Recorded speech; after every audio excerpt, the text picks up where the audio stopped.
electricity is working. Good morning. What's not working? I don't think my electricity is. Oh, there's a switch. Hold on.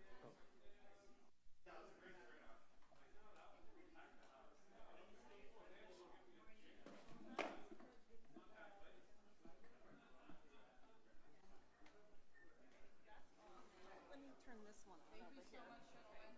There's multiple extensions.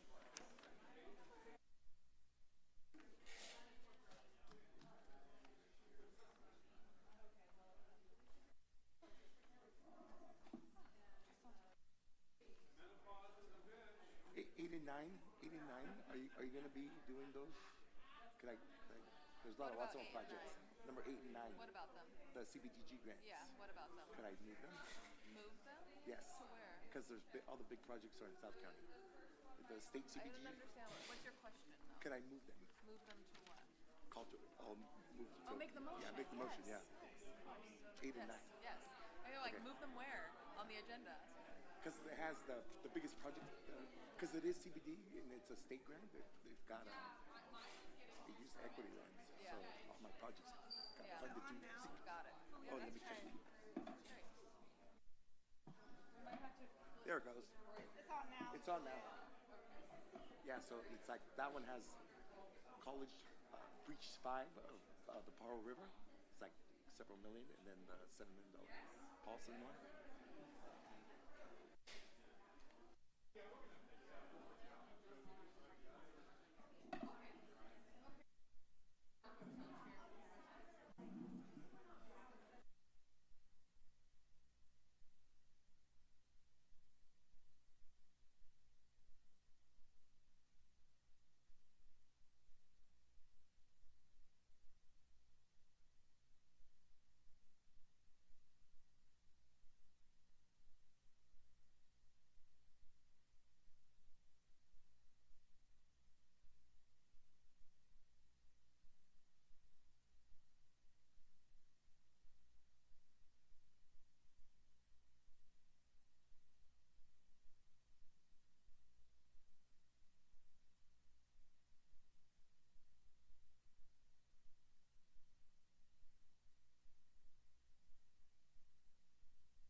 Thank you for your patience, everyone. We're still awaiting the arrival of the members of the board, so we will get started Recording in momentarily. progress. Recording stopped.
Recording in progress.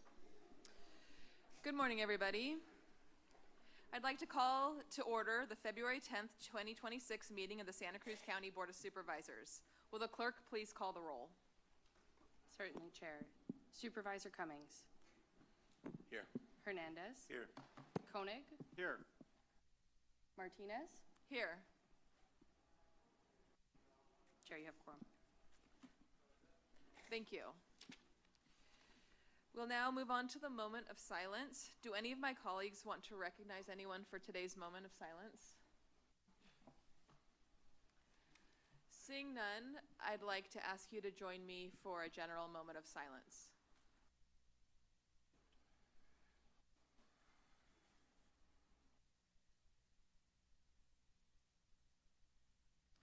Thank you. Please join me in the Pledge of Allegiance.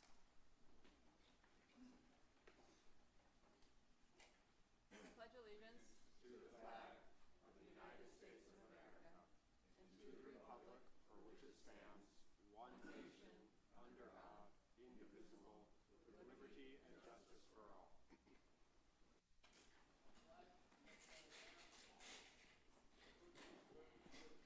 Thank you.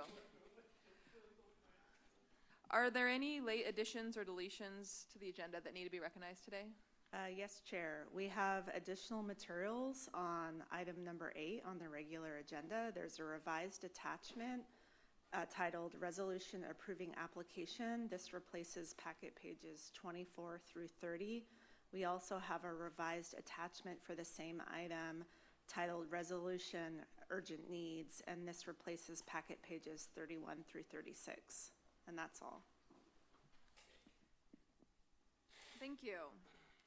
We'll now move on to item number 4, removal of items to the consent or regular agenda, or to the regular agenda. Would any of my colleagues like to pull items from the consent agenda today? Good morning, Supervisor DeSerpa. Thank you. Yes, I'd like to pull item 15. Thank you.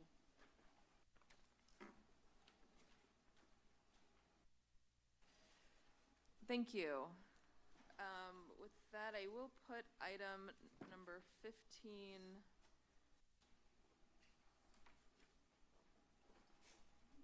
Do you have a preference if that's at the beginning or the end of the agenda today? I'll be putting that as at the end of the regular agenda. Item number 11.1.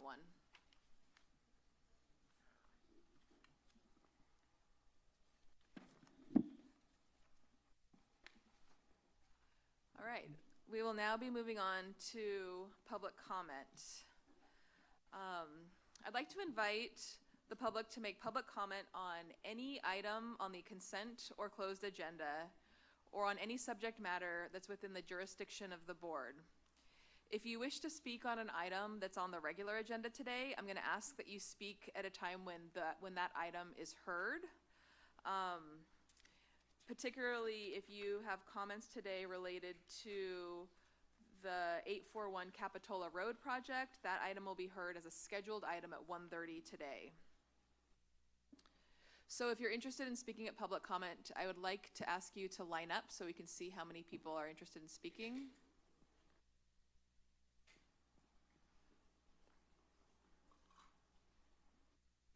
Madam Clerk, how many do we have on the phone? Currently, we have 5 speakers with their hands raised online. All right, given the attendance today, I'd like to set the public comment period for 2 minutes each. Welcome, you can proceed.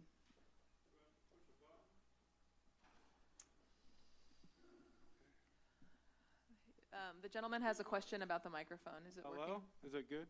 If there's a green light showing around the base of Okay, the cool. microphone, you're ready to go. Far out. Well, I urge everyone to go in the Justice Department Epstein files and search for Santa Cruz. Pretty interesting. Any of your friends on there? Pretty interesting. Might be concerned.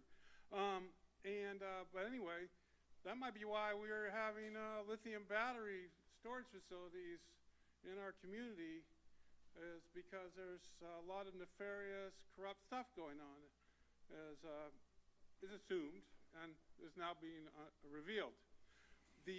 I'm here to call for a total ban on lithium battery storage facilities and to let the community know that the the one at 90 Minto Road is only a test, and there's an intention to make many more of these throughout our county, yet that's being concealed by the government. And it's also amazing that you can have a corporate Canada determine and bully the Board of Supervisors in our county into doing something dangerous. My family suffered immensely from the Moss Landing fire. We were very sick for 6 months. We don't know what the long-term effects are and whether we're going to get to have cancer because of that fire, and I'm sure we do not want to have more of our agricultural land destroyed and more people in Watsonville be made ill. So I encourage you to ban all lithium battery storage facilities in the county. It's a growing movement across America, and we'd like the Board of Supervisors to join that movement and put a total ban and moratorium on any lithium battery storage facilities in the county, and check out the Epstein files and see if you're in them. Thank you. Good morning. Good morning. Good morning. Can you hear me? I'm Maria Elena de la Garza. I'm the resident of District 4. I want to thank you for holding your Board of Supervisors meeting here. I want to encourage you that even beyond the modifications of the building to keep showing up for our community. I am born and raised in Watsonville, and I stand here with profound gratitude for Supervisor Martinez and Supervisor Cummings and Supervisor Hernandez for helping us pull together item 28, a resolution to help support the immigrant community of our county. It's incredibly important. I am a leader of a nonprofit who serves the low-income community in the county, and we are seeing the ramifications of the rhetoric and the information that is coming out and what is happening across the nation. I don't have to go into those details, but I do want to say that, you know, I'm a daughter of an immigrant, born and raised in Watsonville, and I remember in the 70s when the green buses used to line up at the end of Main Street and people would be corralled into those buses. It happened in this community. It is part of our history, and we need to recognize it and we need to name it. And so I appreciate this kind of resolution because it shares a very clear message. A very clear message that we are a sanctuary county, we're a sanctuary city. We will not stand for that kind of injustice, that kind of inequity, that kind of racism. We will not stand for it. And so I appreciate your leadership. I appreciate your courage. We must continue to stand strong in these dark times. And I will say that beyond this resolution, we need to communicate the message to the community. We are not saying it loud enough. Thank you.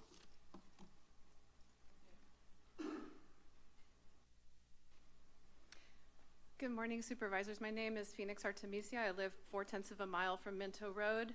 I'm also grateful to the Supervisors for the courage so far in the draft ordinance, and we need a lot more added to it. Please protect your Watsonville constituents and do not approve 90 Minto Road substation for New Leaf use. It will just lead to the addition of even more land-deadening structures in our burdened area like data centers, and will put nothing back into our community. The environment, wildlife, people's lives, health, quality of life, and property values will suffer for these greenwashing contracts to developers. Don't let them bully our county with talk of pushing the state to take over. New Leaf is showing its poor character already as a potential business partner for Santa Cruz by using communication tactics intended to strong-arm the county to rush this through. Measure J says that New Leaf cannot use 90 Minto Road as it's within prime farmland designation. To consider Minto Road for this project borders on illegality in many ways. New Leaf proposed 90 Minto at best is within a cluster of densely inhabited lower income neighborhoods with the majority of Latino families, elders, and many monolingual residents packed along Green Valley Road and its side streets. Lithium BESS contractors have a history of predatory siting on disadvantaged rural communities. Real estate reports show that where BESS are, especially with fires, hardworking low-income people with pride of ownership will see their property values plummet up to 30%. Insurance will be harder to get than it even is now. 36 LFP BESS fires happened nationwide, and 12 of these were in California. According to the EPRI BESS failure database, the fires are due to the rapacious speed of building these super storage facilities, leading to mistakes in design, inverter, cooling, and monitoring issues. With this track record and that of Moss Landing, people rightfully do not trust or want this in their neighborhoods. What do we in Watsonville get out of it? A guarantee of 4 hours of power during a rare outage doesn't make up for 24/7 90 decibel power tool noise at a site carrying over the lake and hills. The Doppler effect causes sound to carry far when not obstructed by buildings. A daily possibility of a toxic gas-emitting fire that would leave heavy metals in our lakes and on our food-growing fields is unacceptable. Your ordinance must include required impartial earthquake hazard and liquefaction analysis, separate full EIRs for the draft best ordinance, traffic studies, evacuation Thank you. routes, earthquake and flood zone considerations, and traffic studies Thank for you. Ballston Road. And when you are up on the reelection, we'll all remember how Thank you, ma'am. who voted and who took time to respond to us. Nobody's responded except for Supervisor Cummings. Before we proceed, I'm going to ask that folks in the room refrain from clapping or applause. We try really hard to create an inclusive space, so we want everybody to feel like they can speak here, and sometimes applause may make somebody feel intimidated and unwilling to come speak. So thank you for that, respecting the space. Wow, Phoenix, I don't think I could have got that much in 2 minutes. Corel Reader, Corralitas. Thank you, supervisors. I hope you're all well. I'm just here today to talk about the proposed grid scale lithium BESS proposed for 90 Minna Road here in Watsonville. I want to let you know that we have opened a door, letting a dragon into the castle. You probably saw my dragon. He's still conceptual. He's going to improve at every board meeting. At their best, BESS are a dangerous technology, and at worst, they can be lethal. You have 3 choices with this BESS, with this dragon. You can extinguish it over there by Minto Road and burn it down, that whole area. Today, I'm only asking for 4 things as you move forward. The first, improve the timelines on the county's website that address the BESS. They currently do not reflect what's really going on, and the public needs them for access to meeting dates and places so that they can participate. Number 2, make sure the scoping of the EIR includes all the normal EIR categories, all 20. Since the process is already abbreviated, this seems like just a wise move. Number 3, be sure there is inclusion of the NEPA evaluation, which protects disadvantaged communities and gives them a voice. They need to know that they are represented. Hold the town halls and the meetings here in Watsonville. Do not make them go all the way north, take time off of work and school. Help us tame or extinguish the dragon. We can't let it burn down the castle. Thank you.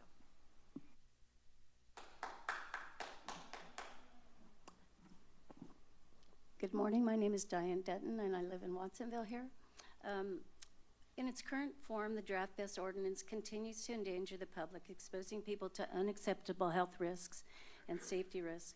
The thought of installing a hazardous industrial facility measuring around 10 to 12 football fields, capable of housing upwards of 25 to 35 million pounds of flammable explosive lithium batteries, surrounded by dense residential neighborhoods. College Lake's newly completed $80 million water supply project and being put on Measure J protected prime farmland is horrendous and needs to be made unacceptable. Many of us still feel the draft BESS ordinance is missing dozens of necessary regulations and standards and does not contain strong enough compliance measures to protect the public and our environment.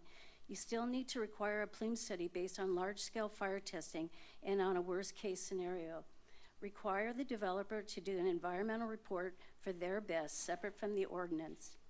And finally, to bypass these downsides, ban lithium BESS near our homes and on irreplaceable ag land.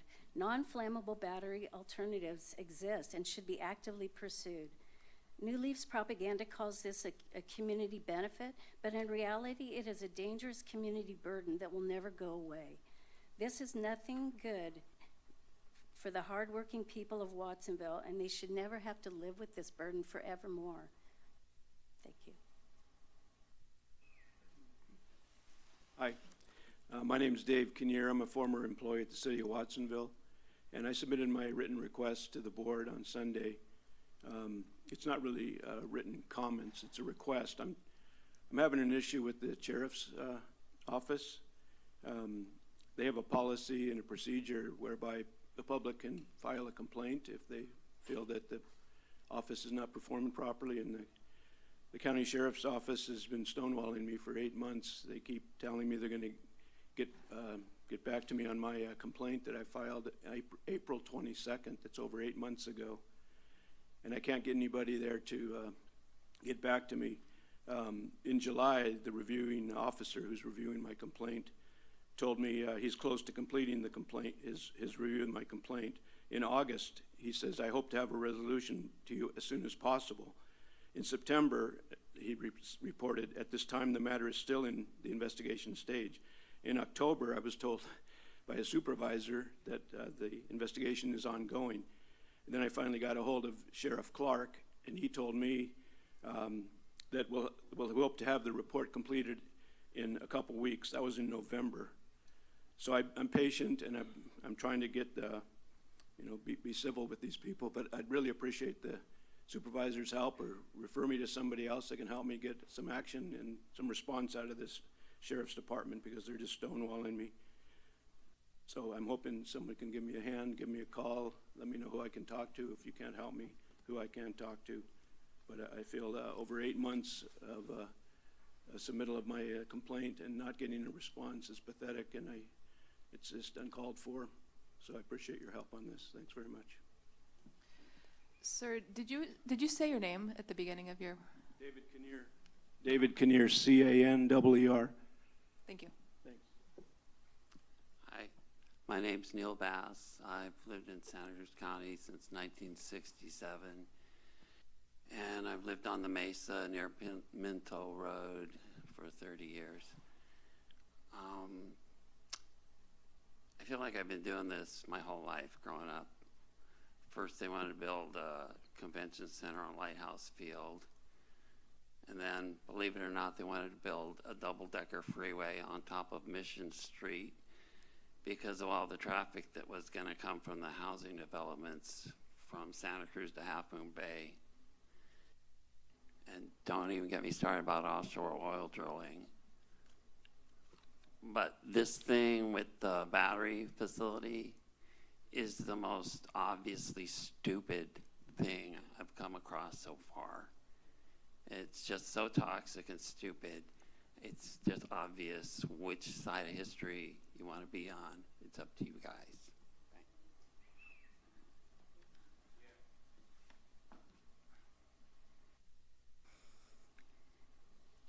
Good morning. My name is Nina Audino. I'm a resident of Old Amesti near rural Corralitos. Despite strong opposition from residents, on January 13th, you approved starting a partial shortcut supplementary environmental review on a dangerously incomplete draft BESS ordinance that purports to regulate BESS and rezones county land currently for 2 BESS sites across from Aptos High and at 90 Minto Road. The first proposed BESS facility with 250 to 300 containers housing upwards of 25 to 35 million pounds of flammable and explosive lithium batteries, planned for 90 Minto Road, a few hundred feet from dense low-income neighborhoods, is already in permitting. You approved an inadequate environmental review process for the draft BESS ordinance and this proposed 90 Minto Road BESS, jamming both into a single CEQA review process instead of requiring the developer to do a separate environmental review. The county is now canceling the first steps of this already truncated environmental review, namely the notice of preparation to the public and the 30-day public comment period that allows the public to participate in shaping the scope and focus of the review. And having cut the public out of scoping, county planning is now claiming that environmental justice issues will not be part of the environmental review.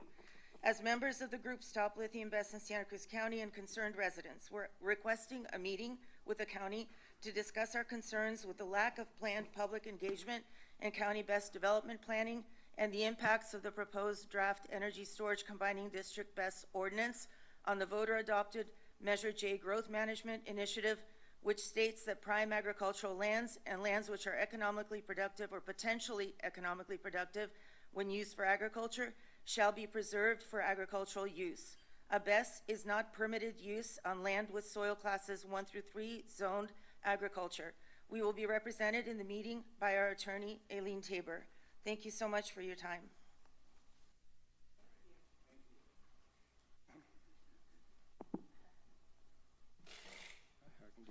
Good morning. My name is Tom May. I live on Paulson Road, just 0.4 miles from the proposed battery energy storage system at 90 Minto Road. Lived there for 16 years. I'm a strong advocate of decarbonization and understand fully well that the environmental movement writ large has been very effective at improving the air and water quality in the United States. Very good, in other words, of curbing the worst instincts of unrestrained capitalism. Decarbonization requires a different kind of movement, one in which we focus on building things, rapidly deploying new technologies, and building out energy infrastructure. However, those concerns must be balanced by those of climate justice, with the understanding that industrial sites are often placed in areas of poor minority communities with little political influence. How can one not see the proposed placement of the BESS at 90 Minto Road as anything other than environmental racism, given the recent trauma of the Vista fire and the close proximity of low-income housing in residential areas? I gotta hurry. Okay, so in January 19th, 2025, in the immediate aftermath of the Vista fire, in response to the attendant concerns about air pollution, Supervisor Hernandez posted on Facebook, I guess that we are the guinea pigs. Well, the people in Watsonville deserve more than to be guinea pigs once more. I'm running out of time. California has a plan. Okay, so my concern is that the rush to implement BESS projects is not environmentally motivated at all, but rather to support the exponential growth in electricity requirements due to data centers. Our regulators, politicians, and county planners are being compelled to overlook foundational laws of safety and health, ostensibly to reach net zero by 2045. But I have my doubts. Do you really think Amazon, Meta, and OpenAI care about us reaching that goal, or are they using our good natures and willingness to sacrifice for the greater good against us? Thank you for your time.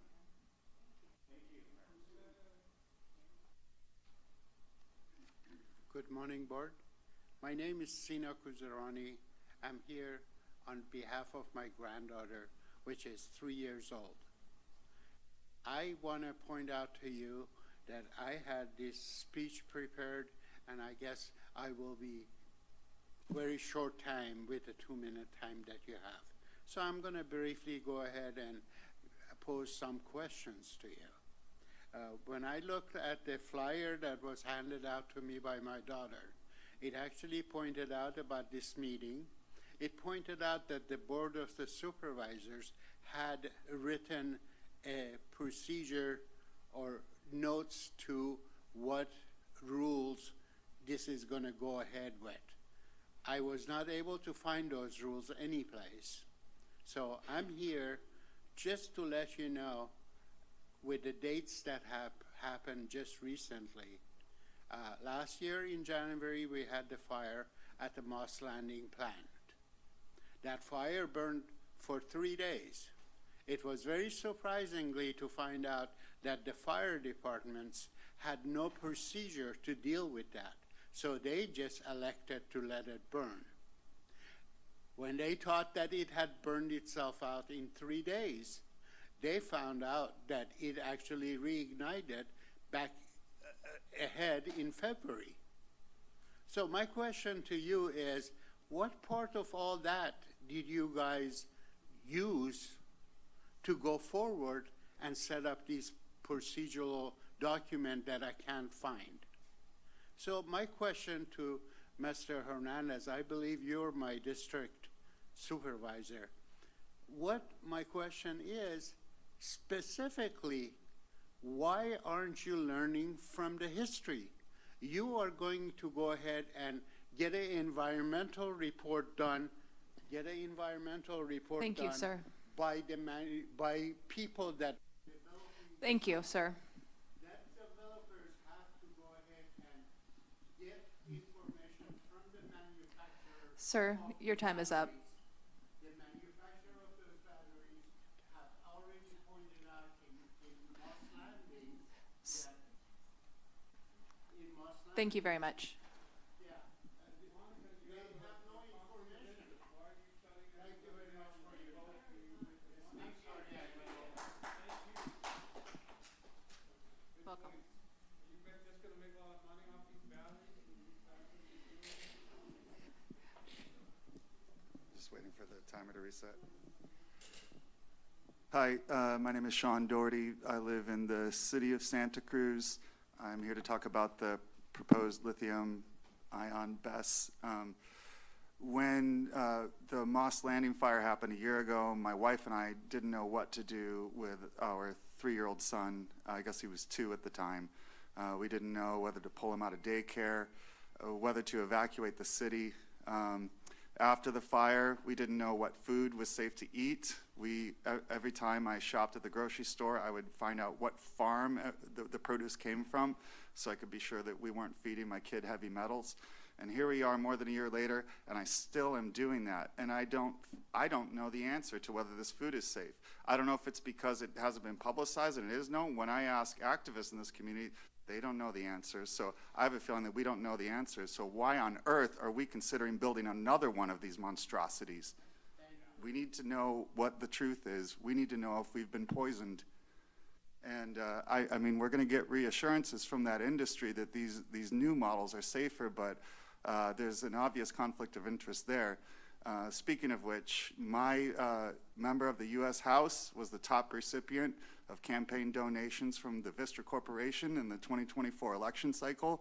My state senator was the top recipient of campaign donations from Vistra in the entire state of California.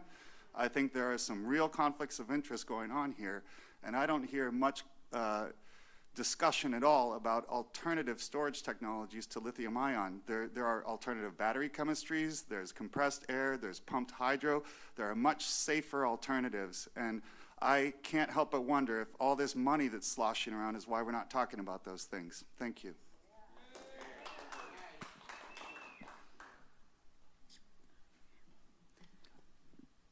Good morning, Chair Martinez and Board of Supervisors. My name is Elizabeth Bird, and I'm the Managing Director of Holistic Defense for the Public Defender's Office.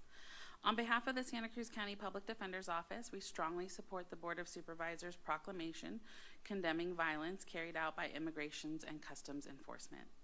As defenders of constitutional rights and due process, we see firsthand how enforcement practices rooted in fear and force cause real harm to our clients, their families, and the broader community. The people we represent live, work, and raise families in Santa Cruz County. When ICE engages in violent and intimidating conduct, it destabilizes those families, drives communities into the shadows, and undermines trust in the justice system. Violence and lack of accountability erode public safety for everyone. This proclamation is an important affirmation that the human dignity, transparency, and the rule of law must guide all government action. We commend the board for standing with our community and for clearly stating that Santa Cruz County will not be silent when those values are threatened. Thank you so much. Hello, my name is Lisbeth Silva. I'm here, I serve as a program manager for Watsonville Law Center. I want to take a moment and sincerely thank you for your investment in our work and for your continued commitment to equity and access to justice in Santa Cruz County. Because of your support, Watsonville Law Center was able to significantly expand legal access for our most vulnerable residents. In 2025 alone, we served over 400 clients, opened nearly 800 legal cases, and ensured that 100% of those served came from underserved communities, many of whom are immigrant, farm worker, low income, and limited English-speaking families. Your funding directly supported evicting defense, workers' rights, immigration consultations, and community legal clinics. Through this work, we helped secure over $1.3 million in monetary benefits for community members, resources that went straight back into stabilizing families, keeping people housed, and protecting workers from exploitation. We also held more than 100 drop-in legal clinics, conducted 19 community workshops receiving over 2,000 residents, and connected 160 individuals to long-term legal representation. For many of our clients, most of whom are renters, immigrants, and women, this legal support made the difference between displacement and stability. We are incredibly grateful for the partnership. Your investment allows us to meet people where they are, respond quickly to urgent legal needs, and build trust in communities that are often left out of traditional systems. As we look ahead, we would love to continue working together to expand these services strengthen community partnerships, and ensure that all Santa Cruz County residents, regardless of income, language, have meaningful access to justice. Thank you again for your support and standing with our community.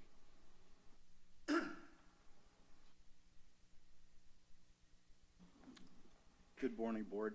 My name is Charles Perkins. I'm a Watsonville resident. I'm also an electrical contractor. I'm actually a believer in BESS, but not this system. There are better battery chemistries that do not represent the same safety, fire, and health risks that lithium-ion do. The industry knows this, and they have the choice of what they propose, and you have the choice of reviewing their systems and their proposals in ways that I don't believe that you're currently doing. I think that you're allowing a fast track, push, push, push, get this done to have a much greater amount of influence than it should. This is a process, this is a system that has the potential to destroy prime agricultural land and people's lives. And to be hurried through because somebody's told you that, well, if we don't do it, then the state's just going to come around and do it for us is not an excuse. You folks work for us. And I hope you remember that when you're making decisions about what review processes you're using, what ordinances you're passing, and the time that you're taking to make good decisions, not fast decisions. Thank you for your time.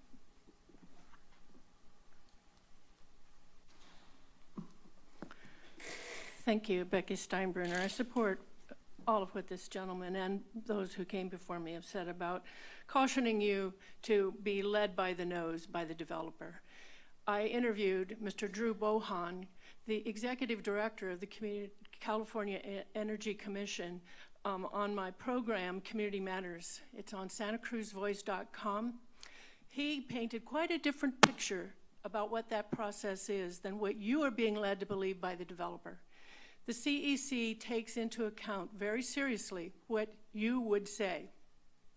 They have denied a project because local authorities did not feel it was the best location for a project. They denied a project. So don't be bullied by this New Leaf Sequoia Energy developer. You're being led astray, and you're being led to believe that their profits are more important than the public safety of the communities near where this large project would be put. I am very saddened that you chose to make all your decisions about this in Scotts Valley rather than here. You could have continued the meeting to today. These people would have been able to participate, but you didn't do it because you had to get it done for the developer. That's wrong. Now, I want to also give you that there's no translation here. I asked for translation for today and was told it was not necessary. And you will only consider it if someone asks. Why do people who are already under tension have to ask? It should not be that way. The initial study that will determine the environmental impact report will be submitted by the developer, and who's going to review it, we don't know. Disadvantaged communities will not be part of it. They will not be considered. That would be different if it went to the state, completely different. I'm going to leave with you today a copy of the economic conditions. Thank you. Thank you. Your time is up. Your time is up. Thank you very much.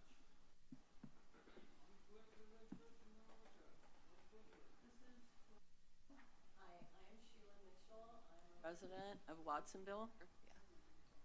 Thank you. I'm Sheila Mitchell. I'm a resident of Watsonville and a previous employee for the city of Watsonville for 25 years. I've always been very proud of this community and the programs that support the youth, literacy, the libraries, so many wonderful things. Our wetlands, our agricultural land, the organic food that it produces. And I'm here to just echo what's been said already, that my concerns about this battery plant and what it's going to do to our people, the people working the fields, our neighbors, the community, and beyond that, our marine life, everything. So I just appreciate the opportunity for the meeting and hope that you listen to your community and stand for us. Thank you.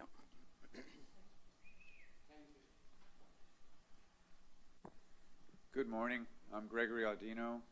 My wife and I live in Old Amesti. We live roughly 2 miles from where this BESS facility will be installed, if it is installed. I agree wholeheartedly with the good words that were said by these folks who you see here today. You guys have seen me for the last year, and my wife, because we are very concerned about this facility. And let this meeting today show you that there are new faces here today who we have not seen throughout the year, like this lady who just spoke. She's a concerned resident here locally. This gentleman's a concerned resident locally. This gentleman's a concerned resident in Santa Cruz. And he came all this way to discuss his concerns about the environmental impact of these BESS facilities. We have asked that included in the ordinance that there'd be a fire test of these BESS facilities, not just of one little cell, but of the whole container. So it expose exactly how much pollution these things do create. They might not burn in the first year or two, but they do end up failing because they are overcharged continuously at least twice a day, okay? There's so much going on. The Measure J, what happened in Scotts Valley that this other gentleman brought up, is a very important aspect of the ordinance, and we will be speaking towards that coming up soon. So we hope to have our appointment with you very soon. Thank you. Are there any further speakers in the room? Seeing none, will you please? Thank you. If any further speakers would like to speak, please get in line, and after that we'll move to people who are online. Good morning. Good morning. My name is Alva Montez, and I live off of Green Valley Road in Mesa Village area. I stand with these people who are up here denying the building of the BESS, of the storage facility. So I have some other numbers to give to you. One of the closest schools that is off of Minto Road on Amesti Road is Amesti School, which houses about 424 students, plus 24 full-time teachers. So that's a total about 448 at that school, plus bus drivers that go in and out, and the maintenance people. At Alianza School, there's about 648 students. At Monte Vista, there's 824 students. And there's a daycare center that I didn't know anything about, off of Amesti. So that's quite a few students, bodies that could be affected. Those students, families, live around that area. Those children that go to daycare will be traumatized. Their parents won't know where to take them. If something serious happens, there's a blow up in the facility. What are we going to do? What are they going to do? Hide? For how long? We know the problems that can happen. The people that work in the fields, how are they going to be contaminated? I live off of Green Valley Road. That's a big area of a neighborhood. So I stand with these people, and remember, there's children that are going to be affected there. And there's even so many things that can be affected. So that's where I stand.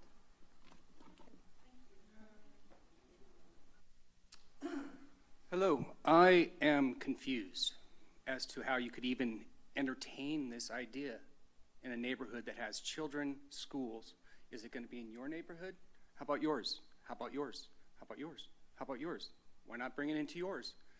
After this fire, how can you entertain this idea? This is insanity, right? Do you not see it?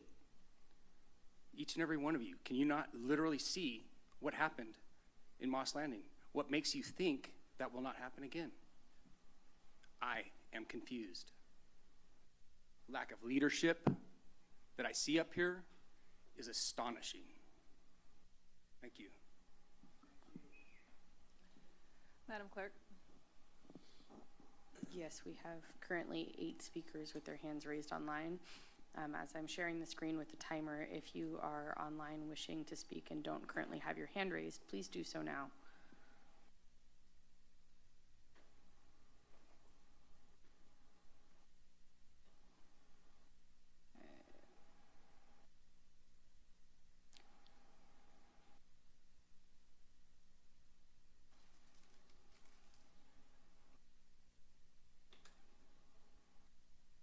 Call-in user 1, your microphone is now available. Hi. Good morning, supervisors.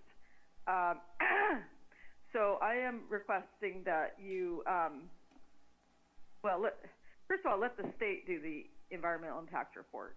We do need a 30-day public comment period, the standard for that. I request that you do not approve the Minto Road facility. You've been misled that the lithium iron phosphate batteries, so they're the kind planned for the BESS at 90 Minto Road, are safer than the nickel manganese cobalt batteries in Moss Landing that exploded, that caught fire. That is not accurate. Looking at an article from the Journal of Energy Storage from 2024, volume 87, entitled Review of Gas Emissions from Lithium-Ion Battery Thermal Runaway Failure. And the conclusion, or one of the conclusions in this article, is that, excuse me, the toxic component analysis in section 4.3 shows hydrogen fluoride released from lithium iron phosphate cells is greater than from nickel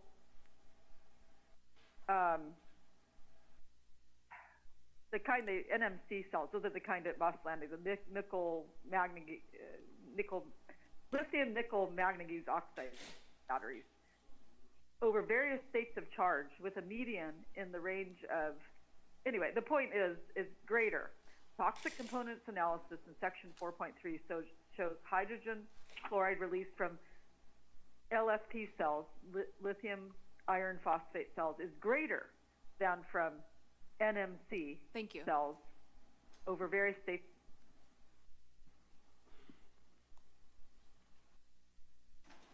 Carol, your microphone is now available.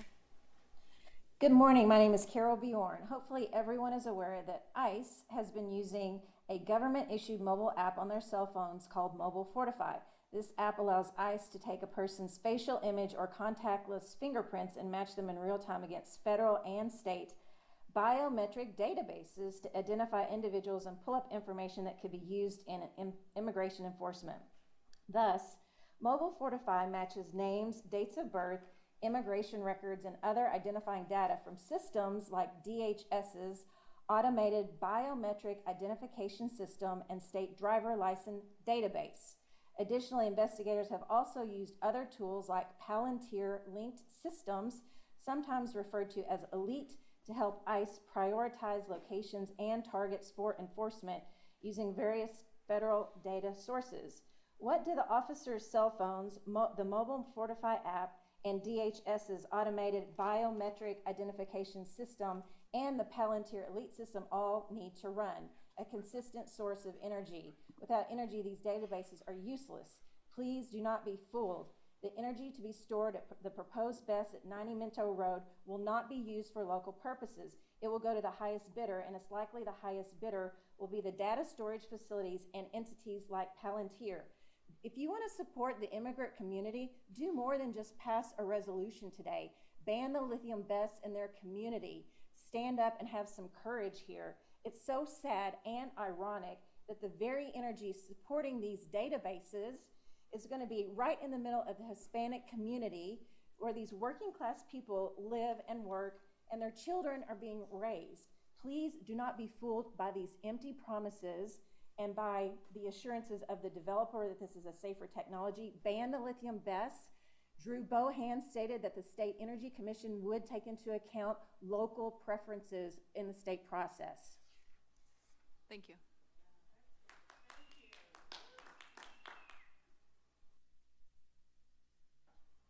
Jessica, your microphone's now available. Good morning.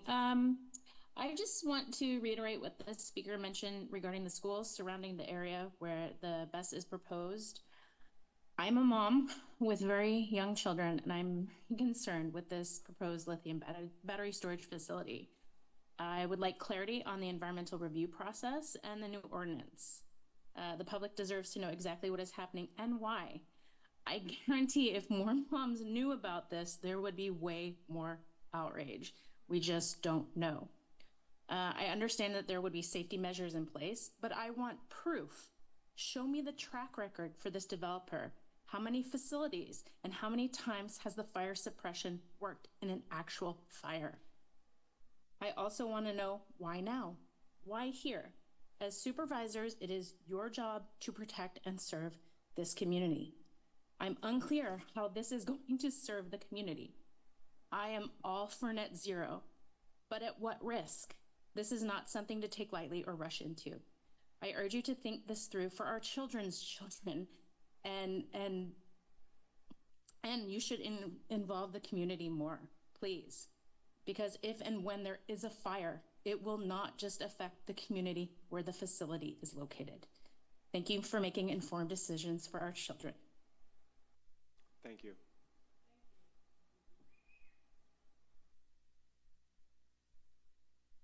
Paulina, your microphone's now available. Thank you, and good morning. Can you hear me? Yes, we can. Okay, thank you so much. Good morning, Chair and Supervisors. My name is Paulina Moreno, and I'm the Director of Policy and Partnerships with the Community Action Board of Santa Cruz County, CAB. I want to thank the board for introducing the resolution condemning escalating violence and harmful impacts of ICE and CBP operations. At a time when harm is too often justified under the banner of enforcement, it matters that this board is naming what is happening and affirming the values of dignity, safety, and human rights. As many have mentioned, for our communities here in Santa Cruz County, these actions are not abstract. They show up in fear in schools and clinics, families avoiding essential services, and a deep erosion of trust in public institutions meant to keep people safe. Community safety cannot exist where people are afraid to seek care, education, or help. I ask that this condemnation be paired with a clear commitment to accountability. When any individual, regardless of agency or authority, violates the law or infringes on people's constitutional rights, there must be real consequences. I urge the board to continue moving forward with transparency, oversight, and community-informed action that reduces harm and upholds the dignity of every person in our county. Thank you for taking this step and for recognizing what we see every day in our work, that protecting constitutional and civil rights is essential to keeping our community safe. Thank you. Thank you.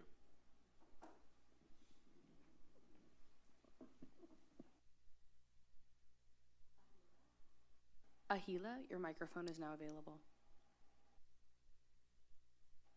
Good morning, Chair Martinez and Supervisors. My name is Ayla Azevedo Husic, and I'm the lead immigration attorney at the Public Defender's Office here in Santa Cruz, and I'm an immigrant myself. I'm speaking today on behalf of our office to respectfully urge you to adopt a resolution condemning the harmful effects associated with certain ICE and CBP operations and reaffirming our county's commitment to dignity, safety, and constitutional rights for all. This is item 29 on the consent agenda. At the Public Defender's Office, we see how intensified federal immigration enforcement reshapes daily life in our community. Fear of detention or family separation leads people to avoid schools, medical care, workplaces, and even the courts.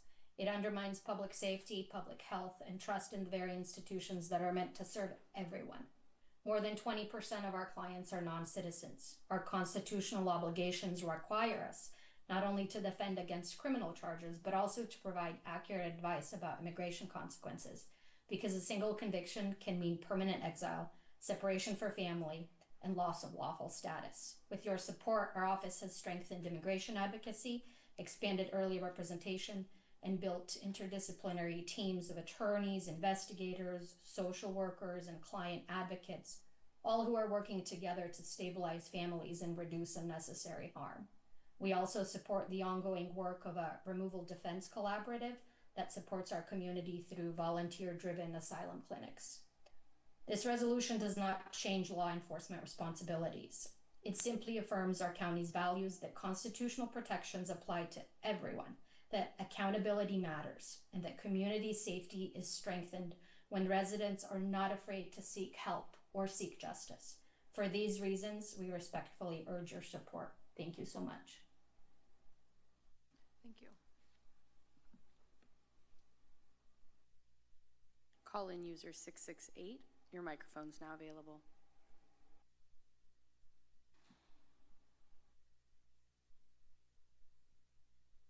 As a reminder, it's *6 to mute or unmute yourself on a call-in device.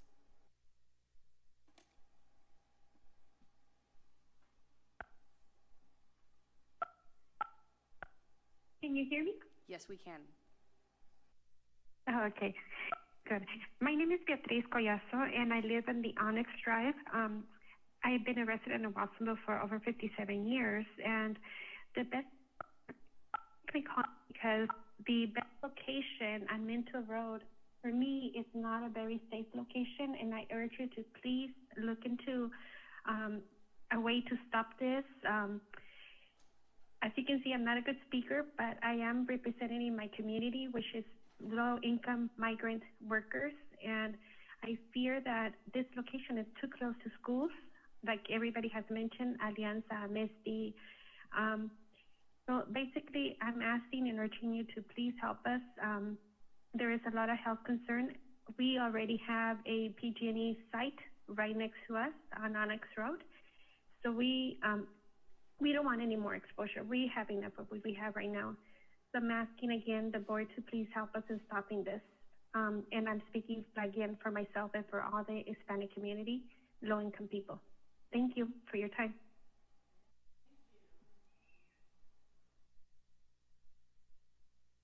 Nancy, your microphone's now available.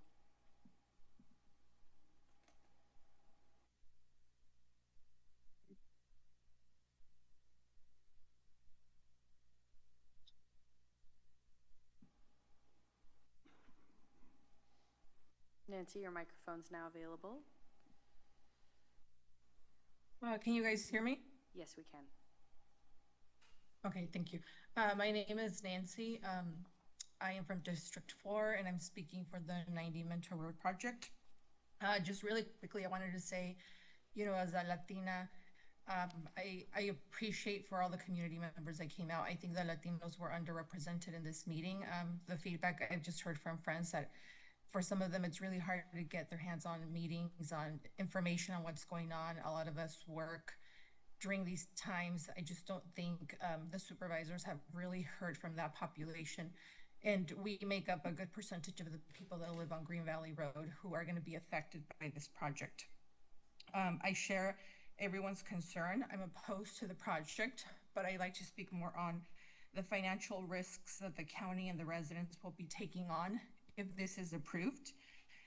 You know, I think it's important to have an emergency action plan that's clearly outlined, even with the budget, how much resources the county is going to be taking on if something were to happen. A clear financial liability on Vistra Energy that's agreed upon, that if when a environmental disaster happens, that they're going to be responsible for whatever money it takes to make things right. That needs to be noted. You know, the impact that it's going to have on our house insurance. You know, I don't see the Santa Cruz County handing out stipends to help the residents when that becomes really unmanageable. You know, what happens when there's a class action lawsuit that occurs because of an emergency disaster? Is that going to be on Santa Cruz County to pay off any health issues or, you know, any anything that comes from a lawsuit. I mean, I think these are things to consider because I just don't see the positives on our county with this project. Thank you.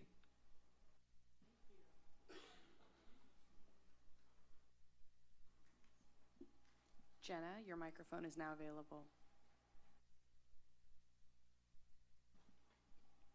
Good morning. Can you guys hear me? Yes. Thank you. Thank you, Board of Supervisors, for holding this meeting so the public can have comment on this very important proposal that you guys have looking at. And one thing I want to reiterate is that the community that is going to be most affected by this is the Hispanic community that lives near there. And it would be a great idea to have this meeting at a time where a lot of those working parents can get to the meeting. I think that there's not a good presence here today because of that. And that's really important. I myself am zooming in from work, but that's not an option that everybody has.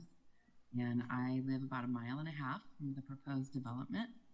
And when Moss Landing was on fire, I remember sitting in my backyard and watching the smoke, and I could see some of the glow from that, from my yard. And the thought of that being built just 1.5 miles down the street from my house is terrifying. And I can't even believe that the Board of Supervisors would consider putting something like that in our community that is surrounded by Pinto Lake, a 10,000-year-old lake, and all of our agricultural fields, all of the schools that you've heard. And I just can't even, I'm confused how that is even an option to put something so dangerous in an area where people reside and are raising their families. And this cannot even be something that you guys should be considering right now. And so I request that you please do not move forward with this battery plant. And I'm also confused that all of this green energy got shut down, which I'm really disappointed by the Trump administration. So why is California pushing forward full steam ahead? That just is so conflicting and doesn't make any sense to me right now at that time. What is the rush for this to be happening? I would like some answers to these questions and for you guys to inform the community. Thank you. Thank you.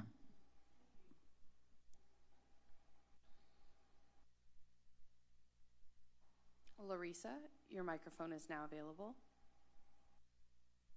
Hi, can you hear me? Yes, we can. Okay, hi. My name is Larissa Kanzler, and I live on Green Valley Road. Many of you board members might recognize me from the 2025 rezoning of parcels in our neighborhood. And what I want to draw your attention to is that when we invited you out to my property, you saw firsthand how that did not make sense. And I'm hoping that you, every member that's sitting here at this table, took your time to go out and look firsthand, drive down Green Valley and see that this does not make sense on Minto Road.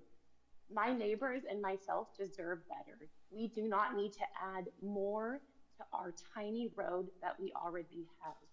Battery plants involve storage and processing of hazardous materials.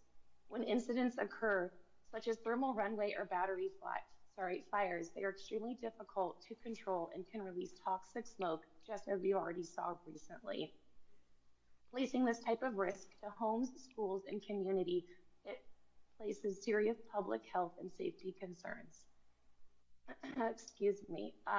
Land use decisions should protect existing communities. A facility like this scale will bring increased heavy truck traffic noise and infrastructure strain to an already congested Green Valley Road. I also would like to know what happens in 20 years when this expires. Are they going to come back in and actually take it apart, or is it just going to sit there and rot? A previous speaker talked about property taxes and all that will go into that. And I want to know how, as board members that we vote for, can sit at that table and say that this is a good idea to really just add more and more to this community, specifically on Minto Road, is unjust. Thank you.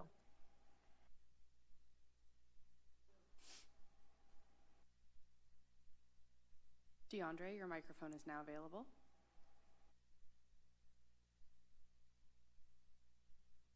All right, can you hear me? Yes, we can. All righty, DeAndre James, the Executive Director of the Community Health Trust of Pajaro Valley. How's it going out there? I can't see you, but you can hear me. What's up? Okay, real quick, I don't know anything about batteries, but you guys better figure this one out and figure out how you can work with the community. So I'll leave that as that. Number two, 27, John Flanagan is awesome, and I hope you guys use him to the fullest extent on that commission and that board to help in that way in housing. Number three on my list, thank you for the resolution on ICE. I think it is a great thing that we're stepping forward and putting those things forward. I think some of my colleagues on here spoke great to that. And so I ask that that's the first great step, and that we continue to make steps in that way and make these actionable items that we continue to protect the community in that way. So I commend you for making that first step. Let's keep it going. All right. Also, in my very efficient way, number 4 on my list is I'm excited to hear about behavioral health, but I know that's not on the deal, but figure I got 1 minute left, might as well say it.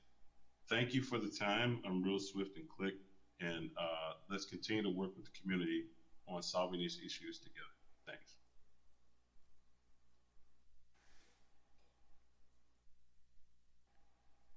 Call-in user 401, your microphone is now available.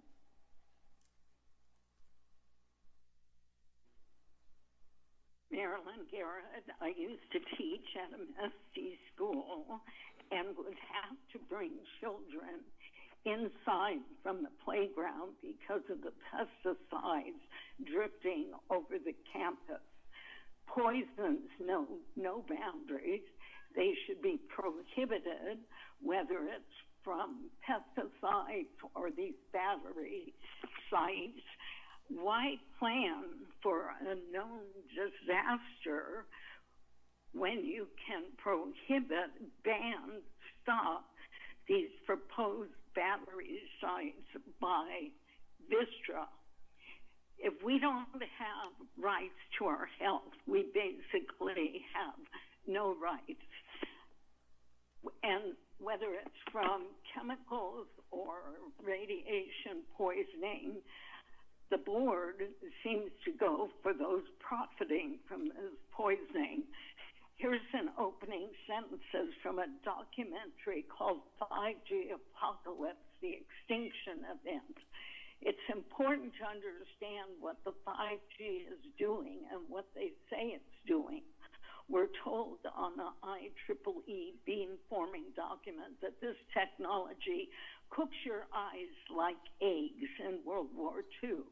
We need to understand these are military weapons. These are assault frequencies. It is, if you garner nothing more than that, that's what you need to know. It's microwave radiation warfare. That's what this is. And the county's own documents call for a rapid build-out of wireless infrastructure and to upgrade existing facilities for 5G networks, particularly in rural areas, unquote. No poisons from pesticides, batteries, or radiation. Thank you. You were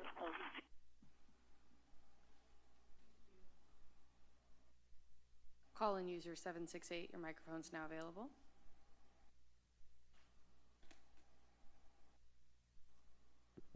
Can you hear me? Yes, we can. Good morning, supervisors. My name is Carla Brown. I live in the county. I'm here in clear opposition to the proposed battery energy storage system at 90 Minto Road. This proposal would place health and safety concerns as well as fire and thermal runway risks directly next to schools, homes, families, and active agricultural land.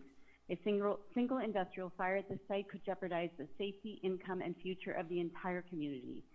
We cannot predict what would happen at that site in the future. As you know, when these systems fail, they can ignite sustained chemical reactions, just like we saw last year. These safety concerns are not theoretical. In 1996, the groundwater contamination case in Hinckley, California, through Aaron Brockovich's that movie, it revealed the hexavalent chromium used in industrial operations had migrated into groundwater, impacting public health for years. That contamination occurred because industrial waste was not properly contained. We cannot predict these consequences, and these were borne by the residents. Agricultural land near 90 Minto Road is not expendable. Soil health, irrigation, water, and air quality are foundational to public health, food security, and our farmers. A battery, fire, or containment failure could impact those systems for years. Yes, climate action is important, but environmental protection of our communities requires careful siting of high-risk industrial infrastructure away from dense residential and farming communities. Public health, safety, and long-term land stewardship must guide this decision. I urge you to protect this community and reject the siting of this facility at 90 Minto Road. Thank you.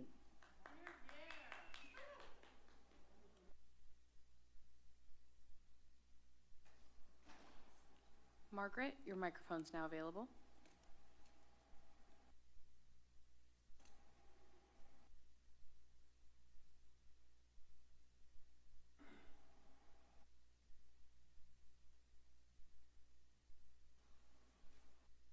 Margaret, your microphone's now available. Please accept the unmute to begin your comments. All right, my name is Margaret Ann Schott. Can you hear me now? Yes. Okay. I live on Agate Drive, approximately, well, less than half a mile from the proposed Minto Road project. And I am very, very vehemently against this project. We already have the huge build out of the PG&E substation down here, emitting EMFs and noise. If you try and drive down Green Valley Road or down Minto, you will find that the congestion out here will not support any type of emergency vehicles. The emergency evacuation that we have for the county is currently the state, our fairgrounds. They won't be available. And this is, we're on the Pacific Flyway for migratory birds. The county just spent an awful lot of money on the College Lake water project, and as that means we did. And the danger from fire and from fumes is not acceptable. We have too many schools. It's a seismic area. You just cannot continually pull ag land that we have voted as voters for Measure J many, many years ago. It needs to stop, and this needs to stop before it even gets off the ground. You're being pushed by these developers and not listening to the community. In January, the meeting was held in Scotts Valley rather than in Watsonville, and I was told by Ramon that this was not going to be about Minto at all. It was going to be about the countywide ordinance, and it did not stay that way. So, thank you very much.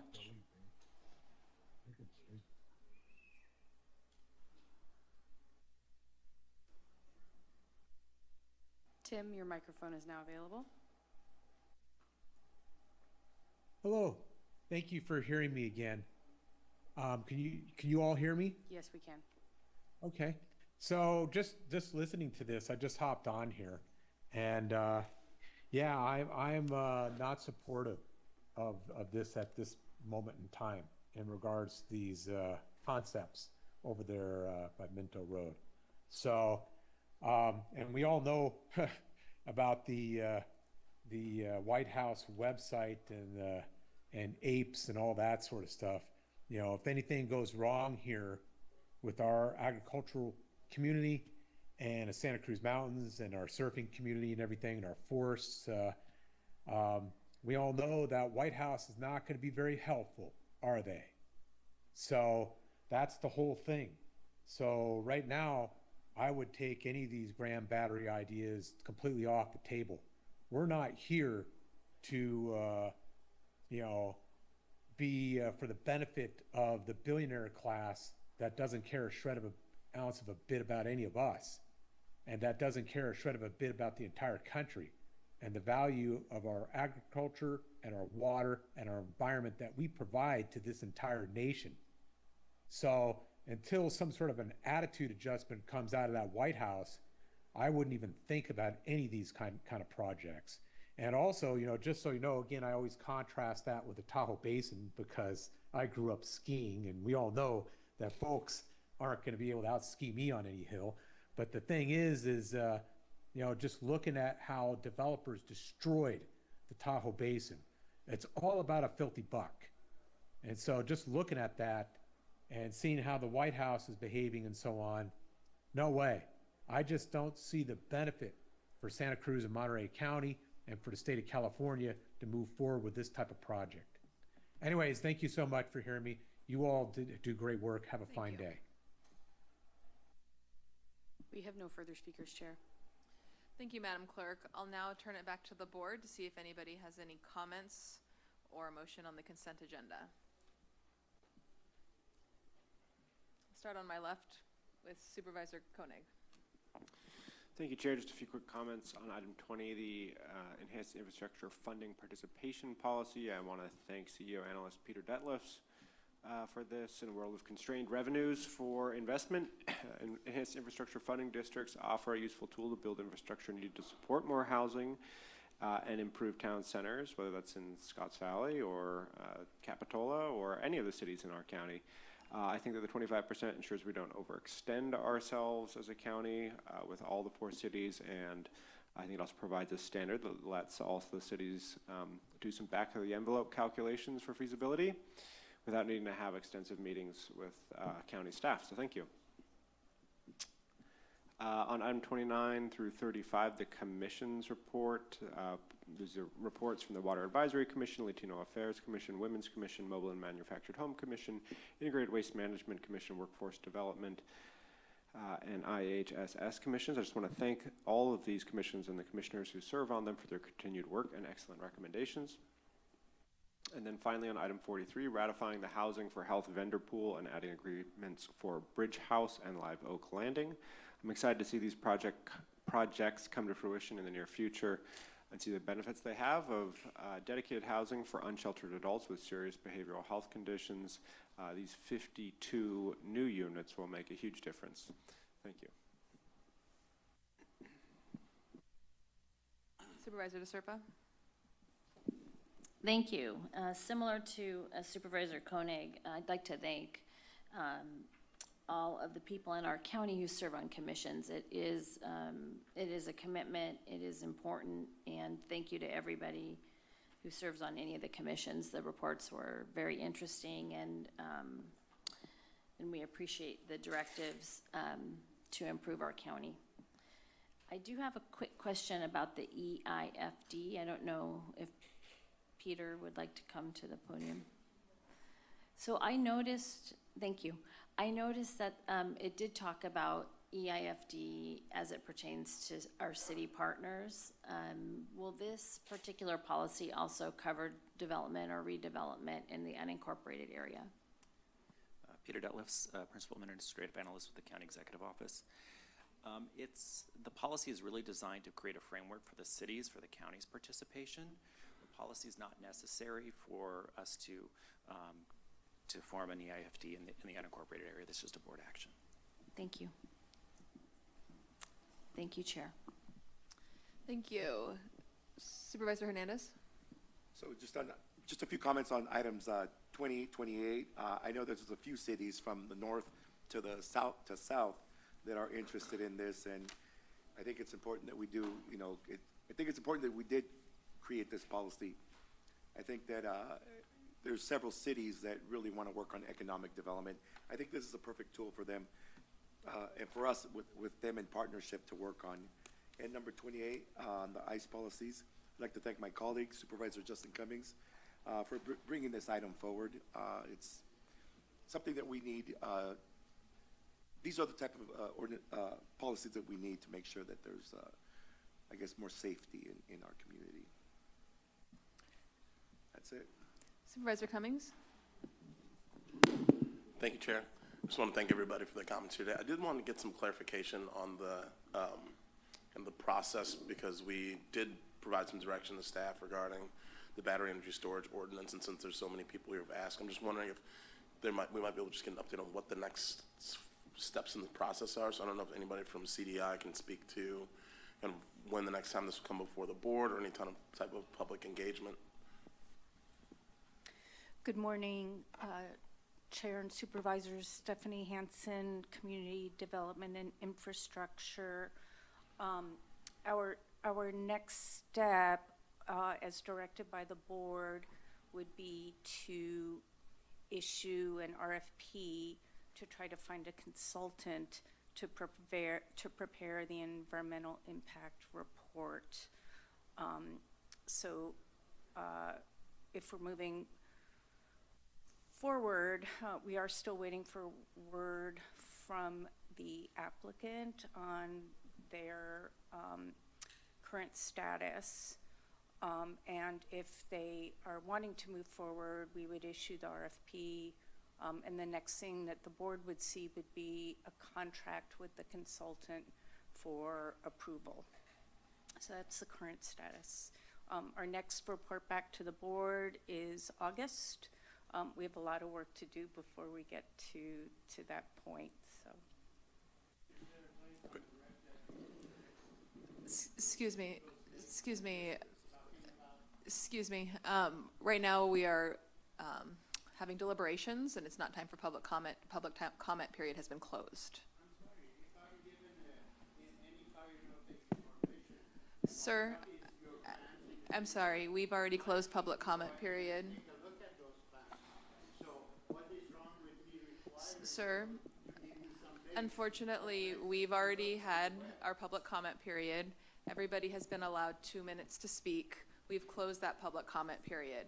At this point, we have now come back to the board for comments on the consent agenda, and I have called on Supervisor Cummings to ask his questions. I'm going to ask that the room please respect the process of the meeting that we are holding today. If that's not possible, unfortunately, I'm going to have to clear the room. I respect that process, but she just reported. Chair, let's go ahead and take a 10-minute break. A 10-minute break, and we're Thank going to you. go ahead and clear the room. Thank you. Recording stopped.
I'll be calling the meeting to order in about 1 minute.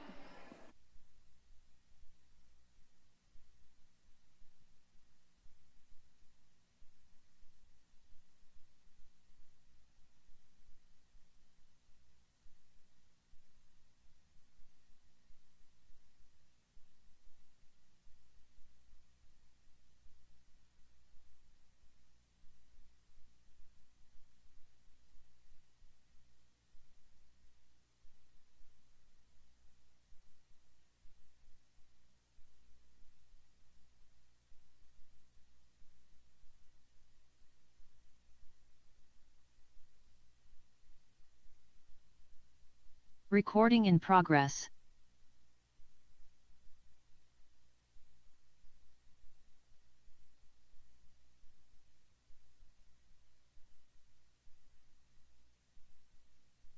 Thank you. I'm going to return to our agenda. And as a reminder, we are currently on item number 6, which is action on the consent agenda. I do want to state before I begin that it seems that there has been some confusion perhaps by members of the public about the BES item. For clarity for the public, this item is not on today's agenda. There is no decision or action to be taken today related to the BES ordinance. So with that, I'm going to turn it back over to Supervisor Cummings to see if you have any comments related to today's consent agenda. Sure. And I was just going to encourage folks to reach out to their representative to discuss with them items that aren't on the agenda, so just for the people's concerns can be addressed. But getting back to the consent agenda, I do want to thank item number 29 through 35. Those are the various reports from our different commissions, and I do want to also express my appreciation for our commissioners, the hard work they've done. But I also just want to encourage that as we're moving through our strategic planning process and as we're moving through the other processes, that we're actually taking action on the items that have, on the recommendations. I know last year there were a number of recommendations that came from the Women's Commission. I don't know if we ever implemented those, and we're often getting reports from our commissions. And I think the last thing we want to do is have people meeting, putting so much work into to what's being done at the commissions, and then our board not taking any action. So as we're moving forward, I think that it's really critical where we can implement the recommendations from our commissions that we're actually doing so. Item number 28, this is the item condemning the excessive use of force that we've been seeing from agents that are representing the Department of Homeland Security. And, you know, as we've recently seen American citizens being literally murdered in the streets by some of these agents, folks in our communities have become very scared and really concerned about what might happen should ICE come into our community in this way. And there's been a lot of questions of what can we do, and really this item is for us to send a strong message to our community that we share these concerns, and we really want to hear from the State Attorney General's office about what they're going to do if something like this happens here. I mean, we still have state laws that need to be upheld and due process under our state constitution, our federal constitution, and we need to make sure that we're going to do everything we can to hold these agents accountable when something like this happens in our community. And so really looking forward to getting support from the board on this, and us being able to follow up with our State Attorney General's office and understand what are our rights in terms of keeping our community safe, and what can we do to hold these ICE agents accountable when they violate our laws. And that concludes my comments. Thank you, Supervisor Cummings. I will proceed with my comments. I want to thank everybody who came to speak today. It really is important to the public process that we have a respectful space for all people to share their comments. So I appreciate those who came, and I'll continue to work hard as chair to maintain a respectful and inclusive space so that way we can continue to hear from members of the public, which is what we want to do. I would like to quickly thank our Auditor Controller, Laura Bowers, and our Economic Development Analyst, Peter Deplitz, for bringing forward item number 20, which is the policy for cities to partner with the county on enhanced infrastructure financing districts. EIFDs are a tool one of, several tools that can be used to help stimulate economic growth, particularly since the closure of redevelopment agencies. And so I really support the county coming forward with a policy that allows the board to take a pretty neutral and structured approach to any city proposals that may come before us in the future. I know that cities have expressed interest in this. So thank you for bringing forward this policy today. I'd also like to thank the staff for all of the work that went into progress on item number 22, which is outlining the progress of the operations plan. There's so much good work listed in that report, and we can't list every achievement today, but I want you to know that we see it and we appreciate it. So thank you for continuing to make progress on our strategic plan and our operational plan. Related to item number 28, the item brought forward by Supervisor Cummings related to ICE. I'm happy to support this item. At the last meeting, Supervisor Hernandez and I brought forward an item to create SHIELD, an ad hoc committee to study and propose recommended actions in response to concerns caused by immigration enforcement. As a part of that subcommittee, both of our offices have participated in a roundtable with Congressman Panetta, the district attorney, and local law enforcement from Santa Cruz and Monterey counties, and we've been in contact with our Bay Area partners. I also don't see any reason why we can't send a letter and resolution to our state and federal delegations as proposed. But mostly I want to make sure that these statements of solidarity are being translated into action. And the SHIELD subcommittee is now meeting regularly with staff, and we are doing a lot of behind the scenes work to make sure that the county is prepared. So I feel confident that meaningful progress is happening. We'll be reporting back on that in the first meeting in March, and I thank Supervisor Cummings for bringing this forward, and I'm happy to sign off on this. As my colleagues did for all of the members of the commissions who submitted reports, items number 29 through 35, I really want to thank folks for participating in the various commissions. The reports were very interesting to read, and a lot of good work is happening. Many people talk about getting involved and participating in their local community. People who join commissions are the people who actually do that. They roll up their sleeves and they participate in a meaningful way. So thank you to the commissioners for your progress. And finally, on item number 48, the recycling and solid waste update, I just want to thank CDI for this comprehensive report, including an update on improvements to the Ben Lomond transfer station, which is in my district. And I'm appreciative of the efforts to repurpose funds for litter cleanup in the San Lorenzo Valley and North Coast through increased parks maintenance and road crew work, as well as the report back on our free green waste disposal program that happened in the 5th District and will be continuing on in the spring. So with that, I will be looking for a motion on the consent agenda, but before I do that, I believe Supervisor DeSerpa has one additional comment. Oh wait, actually you don't. Never mind, strike that. She had a comment and we decided not to move forward with that. So given that, I'm looking for a motion on the consent agenda. I will make a motion to approve the consent agenda. Second.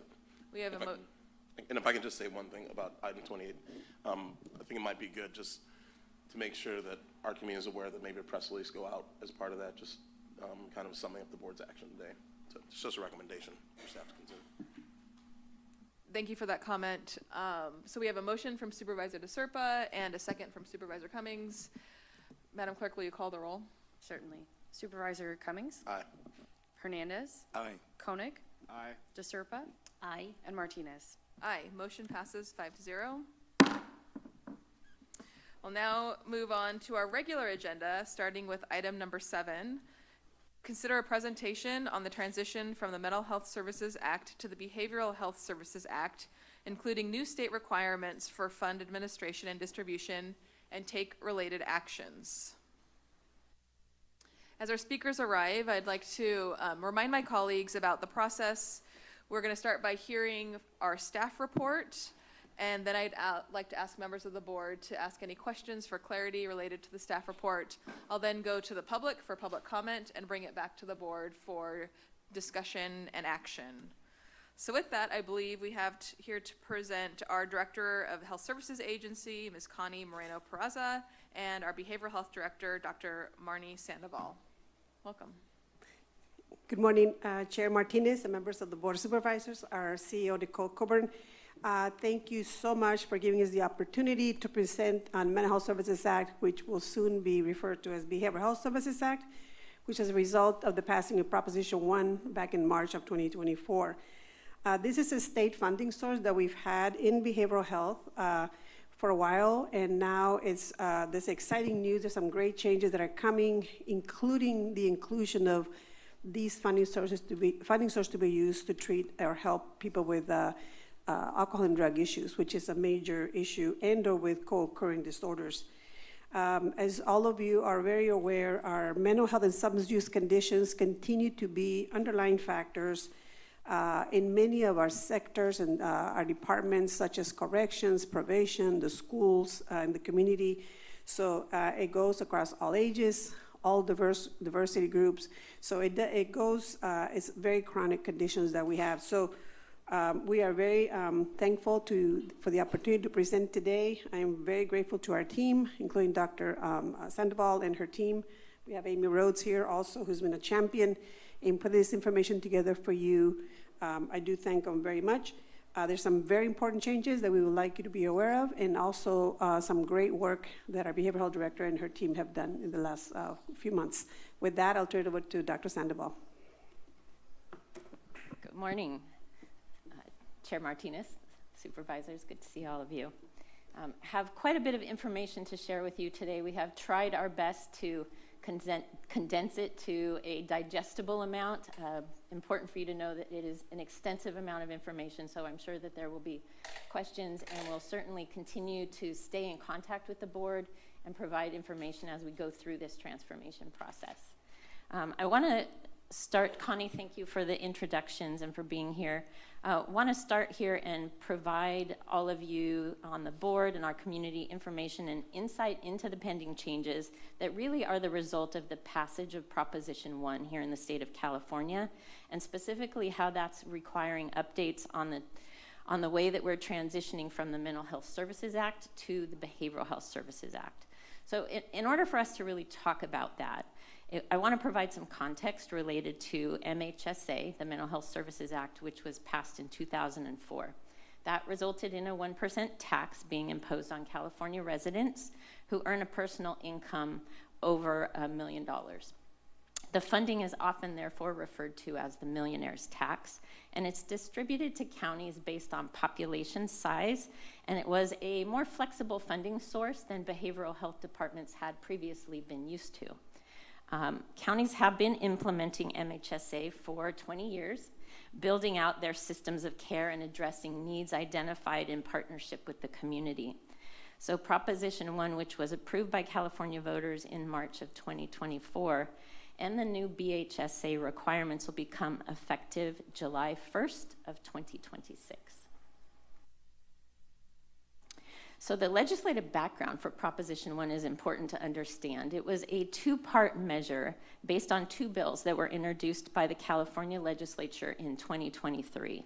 The first bill was Assembly Bill 531, which is on the right side of the slide here, the behavioral health bond. It resulted in a $6.38 billion general bond measure to fund behavioral health treatment and residential facilities. Really, the funds are used for brick and mortar, not for treatment services. And then the second bill was Senate Bill 326, and that was the mechanism that really reformed MHSA, as well as making substantial changes to how county behavioral health departments within both their children's and adult systems of care are structured. It's also going to significantly change county reporting processes. So at a high level, it's important to share some context that the information being shared today is a result of Senate Bill 326, which was nearly 300 pages long, hundreds of pages of policy that the state has just recently released. So there's a reduction in funding that counties will receive and significant fiscal restructuring of the millionaire tax. So it's really important to just be very clear that this is not new funding. Rather, it's an actual reduction in the allocations that counties will receive, and it's a shift in what we can fund based on the addition of new priorities and the elimination of some of the existing priorities. So under MHSA, funds could only be used to support individuals who were at risk or had a serious mental health condition, or individuals who had co-occurring mental health and substance use disorders. But under BHSA, the state now will expect counties to utilize a portion of the millionaire's tax to provide services for individuals who have substance use disorders only. So that hence the behavioral health component of this transformation. It's really significant because while it does allow counties to utilize funds to support the underfunded substance use disorder system of care, the prevalence of substance use disorders is significantly higher than that of the seriously mentally ill population. So we're going to have a financial challenge at meeting the needs with this as a new funding source that, as we'll get into, has drastically reduced and shifted in the way that we're allowed to allocate it. BHSA does create new priority populations, and it does establish new statewide behavioral health goals. So the reform really went beyond MHSA, and the intention is to overhaul the whole adult and children's system of care in county behavioral health plans. It also resulted in some changes in the community planning process, including a significant expansion of how we've included community members and stakeholders in the process. Really, this is creating new structures for planning and reporting that's going to be requiring us to dig into all aspects of behavioral health, not just those funded through BHSA. So let's look at what's happened fiscally. Again, the millionaire's tax was not increased, so it's still assessed at that 1% tax level. Under BHSA, there's an elimination of local prevention funding that's dedicated to prevention, as well as the dedicated innovation funding. So those two specific allocations are eliminated under BHSA. There's still a 4% allocation off the top of the assessed taxes at the state level that go to the No Place Like Home housing bond, which has been in place since 2018. So the state, at the state level, you'll see this on the left side of the slide. After taking that 4% off of the top of the assessed taxes, the state's allocation is going to increase from 5%, which it has had under MHSA, to 10%. So that essentially means less funding coming into the counties. What they will do with that portion of their retained allocation is they'll focus on population-based prevention, which will now be overseen by the California Department of Public Health. And as I shared previously, the local prevention funding has been eliminated, and instead it's going to be overseen by the state. So the portion of the funding that will be allocated to county public health departments will come with a requirement that we have a suicide prevention coalition and develop countywide suicide prevention plans. As of 2024, of the 58 counties in California, 21 of those counties had a suicide prevention plan. So I'm proud to share Santa Cruz County is one of the counties that already does have a suicide prevention plan in place. So some of these requirements we've already made quite a bit of progress on locally, and this will just help us to continue to do that. Community-based organizations are also going to be able to apply for grant funding directly from the California Department of Public Health to continue their prevention work. So much of the prevention work that has been funded throughout the state locally to organizations in the community will need to be diverted to supporting those community organizations to access that funding directly from the state. Our behavioral health department, very important for us, that will be continuing to support and encourage our local CBOs to apply for this funding in order to fill those anticipated gaps due to the restructuring of this tax. The workforce component of how the funding has been allocated will be overseen by the California Department of Healthcare Access and Information, also referred to as HCI.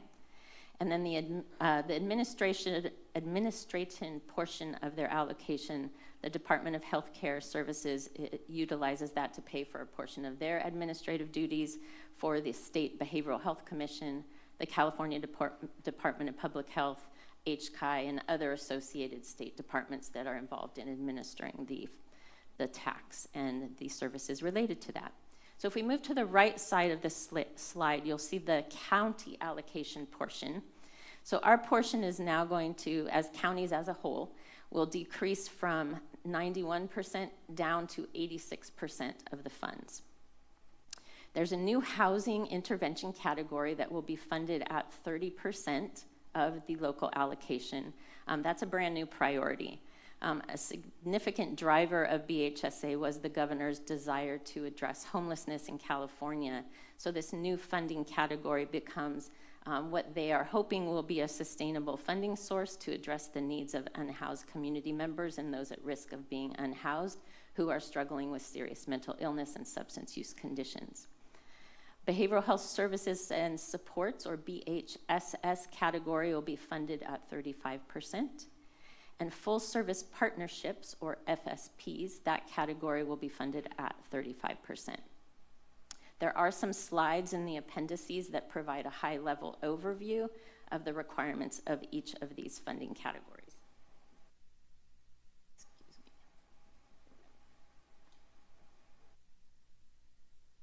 My throat's getting dry.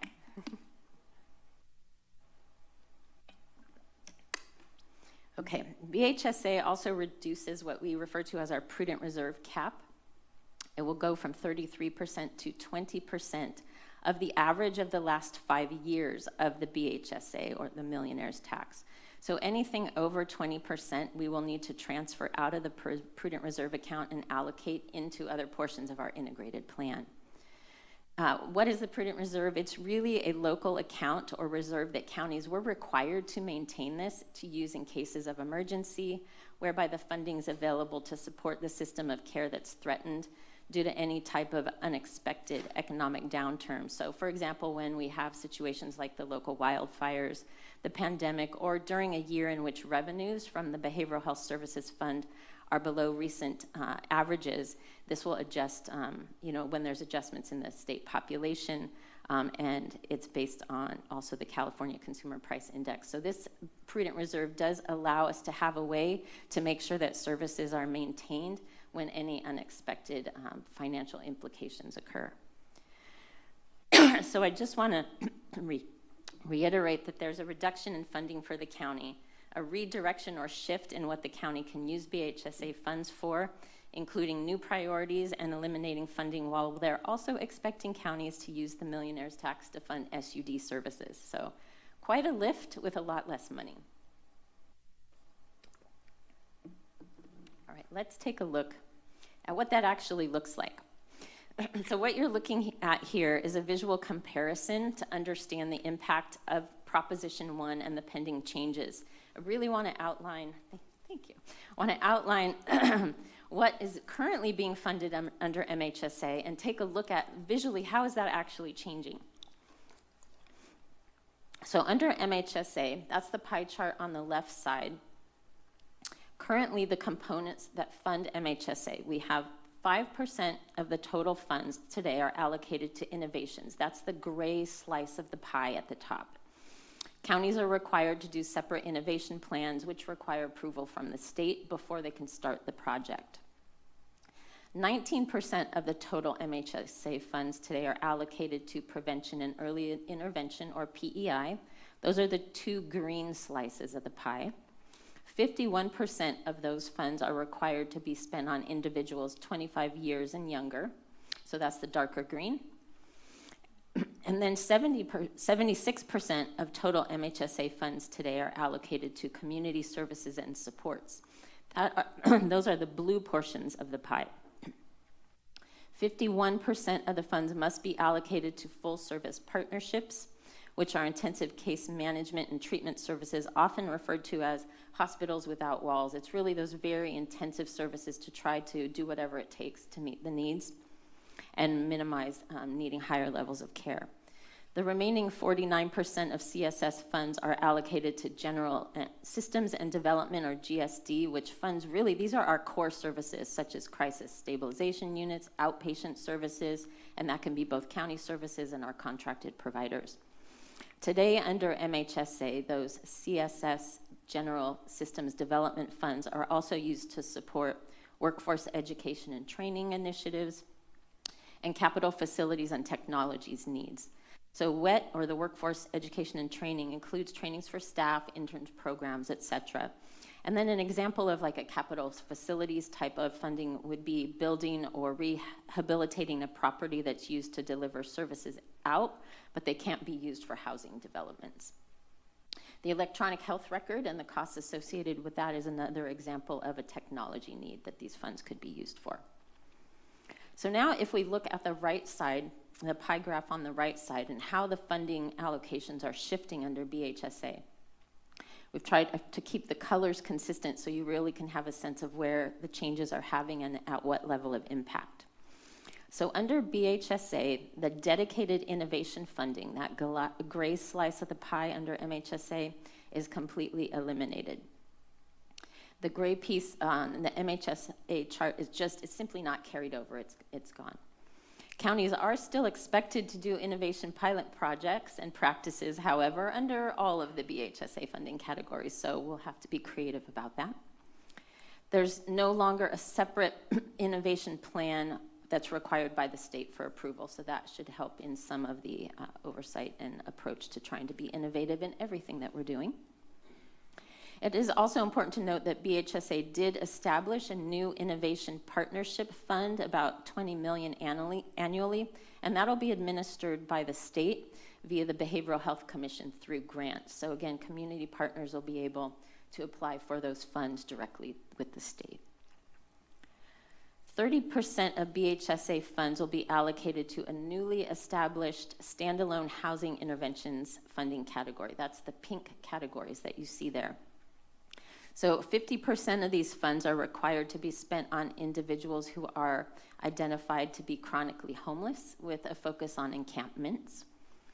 And I think it's important to note that the definition that's being used of chronically homeless was established by the state, who used the federal HUD definition with a few modifications to allow counties to fund housing for individuals exiting correctional and institutional facilities after prolonged periods of time. Allowable housing interventions really are focused primarily on actually housing people. Counties are prohibited from using these funds for case management and treatment. But allowable expenditures include paying rental subsidies for behavioral health consumers, so that would be both for mental health and SUD, operating subsidies for housing settings like utilities or janitorial, funding housing for behavioral health consumers in state-defined allowable settings which have been categorized as non-time limited settings, for example, such as permanent supportive housing, helping to pay for rent or house in their apartments, or in time-limited settings, for example, paying for hotel stays or short-time peer respite. Other housing supports could include things such as landlord outreach and mitigation funds or participant assistance funds, to name a few. 25% of the housing intervention funds may be used for capital development housing projects, which include building or rehabilitating housing units. It is important to note the requirement for 50% of the funding being directed to individuals identified as chronically homeless still applies. So for example, if we were to build a 20-unit development, 10 of those units would have to be allocated to the chronically homeless population. The California Department of Healthcare Services does have to approve all capital development projects. There are other important considerations as we think about this housing intervention funding. Medi-Cal eligible individuals, we must utilize the managed care plan or our local MCP's community supports housing benefits before leveraging any BHSA housing interventions. So this means that we in behavioral health are going to need to work very closely with the managed care plans to coordinate the housing services and supports.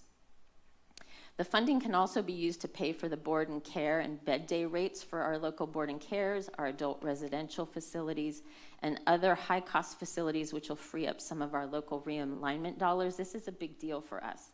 We spend a significant amount of realignment funding on these types of services for our clients, and having the ability to utilize this portion of BHSA funding will allow us to leverage the realignment that we won't have to spend on that to help cover some of the gaps that this shift in funding allocation is creating.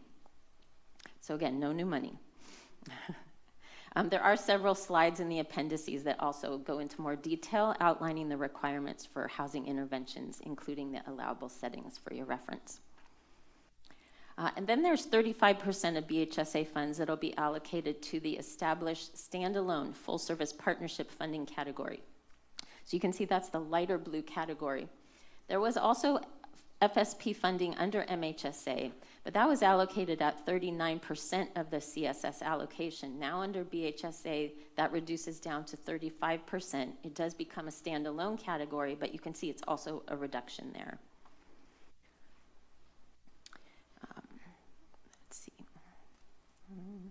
Under BHSA, the two FSP levels of care that will be established will be relevant. Counties will now be required to provide intensive FSP services utilizing required evidence-based practice models. So there's going to be training and implementation that's associated with putting those things in place, because that's all brand new for counties as well. There'll be new requirements related to assertive field-based SUD treatment strategies, including expanding our medications for addiction treatment, our MAT services. And then again, there are also several slides in the appendices that outline FSP levels of care for you and provide the general requirements, including the evidence-based practices. Then 35% of the funds will be allocated to the newly established behavioral health services and supports funding category. So we will utilize 51% of BHSS funds. They're required to support early intervention programming. And then 51% of early intervention funding is required to be spent on individuals 25 years and younger. So really, if you look at the green pieces of the pie, you'll see that they're similar from MHSA to BSHA. But I really want to share and point out that the dedicated local prevention funding that was part of those green slices of the pie under MHSA are now eliminated. They've essentially been unbraided from the prevention and early intervention category, and the state will administer that portion of the funds. There are significant requirements related to BHSS early intervention programming that include required activities such as outreach, access and linkage, mental health and SUD early treatment services. And additionally, there are 9 early intervention priorities that the county must fund. There are also several slides in your appendices that go into more detail on this early intervention priority component as well. Then we have 49% of the BHSS funds that are allocated to this BHSS other, that darker blue bucket there.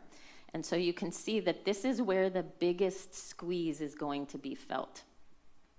And the most unfortunate reality of that is that this is where we fund a really huge portion of our actual services that we're delivering to clients in the community.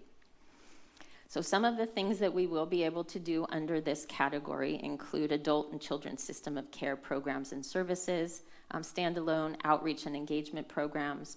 We can do workforce education and training here, capital facilities and technology, and innovation pilots and practices. I'm not quite sure how we'll do all of that out of such a tiny slice, but those are allowable things. All right. So what you're going to see next is just another visual representation. I really wanted to highlight for you how these shifts in dollars under the new allocation are really impacting our system. So to reiterate, this is not new funding. What you're looking at on the left bar graph is if our allocation for this coming fiscal year was distributed based on the current Mental Health Services Act rules. This is how we would apportion our funding. So you would see we would have that nice dark blue slice that would be available for our clinical services. The turquoise would be our FSP. We'd have our prevention and early intervention efforts, and then our innovation up at the top. But what's going to happen is that our actual services and supports shifting to that BHSS category is squeezed very tight at the bottom. We still have an FSP allocation, but again, it's less money. Our prevention is completely gone, and we have some restrictions on how we utilize early intervention funding. And then we have these new housing allocations that are taking a good portion of the funding allocations.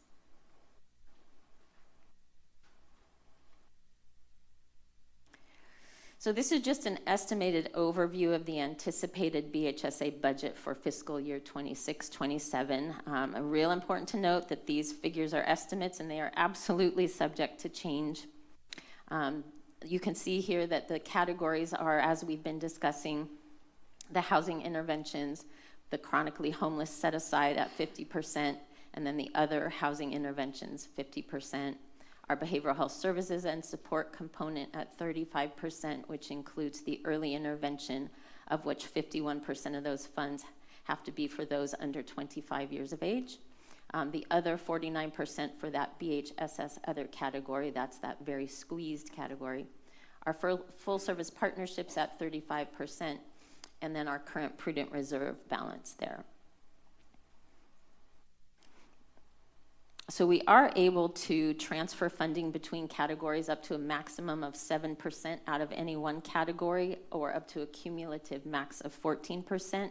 The state does have to approve those requests, but it is also important to note that as you do that, then you're taking away from the ability to fund out of those other categories. And we can use up to 2% of the total annual millionaire's tax revenue on administrative costs. Things related to plan operations, monitoring contracts, quality outcome, data, reporting, etc. Our community planning process does also have an allocation that we're able to pull out and off the top and fund that as well if we choose to do so. However, the rub is that if we do that, then we're taking funding away from the ability to provide services to clients at that level. So really, this funding is not coming from any different sources. It will just reduce the funding that we use for the current programs and services.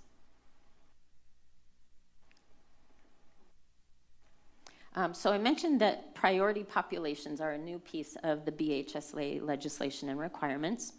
We're still expected to focus on individuals with more serious mental health and substance use challenges. But under BHSS early intervention, the county can focus on individuals who are identified to be at risk of developing more serious behavioral health challenges. And so there's priority areas for individuals that are, of course, children and youth who experience a variety of things. Many of these are folks that we're already serving. As you can see, children in the child welfare system, those who are at risk of or already involved in the juvenile justice system, those at risk of hospitalization, and then as well as the priority populations within our eligible adults and our older adults. Again, these are things that we're already doing. It just still, it really puts in place that these are priority populations we must use the funding to focus on. So the statewide population behavioral health goals, under BHSA, there's really a very strong emphasis on increasing transparency and accountability. So in part, this will be done through statewide population behavioral health goals. The state is really focused on transforming the Medi-Cal delivery system, which includes county behavioral health departments and managed care plans, which here in Santa Cruz County is the Central California Alliance for Health and Kaiser Permanente. BHSA adds a requirement for county behavioral health and all local Medi-Cal managed care plans and the local health jurisdictions to engage in community with developing the community health assessments, or the CHA, and the community health improvement plan, or the CHIP plans, which you've probably heard about. So really requiring that we come together as entities in this community engagement and planning process. There really is a benefit to this collective approach. In the past, county behavioral health has kind of been on an island, public health has been on an island, our local health jurisdiction, trying to solve really big community problems. And in some jurisdictions, like here in Santa Cruz, we do partner with public health. Well, under BHSA, it requires us to do so. So counties across the state are now going to be able to benefit from that partnership across county departments in putting these plans together and really addressing real problems, and with the intention of having some real impact. So working together is a good outcome here.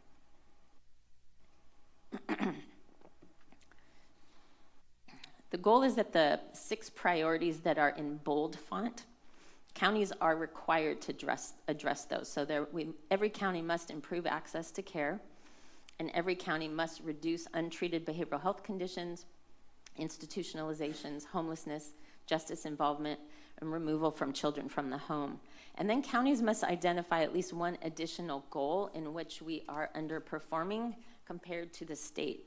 In Santa Cruz County, we have chosen to continue focusing on suicide by focusing on the goal of reducing the suicide deaths as our 7th identified goal under BHSA. I'm going to shift to talking about the community planning process now. The CPP process, the community program planning process, that's a lot of P's, involves consumers, family members, systems partners, healthcare professionals, and other stakeholders with the goal of really creating a healthier and more equitable environment in the communities that they live in. So again, counties must collaborate with local health jurisdictions, the managed care plans, to engage the community and conduct community assessments.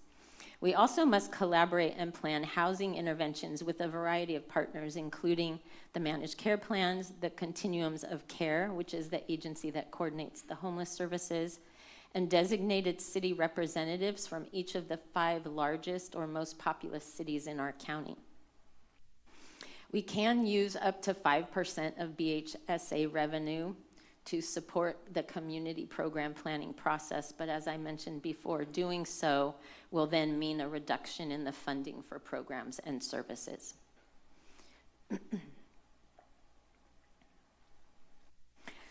So the CPP activities that we've completed to date have been quite extensive, and the team, really, I have to highlight Amy Rhodes, who's joined us today as our BHSA coordinator, has been doing incredible work out in the community. We've reached 273 community members through the CPP activities. And while that might not seem like a huge number in the grand scheme of the whole county, this is a brand new process for behavioral health, and this is a larger number than the Behavioral Health Department has ever engaged before in the history of Santa Cruz County behavioral health. So this is the beginning of what we anticipate will continue to be a growing process of community involvement. But we've held a number of community forums across the county in the regional jurisdictions. We've held educational sessions for both the community, our staff, and also specifically, I wanted to make sure we held one with our community providers that we're currently contracting with. We've done key informant interviews, had informational meetings, and held focus groups, and then done a community survey. So I want to show you what that kind of the outcomes from all of that look like. So these are a bunch of demographics that were collected through that process of those who participated in the CPP. So just a few key highlights, 75% of the participants who completed our survey were adults ages 25 to 59. 17% were older adults above 60 years of age, and 5% were youth ages 16 to 25. 67% of the survey respondents identified as female, 23% as male, and 4% as non-binary genderqueer. 54% of the survey respondents were Caucasian, 26% Hispanic Latino, and 5% identified as more than one race. I'll leave that there for a moment. You take that in. All right, and then I want to share just with you some kind of high-level overview of the findings from this process, which is broken down into system strengths and resources and our system's gaps and needs. And as we're continuing to review the data that's coming in, we just have to be mindful that what we have listed here might be impacted by more input that we're receiving, and so some of these ranked items could change based on further input. But our system strengths and resources, we really received in input from community members that consistently shared that they believed that providers, and in particular the county staff, were dedicated and care. So that's the workforce of dedicated providers. Our mental health services and supports, the community feedback really highlighted crisis and field-based services, primarily the mobile crisis team, and their appreciation for that. Regarding our access to care, community feedback highlighted improvements in access to care, but you should note that it also was identified as a gap, so there's clearly some work to do there.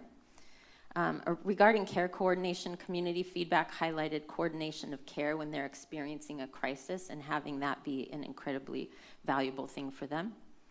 And then regarding community education and resource awareness, feedback highlighted the county's efforts related to raising awareness related to access to care and services. On the systems gaps and needs side, the things that were highlighted were insufficient housing, mental health services and support, specifically the general need for more mental health services with an emphasis on needing more housing supports, services for adults and older adults, and peer services. Regarding care coordination, community feedback highlighted challenges with coordination of care with housing providers, inpatient and our subacute facilities, the carceral settings, crisis services, schools, and primary care. The community also provided feedback that we had insufficient treatment beds and highlighted the need for increased beds, both for mental health and SUD treatment, as well as co-occurring mental health and SUD care. And finally, the community education and resource awareness. The community really highlighted the need for more education about mental health, stigma reduction, and awareness of the overall mental health and SUD services that are available.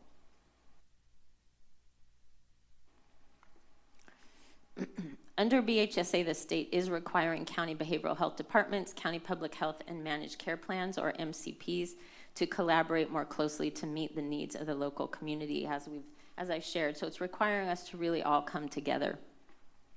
Amy Rhodes, our new BHSA coordinator, she has a background in public health in another California county, so we are very lucky to have her with us here in behavioral health to bring that expertise and experience. And she's already been working closely with our public health team, sharing data and planning for future collaboration on community health assessments. As a division, behavioral health has also been working closely with the managed care plans, developing policies and planning related to housing. And the managed care plans are now going to be required to also participate in the CHA and CHIP processes as well. One final example of the partnership between behavioral health and public health is related to the use of our population-based prevention dollars that public health will receive from the California Department of Public Health for suicide prevention. So while public health across the state will be in the lead for this type of work, and here locally, behavioral health is a required suicide prevention coalition partner, so we will continue that partnership. Just a few highlights on the timeline. The behavioral health integrated plan is being completed now, and it's due June 30th to the state. The next CHA is due in December of 2028, and the next CHIP is due in June of 2029, and will include behavioral health objectives aligned with BHSA requirements. So as we see the years unfold, these multi-department and agency processes will start to align in timelines. It'll be a little off track initially, but we'll get there. Just a quick overview of the new state-defined behavioral health continuum of care. The Department of Health Care Services created this new behavioral health care continuum under BHSA, which consists of discrete mental health categories, discrete substance use categories, and then housing intervention services, indicating that counties can now fund housing for individuals who have a substance use disorder. So the 3-year integrated plan, including our annual updates, the templates, and the annual accountability report will be structured based on this new continuum.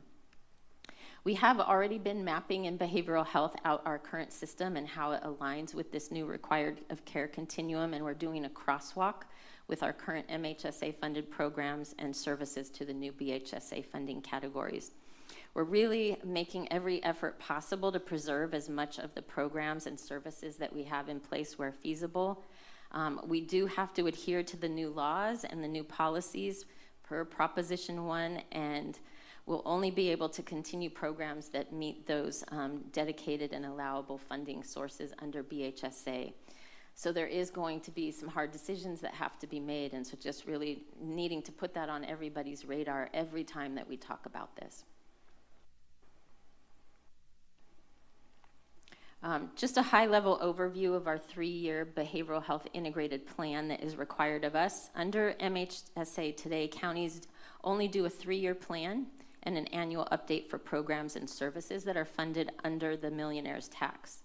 Under BHSA, the county is now required to develop a 3-year behavioral health integrated plan for all funding sources in behavioral health, not just BHSA. The state has developed a template, and all counties will be using that same template and submit that to the state via an electronic portal. The newest behavioral health integrated plan template was released by the state on October 30th, and just the blank template is 100 pages long. No data in there yet. So just want to provide some insight into how big of a lift this is. You know, historically, the MHSA plans and annual updates focused exclusively on the MHSA or millionaire's tax funding. Those annual plans were between 200 and 300 pages. And counties were now expected to report on all behavioral health funding sources. So there's a significant increase in the data required, including the aggregated consumer data, data related to the statewide behavioral health goals, housing data, just to name a few of the requirements, as well as expanded information related to the overall system of care and plan management. So what you see here is just a highlight of what's required in the new integrated plan. You know, we could talk extensively about each of these. I think, you know, some of the highlights I might share with you is just the requirement, the exemptions and funding transfers requests. Like if we are looking for exemptions related to allocations to any funding category, only small rural counties can request those exemptions for the first behavioral health integrated plan. So Santa Cruz, we're not even eligible for that exemption. We do have to go to the state to approve any transfer requests that are asked of any county as well. Another one that might be helpful to highlight is the county provider monitoring and oversight. We're going to be required to report out on Medi-Cal quality improvement plans for all of our contracted BHSA provider locations. We'll have to look at how we're, report on how we're monitoring them. We have to ensure adherence to new laws and policies outlined by the state, as well as efforts towards their statewide goals. Some of that required monitoring will also include how they're actually claiming and billing for services. So quite a large lift. And every single category, there's just new requirements that are online for us. All right, so we're almost done here. I know this is a lot of information. Just wanting to share with you a little bit of where we are in the timeline. So if behavioral health was a human, you could see we are very fit and agile because of everything that keeps coming at us over and over again. So we will continue to be adaptable and make our way through this. In respect to the CPP and the Behavioral Health Integrated Plan, November and December, we really did spend very focused and intentional time gathering community input. In January and February, which is kind of where we're moving in right now, we're analyzing, collecting that data. By March 31st, we must submit our draft integrated plan to the state. So this is the first time ever that they're asking for a draft plan submission, and they'll be reviewing that. And then in April and May, we'll have our community input open public comment period of time that will be available. So once our draft is submitted, we'll make sure it's posted on the website. There'll be opportunity for the public to provide comment on that. Of course, we will be reviewing it all internally, both myself working on that in partnership with Amy, our health service director reviewing that, our CEO signing off on that, and then bringing that finally to all of you for final approval. And then we will submit that final plan to the state by June 30th. So lots going on and lots to still happen. Just want to note again that there are several informational slides included in the appendices for a little more in-depth information on all of these areas. And you can also visit our website, or you can send an email at the address listed there, and Amy does a really great job of monitoring that and making sure that folks get their questions answered. All right, that's what I have for you today. Thank you for the presentation. I'll now look to my colleagues to see if there are any questions for clarification. Supervisor Koenig. Yes, thank you. Thank you for a detailed report. It's definitely, I mean, it's a lot coming at us, and I don't mean that as far as the presentation so much as all of these new requirements from the state, and that 100-page template report sounds pretty daunting before we even started filling things in. So, and I'm looking here in the appendices about allowable BHSA housing settings and uses of that money.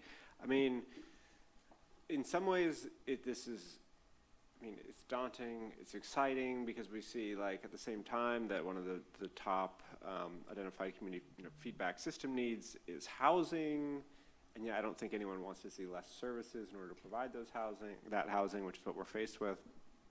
But as far as the housing goes, it seems like, allowable uses include both permanent housing, transitional housing, shelters that are not completely congregate, but sort of some room sharing is allowed. Can you just talk about that a little bit more, what we can spend the housing dollars on? Yeah, there's quite a bit of detail listed on a couple of the slides there. And we do have the ability to fund a variety of non-time limited permanent settings, as well as time limited more interim settings. I think the important thing for us to understand, not just here locally, but across the state, while we have the ability to fund this variety of things, Santa Cruz County is already, and behavioral health in partnership with Housing for Health, are already investing significant amounts of dollars in housing developments.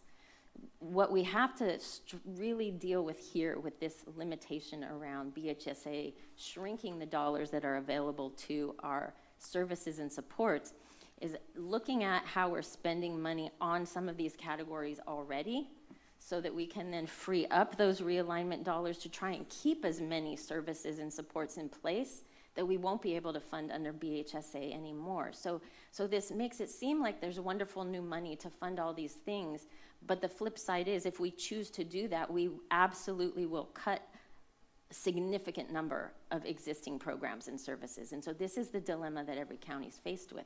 So yes, we can do all these things, but I can tell you right now already, the amount of assisted living and board and cares that we're already funding are quite extensive, and the housing bucket allocation isn't even enough to cover what we're doing already. Okay, so that was going to be my question. Like, from realignment or other sources, how much are we spending on housing today? And what you're saying is it's less than the No, it's not less. Billion, more than the $7 million that we're yeah. currently spending. It's more than that, so, yeah. And I see operating subsidies as one of the things listed on here. Does that mean that we could potentially use the money to operate facilities like Live Oak Landing or the behavioral health, the bridge housing? Operating for components of the facilities where the behavioral health clients that are struggling with being unhoused are being housed. So it wouldn't be the full operational cost, but we could fund some of that theoretically. Okay. And I know there's been sort of some disagreement at the state level about, like, whether we can use housing dollars to support sober living environments. Are there any restrictions around that, or with these housing dollars, or not? We can use the money to fund any type of non-time limited housing for individuals who are struggling with SUD or mental health. So it does open that up so that we can fund those types of facilities. But I don't know that we have been doing that locally yet. Sure. Yeah, no, we haven't. But, yeah. Well, I guess that's good news. Yeah. Do we have any sense of, there's clearly some rebalancing that needs to happen that you're going to be looking at as far as, like, moving some of the realignment dollars maybe that we have been using for housing over to support services instead. Do we have any sense of ultimately how this is going to impact our core services? If there's positions at risk? So county positions, we've very much prioritized. That has been something that has been a county-wide priority, and definitely for us in behavioral health. So not looking to get rid of any of our currently filled positions. Our staff are very critical for our entire system of care. Where we will absolutely see an impact is our ability to fund the full array of contracted services that we have now. And many of those include some of the prevention work that we've been funding through behavioral health. That already is just not allowable now. There is a very tiny component of early intervention that there is some allowable prevention funding, it's very restricted, and it's a May fund, you know, and so again, with having less dollars, we're having to make those difficult choices about ensuring that the most critical programs and services stay open and available. Okay, thank you. Yeah. Supervisor DeSerpa. Thank you, Dr. Sandoval, for this presentation. A couple of quick questions. In terms of, I heard you say that some of the money is going to be set aside, and I think the Department of Public Health or Department of Healthcare Services will be administering those in the way of grants. Yes. I'm just wondering, I'm guessing you've already thought through all of this because, or some of it at least, to try to prepare our community-based partners for going after as much of that money as possible to fill these gaps. Can you talk a little bit about that? Yeah, absolutely. Thank you for that question, Supervisor DeSerpa. This is a component that is incredibly critical and important for me. You know, so these changes that are being required are being required under the will of the voters of California passing this proposition. So this removal of prevention and these critical partners in our community that we have been funding that are supporting necessary prevention services are no longer allowable under BHSA. It's just important that everyone understand that this is not a behavioral health decision to not do this. These are still absolutely necessary and critical services. And so very early in the process, we brought all of our contracted providers in for an informational session. We had it in person up at our MLN campus. The huge room was filled. We had everyone there that was able to come join us, and we provided critical information to them about these changes that were coming and the need for us to partner together to figure out how we make sure at a community level these critical prevention services are still available. And so the next phase of that intentional outreach with our providers is to bring them back in and give them more information as we're learning from the California Department of Public Health. What exactly are these funds going to be organized, how they're going to be organized, how they can leverage them. The state still has much information to release, so we're learning as we go, but we want to provide as much information and technical assistance to our community providers in this prevention space that we're not going to be able to fund anymore to help them leverage the state funding so that we don't see what I think would be a tragic reduction in really critical prevention services. Thank you. Can you give us just an example of what type of prevention services you might be talking about, just to get a real sense? Yeah, so any kind of organization that might be focused on general outreach to community members to provide them information about mental health or substance use, to provide, you know, education around noticing the signs, like, for example, the mental health, gosh, why is it slipping from my mind right now? Mental health first aid is a perfect example of prevention in its true form. Those kinds of services have been very typically fiscally supported by county behavioral health plans across the state. That's a very clear-cut prevention service and is not something that is allowable under the way that BHSA is now structured. One of the things that I noticed in one of the pie charts, I think, was that you must use some of the money for early intervention under 25s. And I guess what I worry about are the kids that fall off their parents' insurance, their commercial insurance at 26.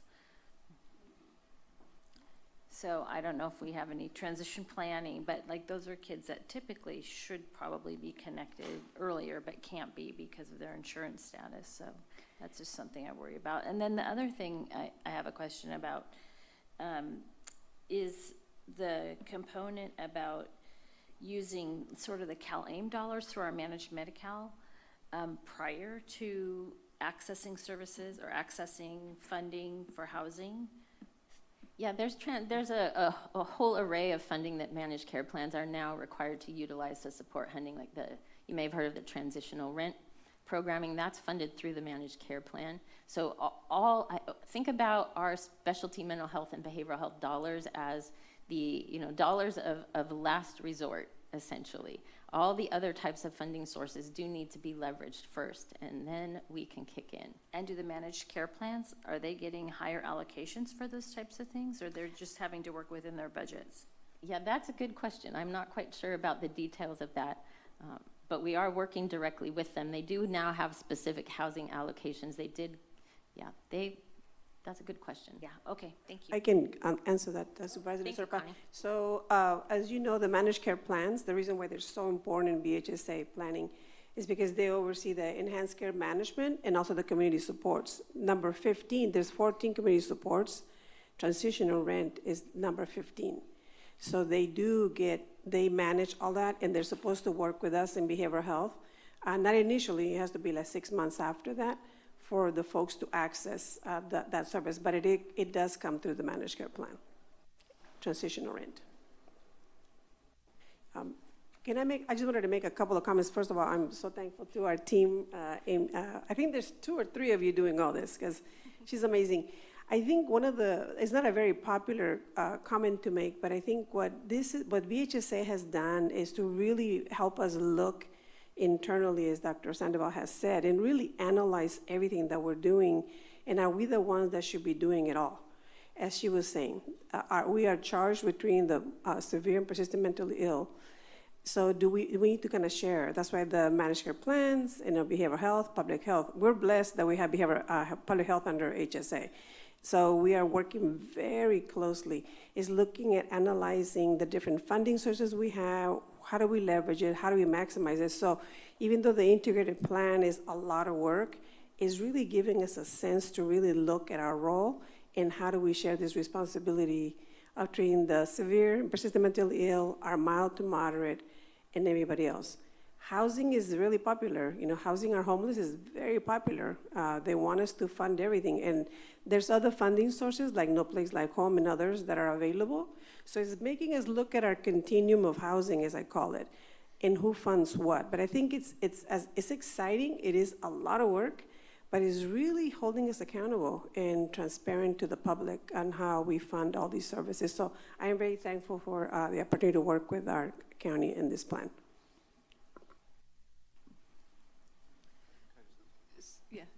Thank you. Just one follow-up question to that. So, we're kind of getting the heads up now of all the work that's involved, and you're going to come back in June with a plan for us to approve, and then we're going to, let it roll in July and for the next few years. What key decisions or policy trade-offs will this board be asked to weigh in on before approving the final behavioral health integrated plan? And are there opportunities for us to get engaged between now and June?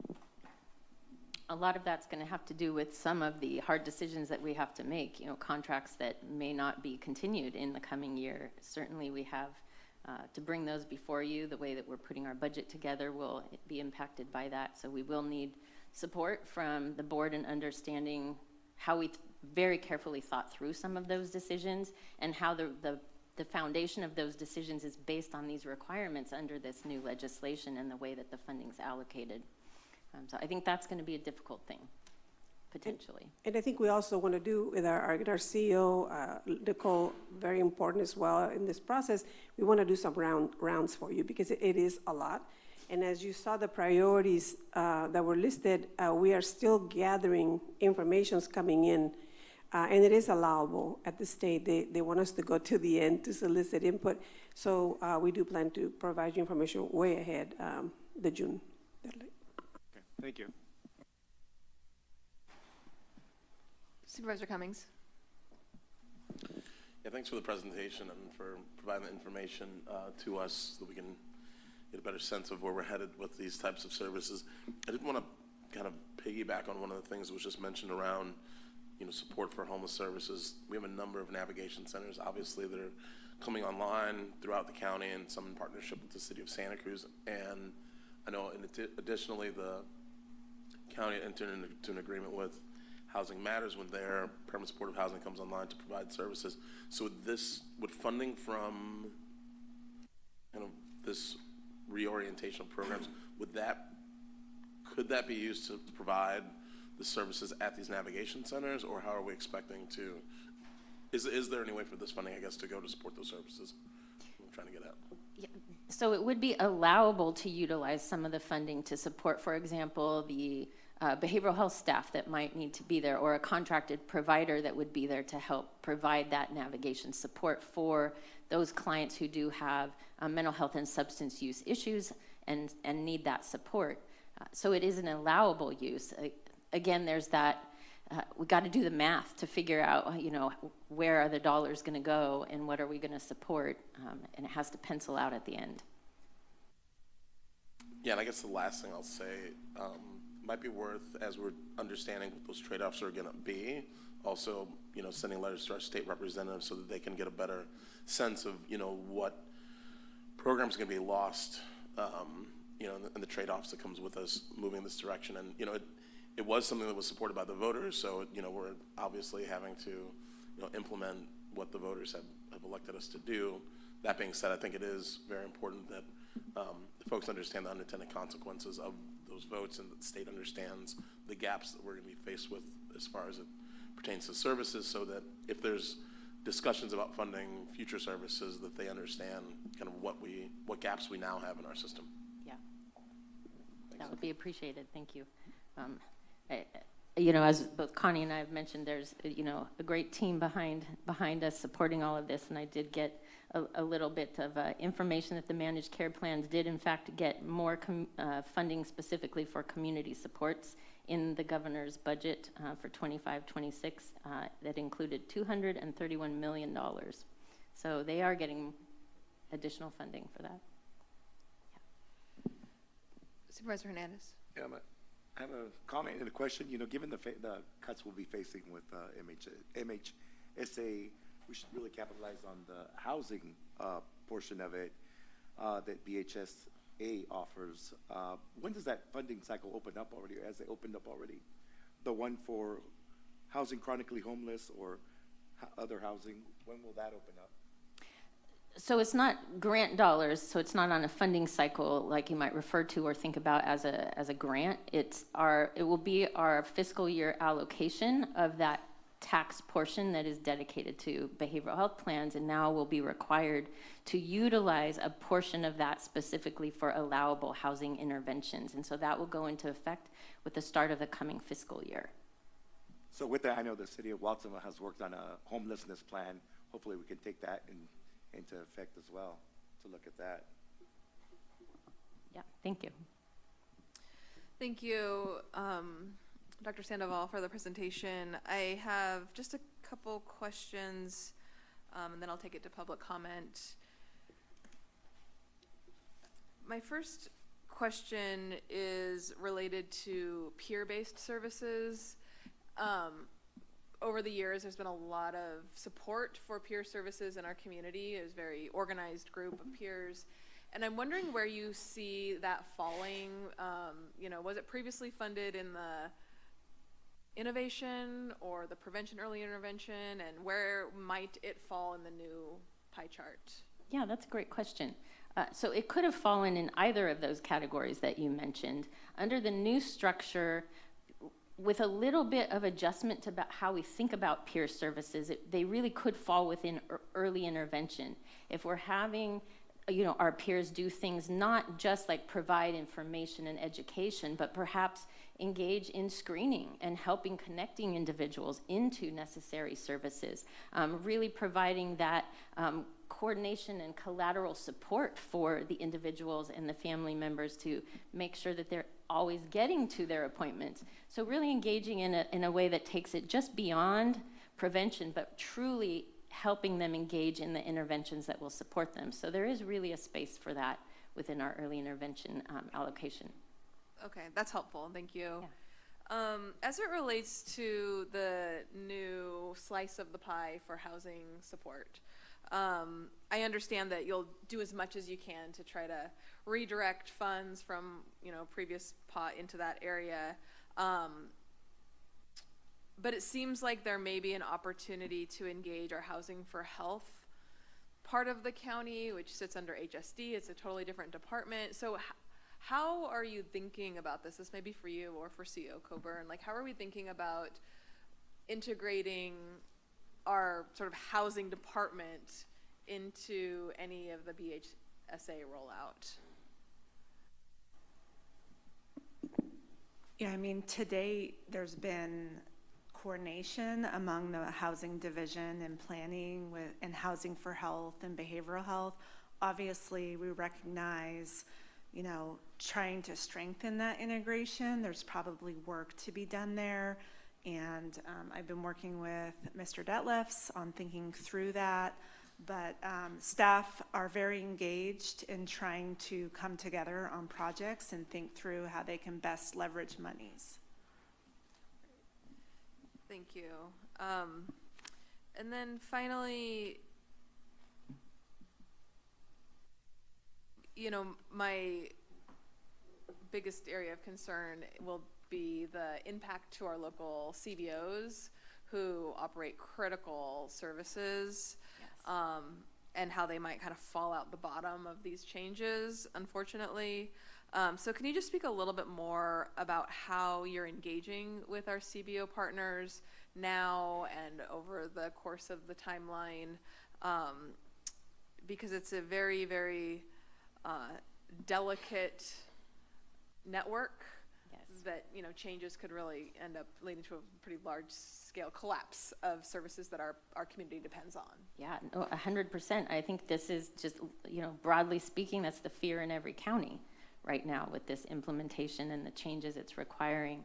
But again, for us, it's been real important to stay engaged and have our providers part of this process. Like, you know, this is impacting all of us, and really looking very carefully at the required allocations and how are we engaging in making sure that as many of the services that we're going to continue to invest in are focused on those part of our safety net population at the highest end of the spectrum, those who truly have the most severe and chronic conditions. That is the behavioral health plan's legal charge.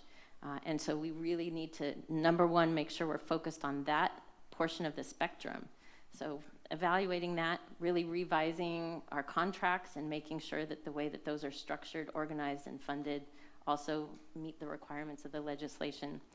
Some of the partners, you know, if we are looking at things, we might determine that with a slight adjustment in scope, you know, they could help us to meet that need in a different way that would fit under BHSA. Others will have to make the hard decisions that really what they're doing is an activity that is valuable, and we have to make a choice that maybe it's not going to meet the need of that specific specialty mental health need the way that we need to stay focused on. So I know that's vague, but we're going to make those decisions very carefully with a lot of data and thought, and be able to spend some time, you know, talking with each of you as that's helpful and necessary as well. Thank you. So seeing no further questions, I'd like to take it out to the public. Is there anybody in the audience who's here to speak on this item? Seeing none, do we have any callers online? Yes, Chair.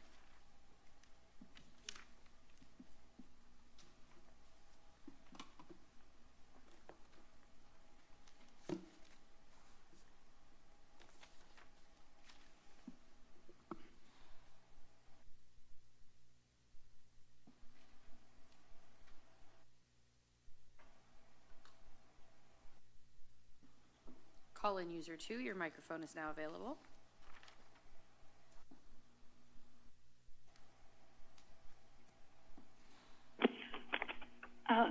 Sounds like we're attempting to put Band-Aids on gushing wounds of the poverty and harm caused by an exploitative capitalist system. I know you're trying your hardest, but with lack of funds or misappropriations of funds, it's extremely difficult. I heard phrases like contracts that may not be continued, collapse of services. I wrote down some of the things you said. Hard decisions to make, support for homeless services. What kind of support is there for that with the sweeps of the homeless camps? Some years ago, I heard somebody interviewed from an organization called Share the Wealth campaign, Share the Wealth. And I think that's what elected officials need to do, is to demand the wealth from the billionaires and the military industrial complex. I have some questions here. You talk about partnership with behavioral health and public health. Often behavior health, or what's called mental health. Presentation, good communication skills. So, I look at this big picture here with behavioral health, and I see things in the future probably getting a little worse because we're spending so much money on ICE and DHS, and it doesn't make sense when you convince so many men across our country to think that it's okay to run around and beat up on the vulnerable and to round them up and so on. So it's a concern. And, so another little dig here at, millionaires and billionaires. If you make $1 million during a year, I mean, what's the big deal of paying a little extra money to lift up your community and to make life better all around you? So I'm highly supportive of this. I hear, guys like, what is it, Peter Thiel flapping his mouth, and then Elon Musk is all bummed that he can't get, engineers and the scientific community to move out of California to Texas. It's like, get real. All of us know that, the two family members here, both spouses are working and they both have high educations. We're not just going to lift up and pick up ship and move to Texas to help out Elon Musk and his buddies. So looking at the whole picture here, these billionaires can fork up. The state of California gave them a great opportunity in life. So why not? They could fork up some cash and help everybody out. So anyways, I found this very good. And thank you. We have no further speakers online, Chair. Thank you. With that, I'll bring it back to the board for a motion and discussion. I'll move the staff recommendation. We have a motion from Supervisor Cummings. Second. Second from Supervisor Koenig. Any further dialogue? I'll just add that I think we all understand that there are some major tough decisions that will be coming before us as we approach budget season. I really appreciate your effort to engage the community. MHSA had a very robust engagement process, as you know, and it seems like you're doing some really good work on the BHSA development and implementation. But anywhere that you can engage our community-based partners to keep them in the loop every step of the way so they can plan accordingly would be very helpful. So with that, we have a motion and a second. Will the clerk please call the roll? Supervisor DeSerpa? Aye. Koenig? Aye. Hernandez? Aye. Cummings? Aye. And Martinez? Aye. Motion passes 5-0. At this time, I'm going to be calling items number 8 and 9 together. So as the presenters of those items come forward, I'll read them. Number 8, consider adopting a resolution authorizing the Office of Response, Recovery, and Resilience and General Services Department to apply for $2,299,303 in Community Development Block Grant Disaster Recovery 2023 Mitigation Resilient Infrastructure and Planning Program funding. And number 9, considering adopting a resolution authorizing the Community Development and Infrastructure Department to apply for $13,698,650 in Community Development Block Grant Disaster Recovery 2023-2024 Infrastructure and Mitigation Resilient Infrastructure and Planning Program funding for the county infrastructure and mitigation projects and take related actions. So because these two items are so closely related, we've decided to combine the items, which means we'll hear both staff presentations back to back. I'll then offer the board an opportunity to ask questions on both items. We'll go back to one public comment period on both items and then bring it back to the board for discussion and deliberation.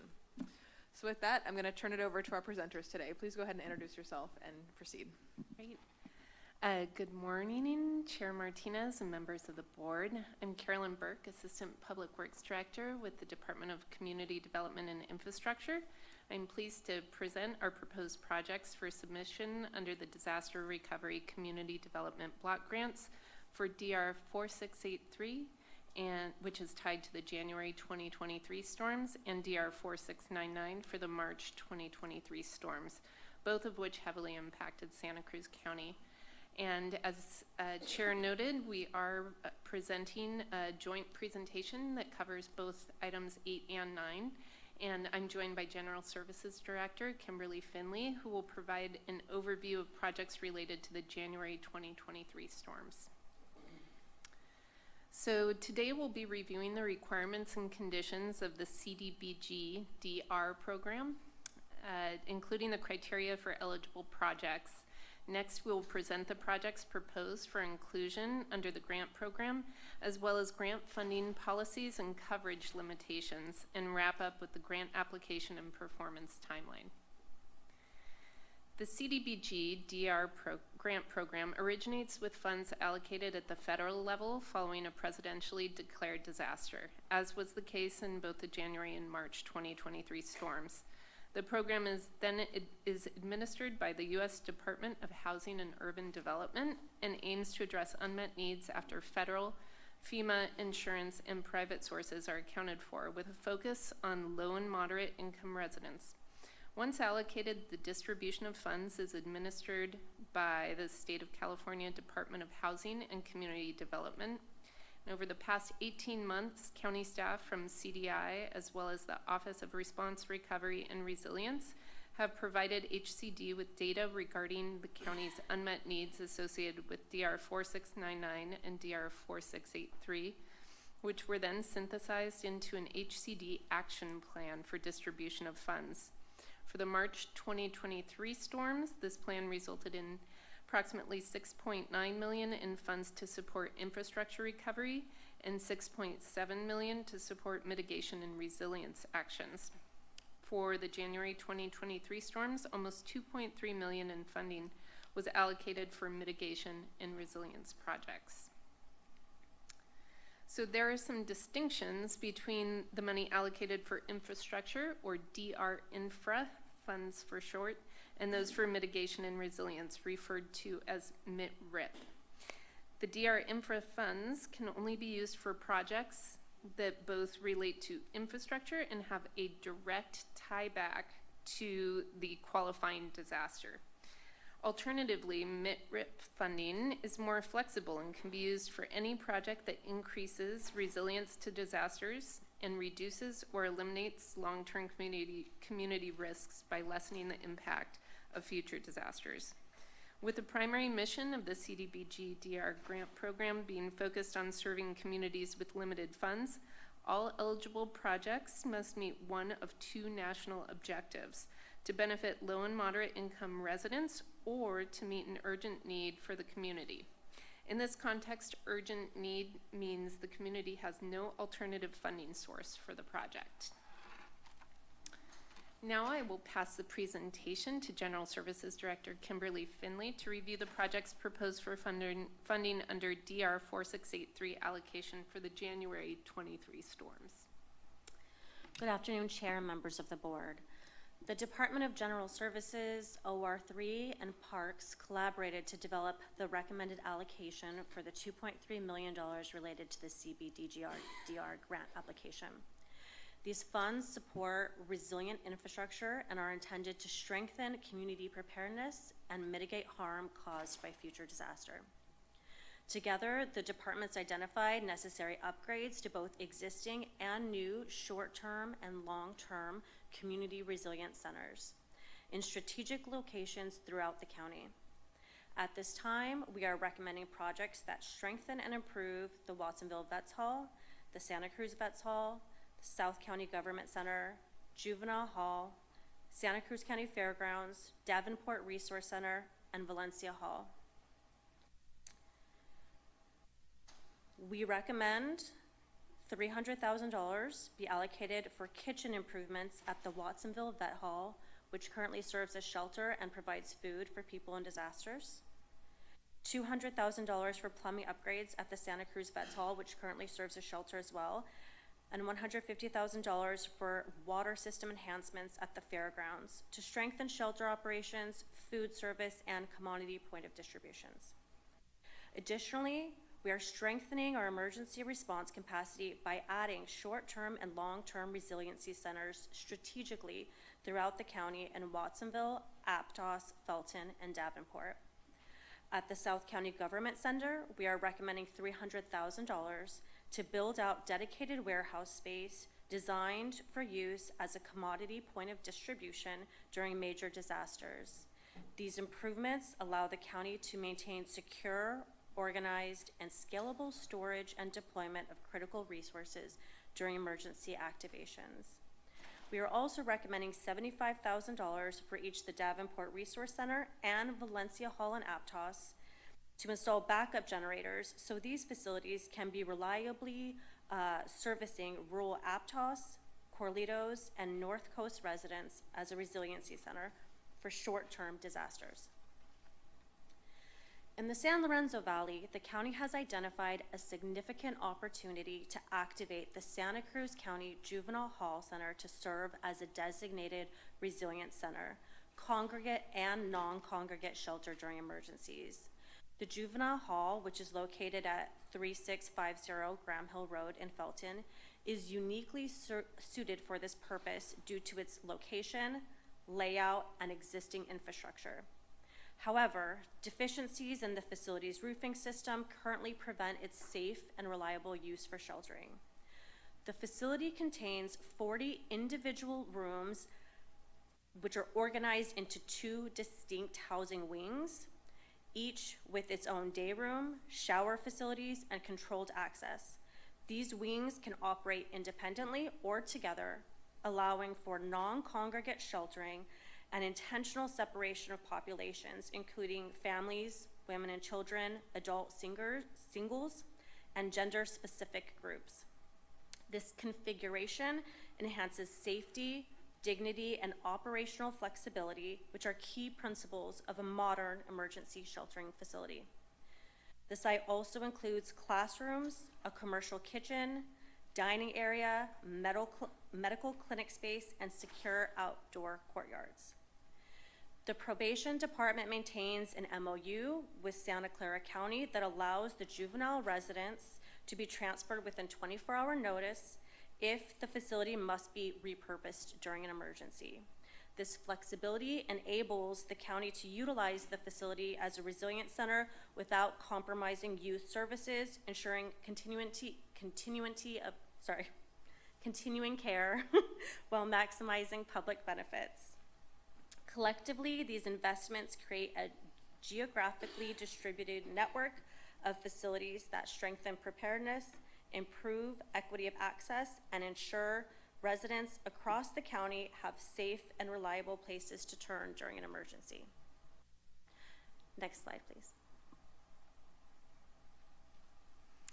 Okay, so the proposed projects for funding under Disaster 4699, so that's the March 23 storms, were selected based on several criteria. These include projects that, while critical to the community, do not meet eligibility requirements for other funding types, or where the county does not have sufficient internal funding to meet local match requirements for alternative grant programs. Because this type of grant funding does not become available often, care was taken to ensure projects maximize community benefits. In the case of the proposed countywide culvert replacement programs, these benefits included addressing those culverts with potential to trap residents in the event of failure, severity of deterioration of the existing infrastructure, and culverts in critical locations that require more complex fixes due to size and depth. The table shown here includes preliminary estimates for the cost of design and construction consistent with our board memo, but as staff has continued to collaborate with HCD and refine their applications, these costs have shifted with more granular engineers' estimates, as you'll see in the upcoming slides.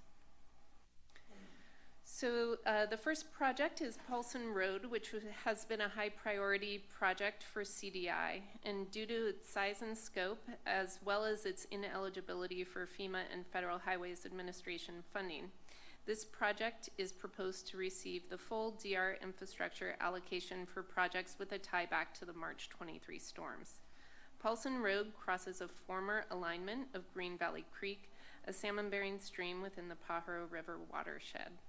Following an upstream levee breach, the creek realigned, leaving the roadway approaches vulnerable to flooding and ponding. The low-lying road segments on either side of the existing bridge experienced frequent inundation and periodic closures, resulting in its addition to the county's seasonal road closure list. These weather-related closures mean longer school commutes to nearby Alianza Charter School and Watsonville Charter School for the Arts, slower emergency response, and limited access to the new Valle del Pajaro Park and the fairgrounds, which also serve as an emergency shelter site. The proposed project will raise the roadway approaches, improve drainage capacity, and enhance safe fish passage and habitat conditions. The resulting community benefits include supporting safe routes to school, access for farm workers and emergency response, year-round access to Valle del Pajaro County Park, and improved habitat for threatened fish species. And this provides an overview of the complete grant funding total of $6.964 million. The next project considered for CDBG DR mitigation and resilience funding is restoration of the culvert carrying Leona Creek beneath Capitola Road in Live Oak. This project has been a high priority for the Zone 5 drainage district due to its deteriorated condition and potential to interrupt a main east-west transit corridor and access to the nearby affordable housing development and Dientes Dental Clinic. The proposed project includes restoring the culvert via lining and compaction grouting of the surrounding soil voids, and the current cost estimate is $860,000 to complete the repair. $300,000 in development funding has supported partial design of the project and will go toward completion of the project, with the balance being covered by the CDBG mitigation and resilience funding. CDBG DR funding allows the county to include subrecipient projects in their applications. Through the CDI Zone 7 staff's ongoing coordination with the Pajaro Regional Flood Management Agency, they have identified one such project to provide increased flood protection along Reach 5 of the U.S. Army Corps of Engineers Pajaro River at Watsonville project. As part of a larger project to improve levees along the Pajaro River, current plans include the installation of a flood wall on the north side of Salsapuedes Creek to protect the College Road neighborhood from the 25-year flood event.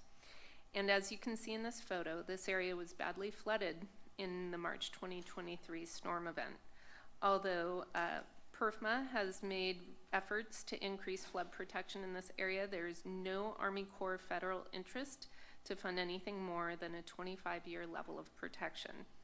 HCD, CDBG mitigation and resilience funds would fund a betterment that would increase the level of protection to 100 years by designing and building a taller flood wall in this location, which also meets criteria for designation as a disadvantaged community. And here is a map of the area to receive this added level of protection. It's highlighted there in yellow. The current cost estimate for increased flood protection along the northern side of Reach 5 is approximately $2.4 million. This will result in approximately 100 homes that will benefit from increased flood protection and will remove them from the FEMA Special Flood Hazard Zone, resulting in ongoing savings in insurance premiums and disaster recovery costs. The next project proposed for CDBG DR funding is the Davenport Drinking Water Improvement Project, which provides for installation of 320 linear feet of 8-inch water main in the road. along with new water meters and abandonment of an existing deteriorating water main. The water line will be upsized to allow for fire protection in this neighborhood of residences and businesses, which meets criteria for low and moderate income community. In addition, the project will construct an isolation valve enabling shutdown of water to the school and portions of the community of Davenport without shutting down the entire system, which could be critical if water infrastructure is damaged during an earthquake.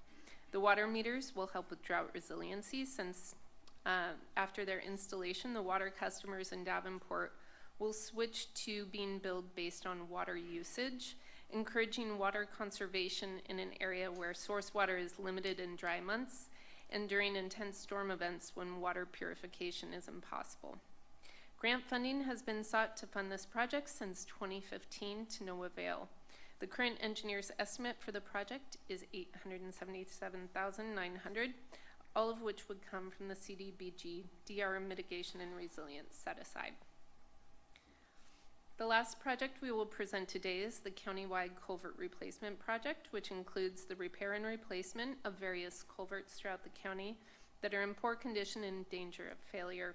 Prior to the CDBG DR grant opportunity, CDI had conducted a comprehensive assessment of the 3,300 culverts along county roadways, rating the severity of their condition and potential for failure. As noted earlier in the presentation, these culverts were selected based on both their condition and the consequences of failure, such as entrapment, interruption of emergency services, and complexity of repairs. This project would be funded by a total of $3.8 million in CDBG DR mitigation and resiliency funds. Due to the federal funding tie, the CDBG DR program policies must meet federal guidelines that limit the types of activities that can be reimbursed under the grant agreement. While no local matching funds are required for any of the projects, the consequences of these guidelines drive the ultimate fiscal impact of our participation in the program. Among the most impactful is the limit on compensation for overhead costs. These are costs that are associated with maintaining the office staff and amenities necessary to conduct business and cannot be tied directly to individual projects. Federal guidelines require that compensation for overhead costs are capped at a maximum of $50,000 per project. With project costs in the millions of dollars, CDI's ability to fund overhead will vary by project and program type. Once project budgets are fully refined, project managers will meet with CDI fiscal staff to review total costs and identify overhead funding sources prior to signing a master agreement with HCD to accept the grant program funding. CDI and OR3 staff have completed the pre-application process, and application preparation is in full swing with the February 27th due date approaching. Once applications have been submitted into the HCD portal, they will be reviewed by HCD staff for final approval. Because funding has already been allocated to Santa Cruz County, this is not a competitive selection process, but rather a confirmation of eligibility under the program and funding category. As noted in the last slide, CDI staff will review the approved project list and the final cost estimates to identify funding sources for overhead costs over the 3-year performance period and return to the Board of Supervisors prior to signing a master agreement with HCD with a final project list and funding totals. Today, we recommend that your board adopt 2 resolutions. One, authorizing staff to apply for $13,698,650 in the State of California's Community Development Block Grant Disaster Recovery Funds related to Presidential Disaster Declaration DR 4699, and $2,299,303 related to DR 4683, and another certifying the urgent need national objective for qualifying projects under both disaster events. Finally, we recommend that your board direct the Department of Community Development and Infrastructure and General Services Department to return to the board upon application award to accept unanticipated revenue and provide a list of awarded projects. That concludes our presentation on this item. Individual project managers and staff are present to assist in answering any questions you may have. Thank you. Thank you for the presentation. Do my colleagues have any questions for staff? Supervisor Koenig. Thank you, Chair. I mean, this is really an exciting opportunity to put together a Christmas list or a wish for the new year, if you will. And there's definitely a lot of things that I love on here. I mean, particularly replacing the Leona Creek culvert. You know, that is always, the possibility of the failure of that culvert has always occupied a special place in my nightmares, especially right now with the Harbor Bridge under construction and Capitola Road bearing even more traffic. So it's great that we have visibility to fixing that. And of course, a lot of the other projects here is on the culvert replacement list here. I mean, these are like 21 super important culverts, and I've seen one or two of them, and it's pretty shocking how quickly a failed culvert can destroy a road. So that's great. One question is, did you guys do any kind of like cost benefit analysis when selecting these projects? And I mean, I'll just say, like, I love that this is an opportunity to do the Paulson Road project. It's also super expensive at $7 million, right? And we're replacing 21, perhaps protecting, you know, a number of major roadways, 21 different culverts for 3.8 or something like that, right? I mean, did we look at the opportunity to maybe do another 40 culverts? And I mean, I don't care if they're all in the 4th district, right? I mean, it's like just, this is a lot of roadways out there. I think we have 100 failed culverts, 400 more that are at risk of failing. Like, this is just one very big ticket item, and I'm wondering, like, did we look at, okay, well, what are the traffic counts on Paulson Road? What are the traffic counts on the 20 to 40 other roads that we could potentially save with this? Yeah, I'm going to refer this question to our our Public Works Director or Assistant Director, whichever can get there first. Well, I can start, and if the others have something to add, happy to hear that too as well. Hi, I'm Steve Wiesner, Assistant Director of Public Works and CDI. So to answer your question, and this is really, what we presented here was a balance of needs throughout the county. Obviously, our needs are great in our infrastructure and road system, but we've identified these as critical needs. Paulson, it has north of 3,300 cars a day. It's identified as a critical evacuation route when it is in a very low-lying area of the county. So when we experience flooding like we did in 23, Paulson's actually getting hit every single year, but it becomes a critical route to get to and from some of our evacuation areas that we evacuate from and from the sheltering sites that we evacuate to. In addition, you know, it has a very large school complex at the end of Whiting Road near Casserly, which folks, it's a very long detour to get around there as well. And this is a problem that we've identified that's not going to go away. It impacts a great number of people, and it meets all of the criteria really well for like low and moderate level income. You know, we did balance that, and it is a different source of funding. You'll notice that it had to be tied directly back to the event, this infrastructure funding, whereas the mitigation projects, we could choose a number of needs throughout the rest of the unincorporated area, and we tried to balance that as best as we can based on, like Carolyn had articulated, you know, roads that really could trap people if we didn't get to these culverts. And so I think what is presented here is a really good balance of that and a good use of these funds. Okay. Thank you. Further questions? Questions, comments will come later. No comments, questions? Just, we're doing questions, and then we'll do public comment, and then okay, comments. We'll do public. I'll save it for public comment. I do have just a couple questions. Yeah. I do. Go for it. Reach number 5. Any input as to how important that project is to this levy project?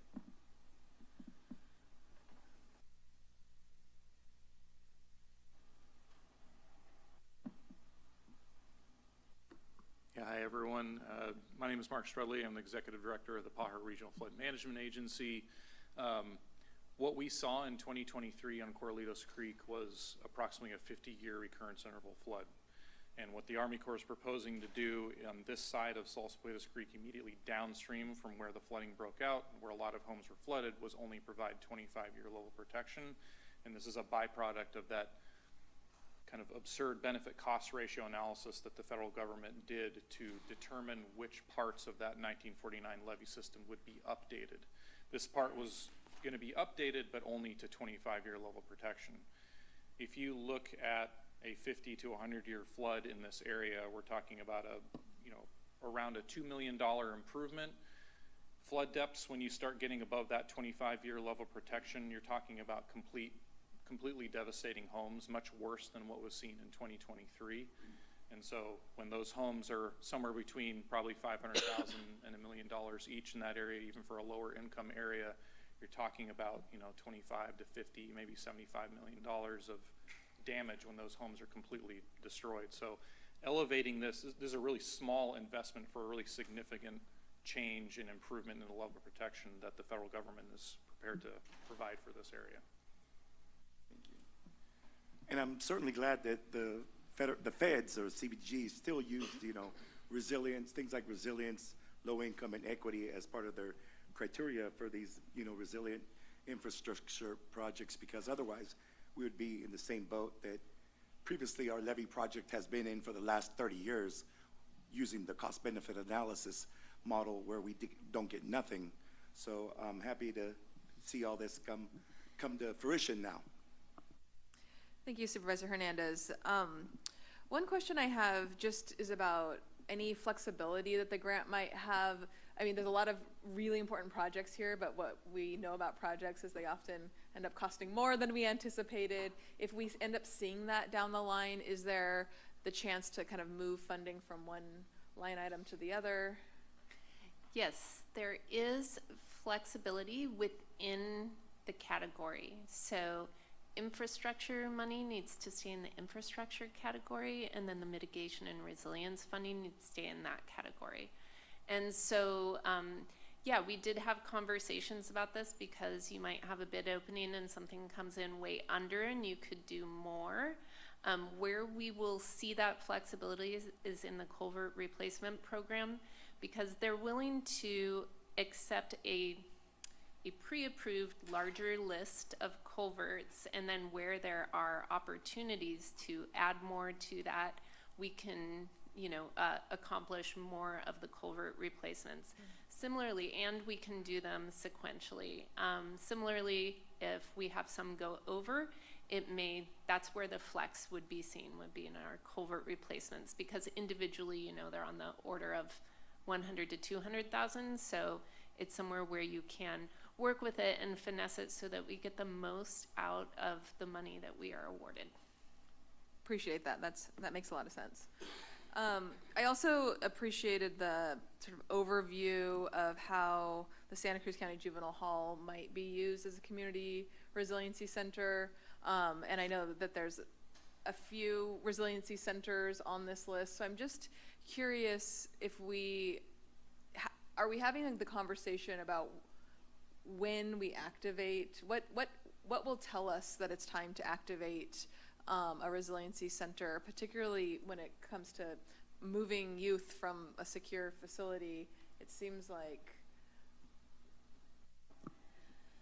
Well, as far as the activation, I would defer to OR3 as to when a site would be activated. However, I will say that Parks, GSD, and OR3 really collaborated and discussed what types of disasters we could foresee in the near future and what types of locations would be best for those services. So specifically in the San Lorenzo Valley, we were looking at if there was a devastating earthquake and people were displaced from their homes for a significant period of time, having this non-congregate shelter within the celled areas that have kitchen, medical clinics, etc. But then we also have the addition of the new gym, which is over 6,000 square feet for congregate shelter that could serve for long-term with the outdoor areas. So I think I would defer to OR3 as to what the disaster is, where the disaster happens, and their determination as to when a site would be activated. That's helpful, because I saw on the spreadsheet it was listed as both a short-term or a long-term. I think it could be activated for both, but our goal really was to provide a long-term solution that we don't currently have in the San Lorenzo Valley. I think it could be utilized short-term, but the vision is for a really a long-term site. Okay. Additionally, I wanted to mention one more item. In working with the director of probation, she had identified that we could also close off one wing in the two wing residential cells and have the occupants stay on site if it was a circumstance where we didn't need to utilize the entire premises. So I would defer to the probation department and OR3 to determine when it's necessary to move the occupants off-site to Santa Clara, or if we could keep them on premises, just isolated to one secure wing. Got it, that's helpful. Seeing no further questions, I'm going to take it out to public comment. Is there anybody in the room who'd like to speak on this item? Is there anybody on the phone? Yes, Chair.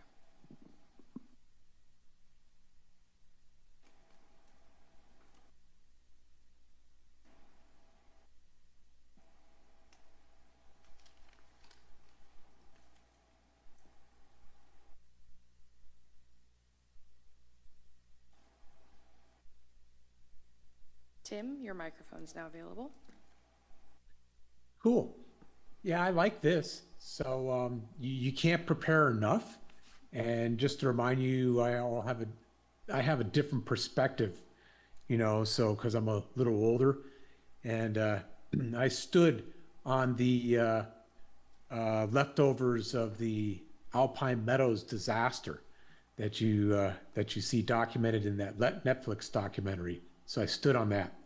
And then the year after, Slide Mountain collapsed into Washoe Lake. That was awesome.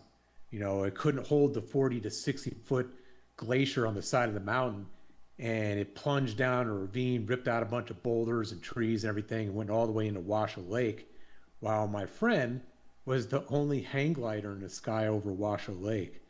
So while that was going on over here in the Bay Area, houses were plunging into the ocean. So anyways, things could be much worse, and you cannot prepare enough. So that's the end of my comment. I like what I see here, and I think you should move forward in a hurry and fix as many things as you possibly can. Thank you very much.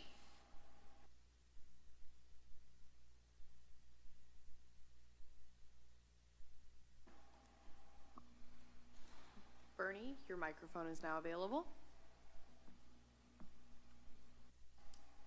Good afternoon, Chair and Board. Bernie Gomez with Milpa. I was listening, and yes, I'm in full support of planning for the future, for planning for disasters, because it's not, the whole thing is like, it's not if, but when, right? And to my understanding, you know, a resilience center can be essentially any building, right? You can create any building, develop any building, invest in any building. However, I miss to really understand, or just the notion of using a carceral setting as a juvenile carceral setting as a resilience center.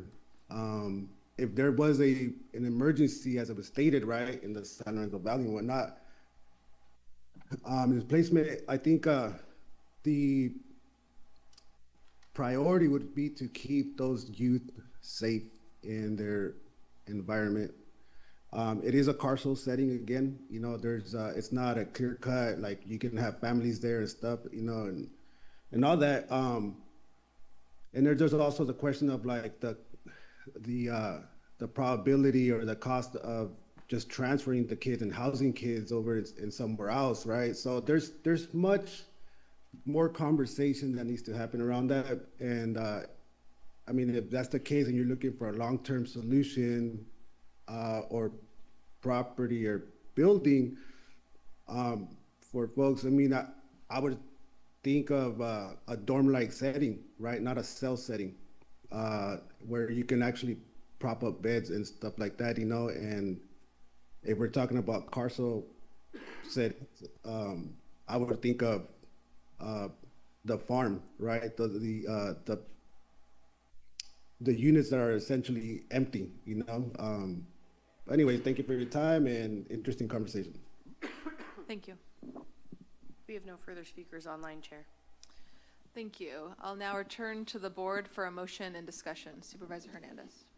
Yes, with these projects, I'm certainly proud to support this item and make a motion to move this item. But first, I want to say that this is really exciting time for Watsonville today, with a number of projects in South County. But I want to again thank staff, all of CDI, OR3 for all their work on this. And again, reiterate that I'm certainly glad that, the feds are still using these items of equity in their criteria for these resilient infrastructure projects. Being a veteran, I'm very happy to see that both our veteran halls are facing upgrades. The one in Santa Cruz and of course the one in Watsonville. It's going to make all of our Prouds very happy to see that. And of course, the upgrades at the fairgrounds. Our fairgrounds has been used multiple times for resiliency during the earthquakes way back, and then during the 95 floods, and then the last floods in 23. And I remember being there when they didn't have any access to Wi-Fi there. They didn't have any access to, they brought these washing machines, but they couldn't access the water there. They had water issues for that. Of course, the South County Government Center, I'm always happy to see upgrades here. And of course, Juvenile Hall, keeping everyone safe. There's people on both sides there that are probably from, South County. A lot of the employees and a lot of the young people in there. So it's good to keep them safe. The Pajaro Valley and many of our unincorporated communities know firsthand what the 2023 storms did to our roads, our drainage systems, our neighborhoods. We also know that we cannot simply rebuild the same way and expect different results the next time a severe storm hits. This funding represents a major opportunity, nearly $13.7 million, to invest in infrastructure that is critical to public safety, emergency access, and flood protection.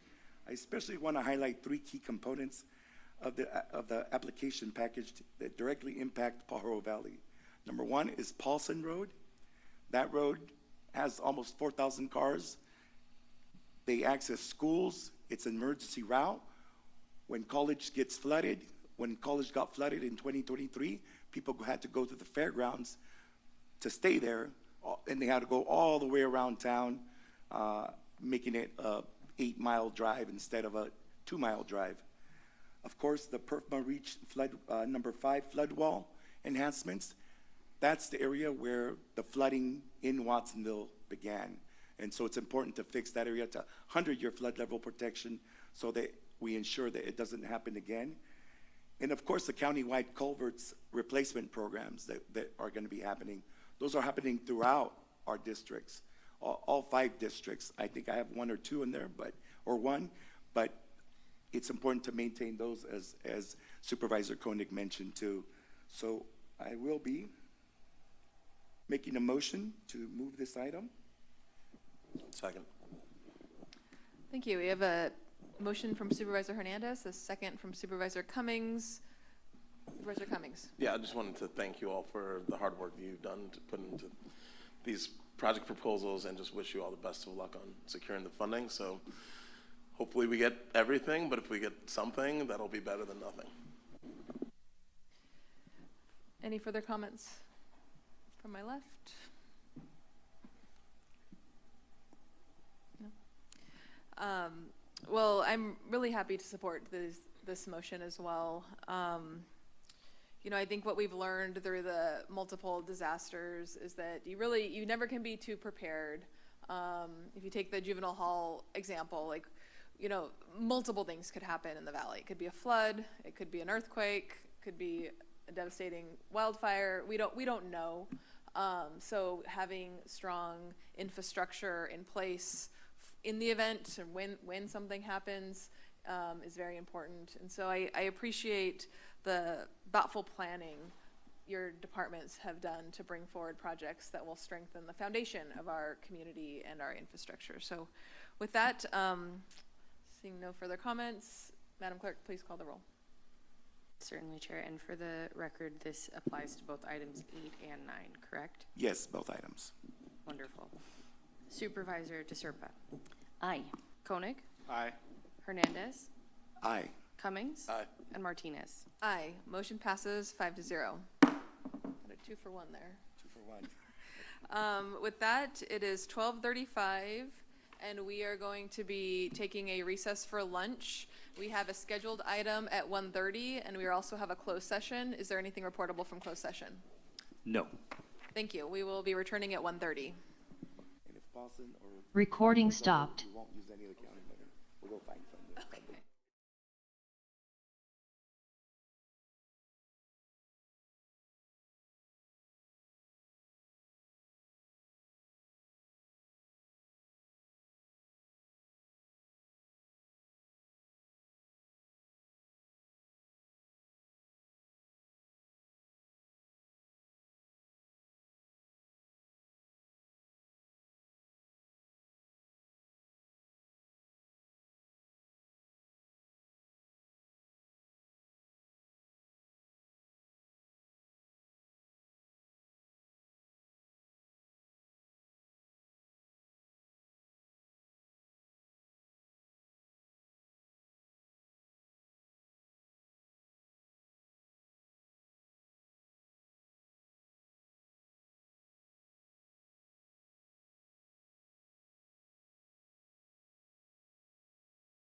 appreciate everyone's patience. We just got out of a closed session, so we will wait for a couple of my colleagues to join us. So please be patient. We'll start soon.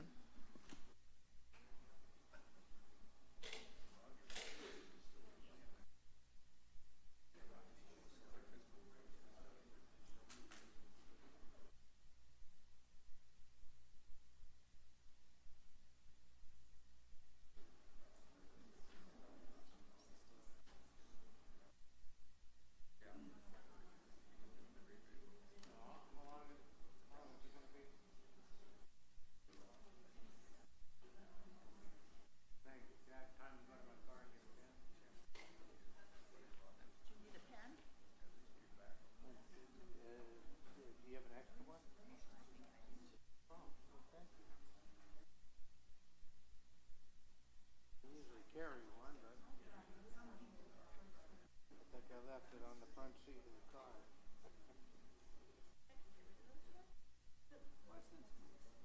Oh, well, thank you. I'll give it back. Thank you. It's a nice one. Well, I think, is this? Yeah, we're together.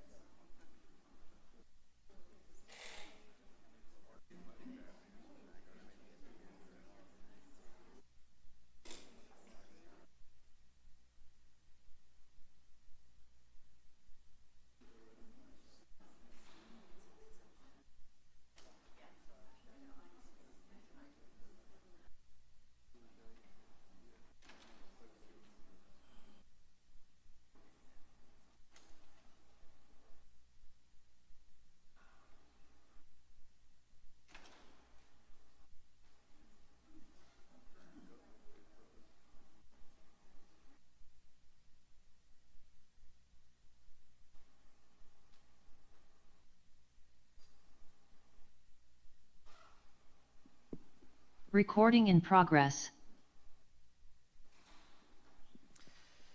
Good afternoon. I'll now call our meeting to order for item number 11, our scheduled item. We are here to conduct a de novo public hearing to consider a development permit application 241371 regarding a proposed 57-unit multifamily building located at 841 Capitola Road and take related actions. So that everyone knows what the process is going to be, I'm going to invite staff to present their report. Then we will hear from the applicant. The applicant will have 10 minutes in total, so they can either use their whole 10 minutes during their presentation or reserve time for a rebuttal after we hear from the opposing side. After the applicant speaks, we will hear from the organized project opponent. They will also have 10 minutes total, which they can use fully or reserve part of that time for rebuttal. After the organized project opponent speaks, the applicant can make a rebuttal if so desired. Then there can be an opponent rebuttal if so wished. After that, we will then open it up to public comment. We will then return back to the board for questions, deliberations, and actions. So for my colleagues, please note this is a little bit different. We're going to go ahead and hear from all the presenters before we ask our questions. And with that, I'm ready to hear from our staff report. So I believe we have here planner Jonathan DeSalvo, who will present the staff report. Good morning, Chair Martinez, members of the board, Jonathan DeSalvo, CDI Planning Division staff. Today we're conducting a de novo public hearing for development permit number 241371 located at 841 Capitola Road. The applicant is Workbench and the appeal was filed by Michael Reese on behalf of supporters of reasonable development for Live Oak. The project includes a proposal to construct 57 residential units within a 5-story multifamily building and associated site improvements. The project includes 4 affordable units comprising of 1 very low income or VLI unit and 3 extremely low income or ELI units. This project received approval by the Planning Commission of a site development permit pursuant to Senate Bill 330 and Builder's Remedy pursuant to Government Code Section 65589.5 and Density Bonus pursuant to Government Code Section 65915. To provide context, a preliminary SB 330 application was submitted April 9th, 2024. A formal builder's remedy application followed on October 3rd, 2024. The application was deemed complete in June of 2025. The Plan Commission approved the project in October of 2025. The decision was appealed to your board in November, and in December, you took jurisdiction and directed staff to schedule this de novo hearing. The subject property is located in the single-family residential 5,000 square feet per unit, or R15 zone district, as are the adjoining properties. Properties across the street from the project site along the south side of Capitola Road are located within the multifamily residential 4,000 square feet per unit, or RM4 zone district. The project site is located within the urban medium density residential, or RUM general plan designation. Surrounding properties and properties on the opposite side of Capitola Road are also located within the RUM designation. The following slides are a few photos of the project site. This photo looking north shows the project site to the north of Capitola Road. The site is developed with one existing home and several outbuildings. A historic evaluation prepared for the project concluded that the subject property is not eligible for listing as a historical resource.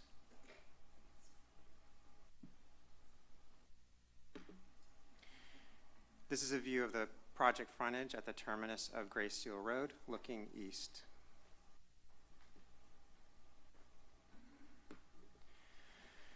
The following slides show the site plan, elevations, and landscape plans.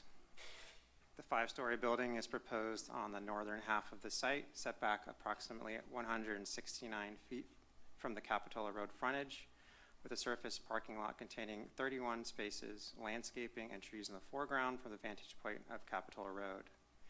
The proposed building is set back about 20 feet from the west side property line, 10 feet from the east side property line, and 15 feet from the rear property line at the north side of the site. The project takes its primary vehicular access via Gray Seal Road. An emergency vehicle access, or EVA, would be provided at the southern property frontage for access to Capitola Road by emergency vehicles only. A 5-foot wide sidewalk is provided internally within the project site, providing pedestrian connection throughout the site to the existing sidewalks on both sides of Gray Seal Road and to the sidewalk on Capitola Road. Along the Capitola Road frontage, the existing conditions are a small driveway and a 6-foot wide sidewalk with a curb. 2 existing curbed landscape islands are located in front of the site frontage within the Capitola Road roadway, providing for protected on-street parking lane. The project would replace the existing driveway with a widened driveway to allow for adequate width for the EVA, which will be blocked with removable bollards. Other than widening the driveway and adding requisite drainage and utility infrastructure, the project would retain the existing streetscape and tie a new sidewalk provided at the back of the driveway cut to the existing sidewalk along the Capitola Road frontage. Other project improvements include on and off-site drainage and sewer infrastructure improvements. The proposal includes 2 large biofiltration treatment basins on the site located to the southeast of the parking lot. The basins have been sized with sufficient volume to detain runoff per the design storm as specified in the county design criteria. All utilities are available to serve the proposed development, as indicated in the will serve letters from the City of Santa Cruz Water Department and the Santa Cruz County Sanitation District. Lastly, pursuant to builder's remedy provisions, the county may not require a dedication of land as a condition of approving a housing development project. The project proposes an overall building height to top of elevator penthouse of about 63 feet 6 inches and 54 feet 6 inches to top of the building's roof. The applicant has requested a waiver to allow for the height and stories of the building as proposed. The building mass is modulated in rectangular volumes. The building massing is carved away on the top level to accommodate 2 roof terraces and reduce the bulk of the building. The roof terraces are proposed at the front and rear of the building on its 5th story and include landscape planters and seating areas. The project proposes a variety of wall planes, materials, and balconies to encourage building articulation and visual interest. The material palette for the project primarily includes stucco, fiber, cement board, and accent balconies with metal railings. Landscaping is proposed throughout the project site, including a mix of trees, shrubs, perennials, grasses, and trailing plants, and a mix of native and non-native plants. This slide shows the southern half of the development, plantings in the 2 biofuel treatment basins to the east of the parking lot, and landscaping along the perimeter of the site. This slide shows the northern half of the development, landscaping along the perimeter of the site, lining the picnic area, and along the dog run at the rear of the building.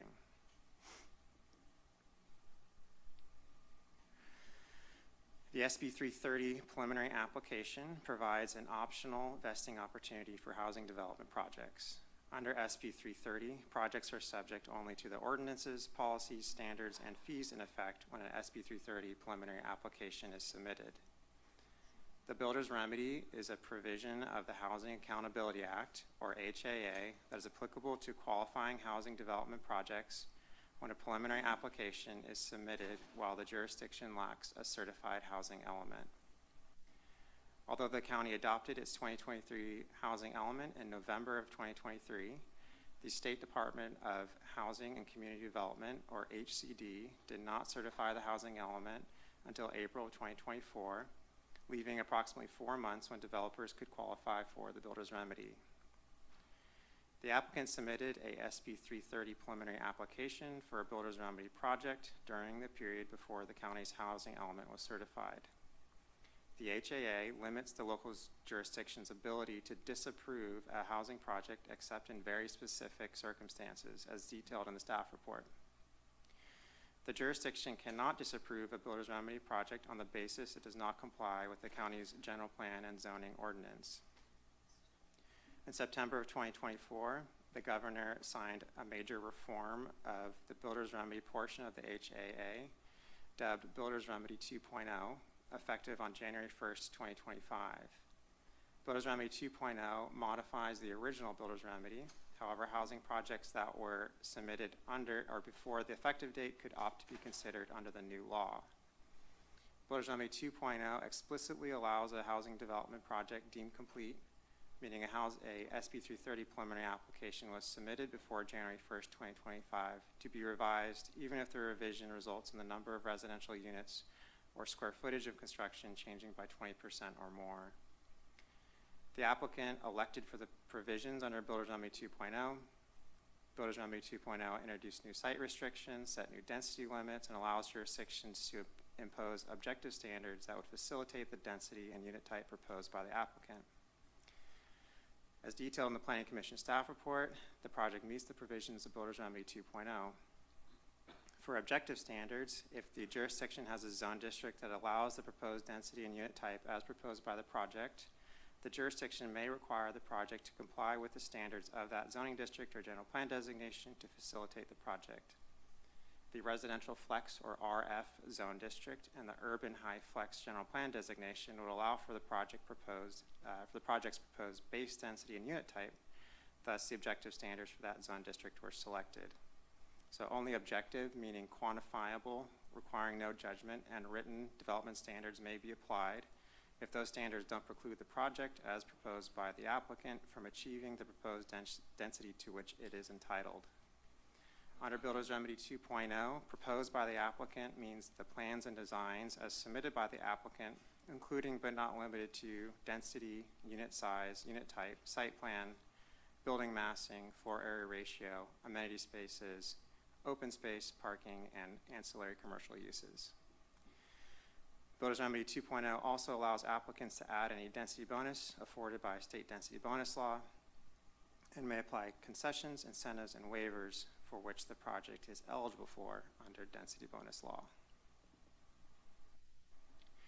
As mentioned before, the HAA limits local jurisdiction's ability to disapprove a qualifying housing project, except in very specific circumstances as summarized on this slide.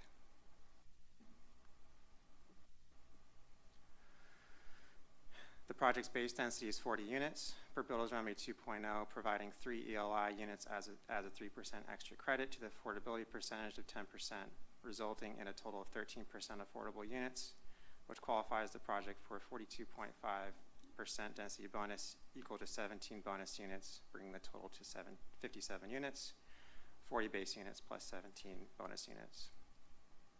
The project therefore qualifies for a total of 4 concessions or incentives and an unlimited number of waivers. For Builders Remedy 2.0, a project that utilizes density bonus is considered consistent with the general plan zoning regardless of any granted rate concessions or waivers. A concession or incentive reduces or modifies development standards or code requirements, resulting in identifiable and actual cost reductions to provide for an affordable housing project.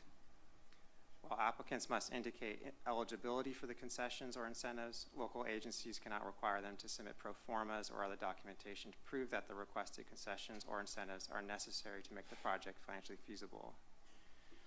An applicant may also request waivers of any development standard that would have the effect of physically precluding development as proposed by the applicant.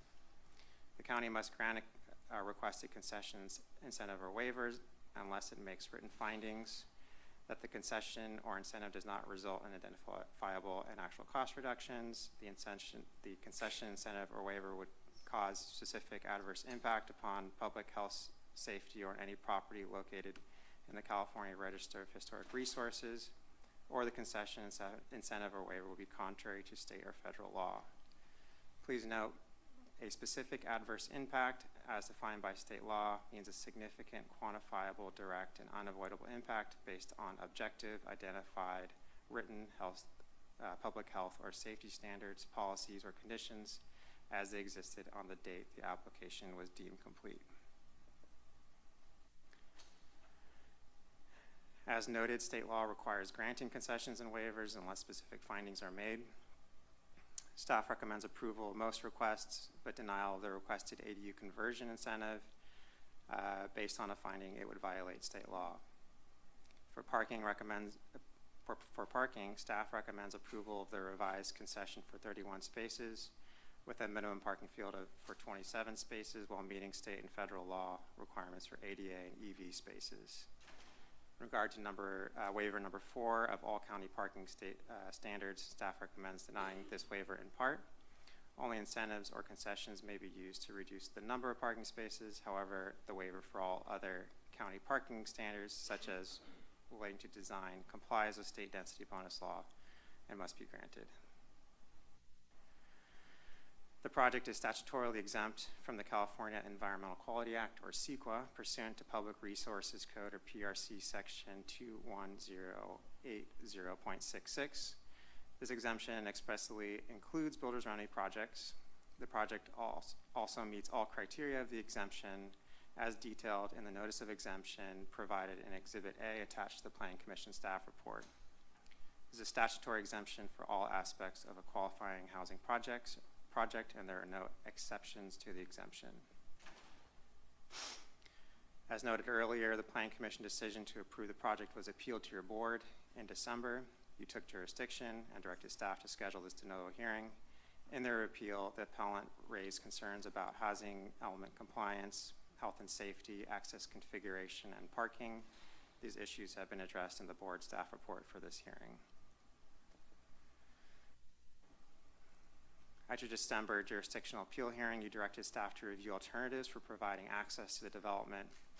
Per your directive, the Public Works Traffic Engineering Division expounded on its analysis of the approved Grace Seal Road access versus an alternative access from Capitola Road in a memorandum provided as attachment B to the board staff report.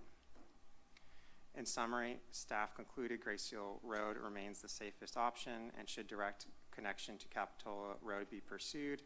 Engineering staff recommend an additional or amended traffic study be prepared to evaluate the operational and safety feasibility of the connection.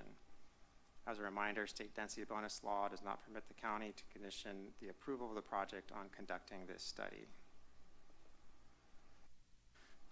The applicant has provided responses to issues raised by the appellant, as well as to select county actions.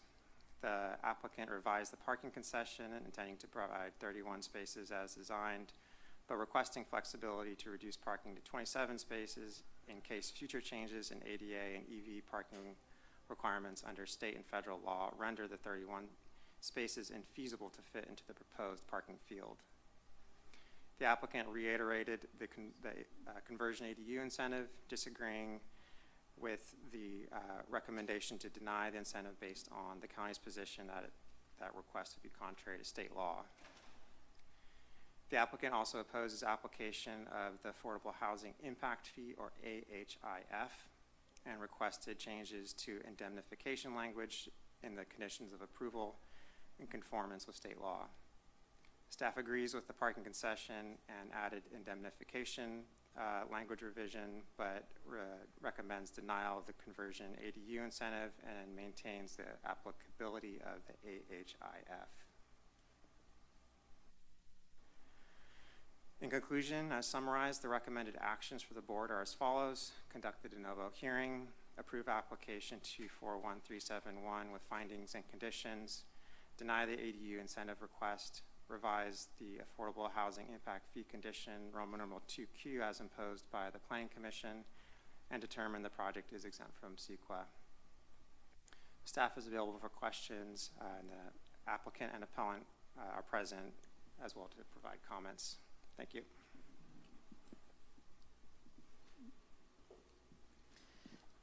Thank you for the staff presentation. We will now have 10 minutes for the applicant to respond. Chair, if I could make a comment briefly. Staff has spent an incredible amount of time working on this application. My office has spent an incredible amount of time working on this application.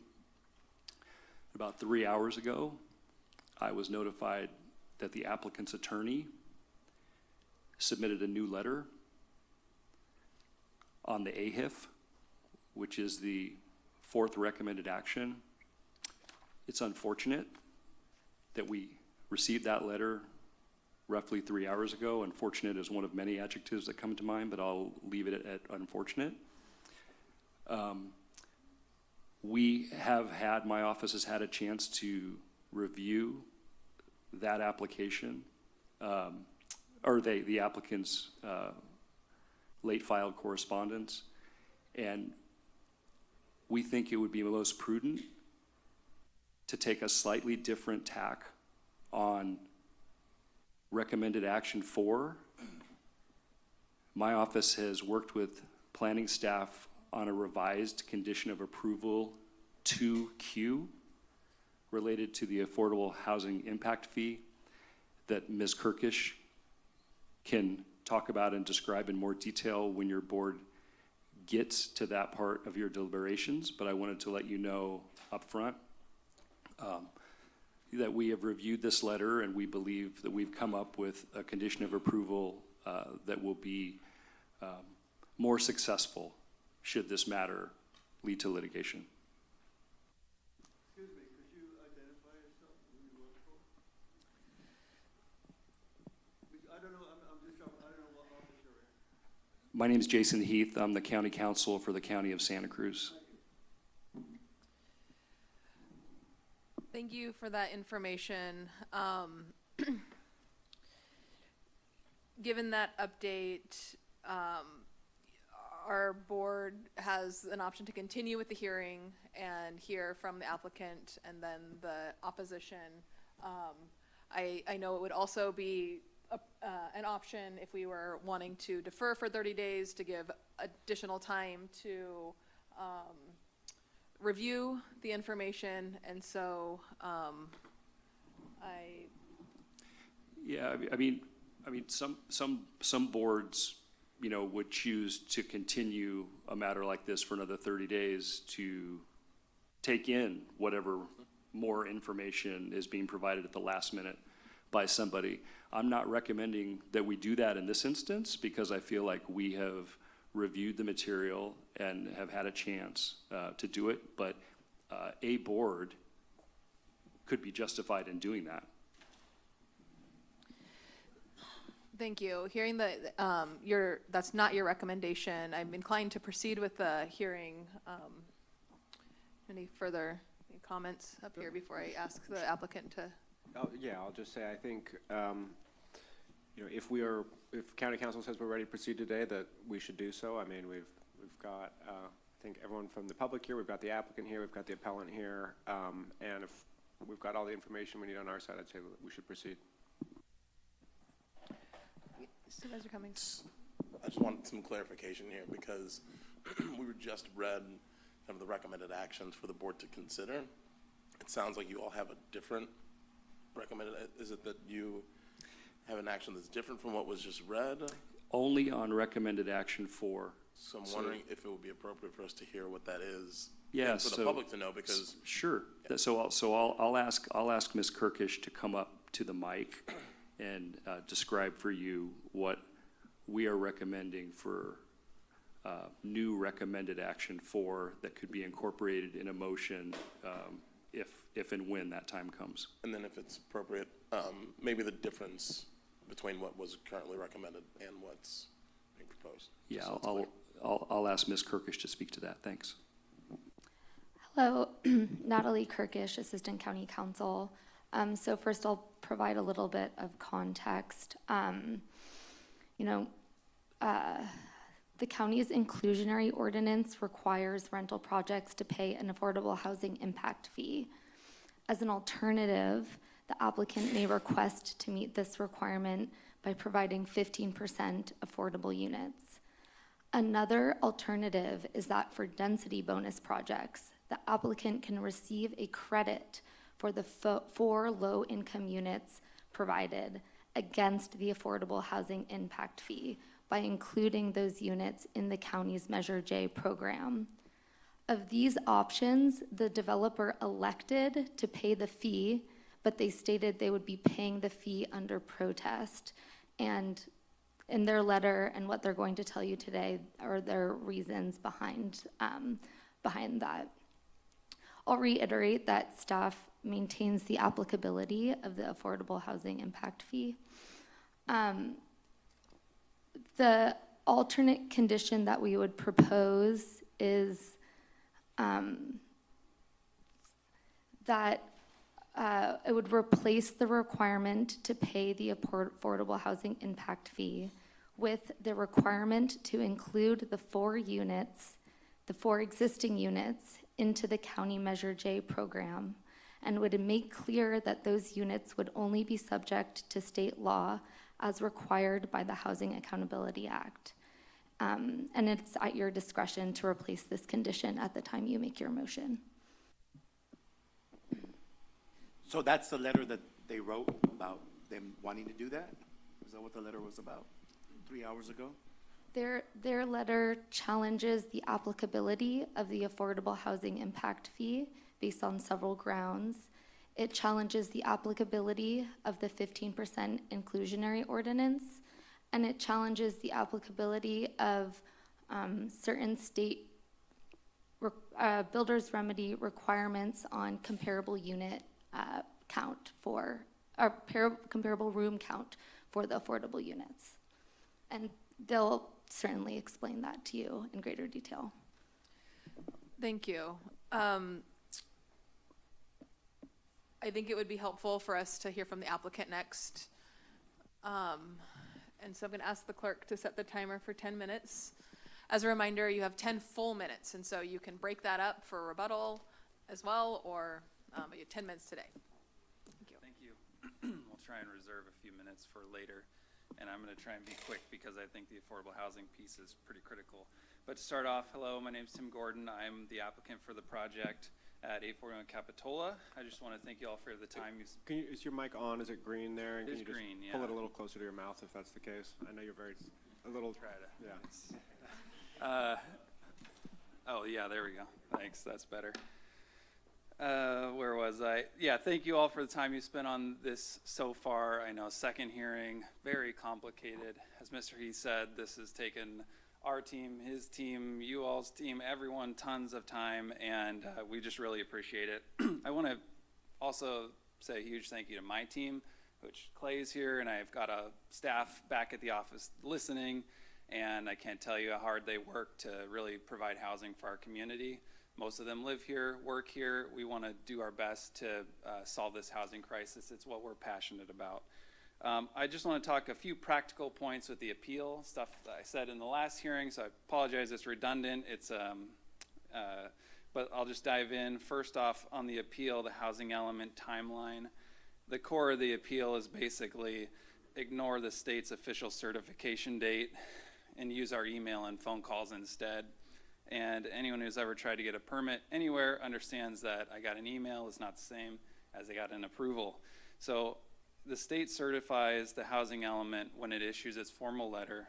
This was substantiated by state law this year and HCD multiple times. HCD even weighed in on this project in particular, which you have in your staff report. So you don't have to believe me, but I would trust them. Second, the safety in the bollard location. The appeal keeps using the phrase health and safety, but then they ignore the actual safety work done by all the experts that have reviewed this, including staff, including fire, public works, professional traffic engineers. They all came to the same conclusion that access through gray seal is the only safe way to serve the site. Pulling cars out onto Capitola Road introduces more conflict points and more risk and will lead to collisions. So a decision to move the bollards is not just a small compromise. It's moving away from the safest decision to, over the objection of the professionals. And really what it is saying publicly that the safety of the people that drive on Capitola Road, the safety of the residents of our future project are less important and are willing to be put at risk. So I really hope that we don't make a change to those bollards today.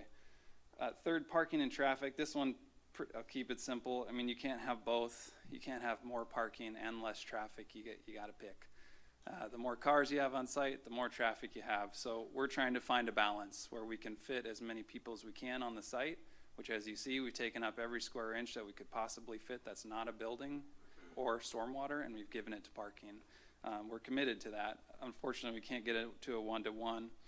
I also want to comment as a reminder, I know I said this last time also, 11 homes on Gray Seal Road, I actually did a recount. They've got something like 58 private parking spaces. That's almost a 6-car driveway and garage for each resident. So the idea that we're going to impact their street parking doesn't quite make a lot of sense. So as I pointed out, I feel like there's no merit to the appeal. Where does that leave us? We've really got unanimous Planning Commission approval, multiple staff reports, formal findings, extensive input from everyone in this room, multiple letters on the record from other attorneys that are not us that have stated the same. The project is legal, the record is solid, and we really hope you approve it. Lastly, I just want to say that the county and Workbench are not adversaries in this. It is complicated and it's hard, and some things come last minute because we get a staff report on a Friday and it's kind of hard to respond in time. So I apologize that there's some last minute back and forth. That's kind of how it goes, unfortunately.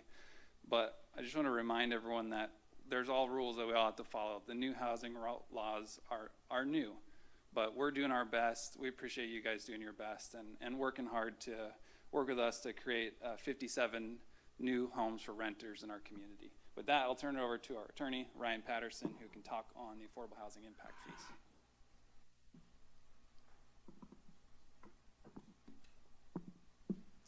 Thank you very much. Ryan Patterson, project attorney, Chair Martinez and supervisors, I appreciate your time. And to County Council, I personally apologize for that letter coming in late. We received the staff report Friday night, and my team worked through the weekend to turn the letter around this morning. So appreciate all your time you spent. First, the affordable housing impact fee condition. As the U.S. Supreme Court has confirmed, any impact fees have to be proportional to the impact of a project. In this case, the county has an ordinance that tries to set an impact fee per the project size, and that has 3 ways of doing it. You can either include on-site, you can pay a fee, or you can count density bonus units toward the inclusionary requirement.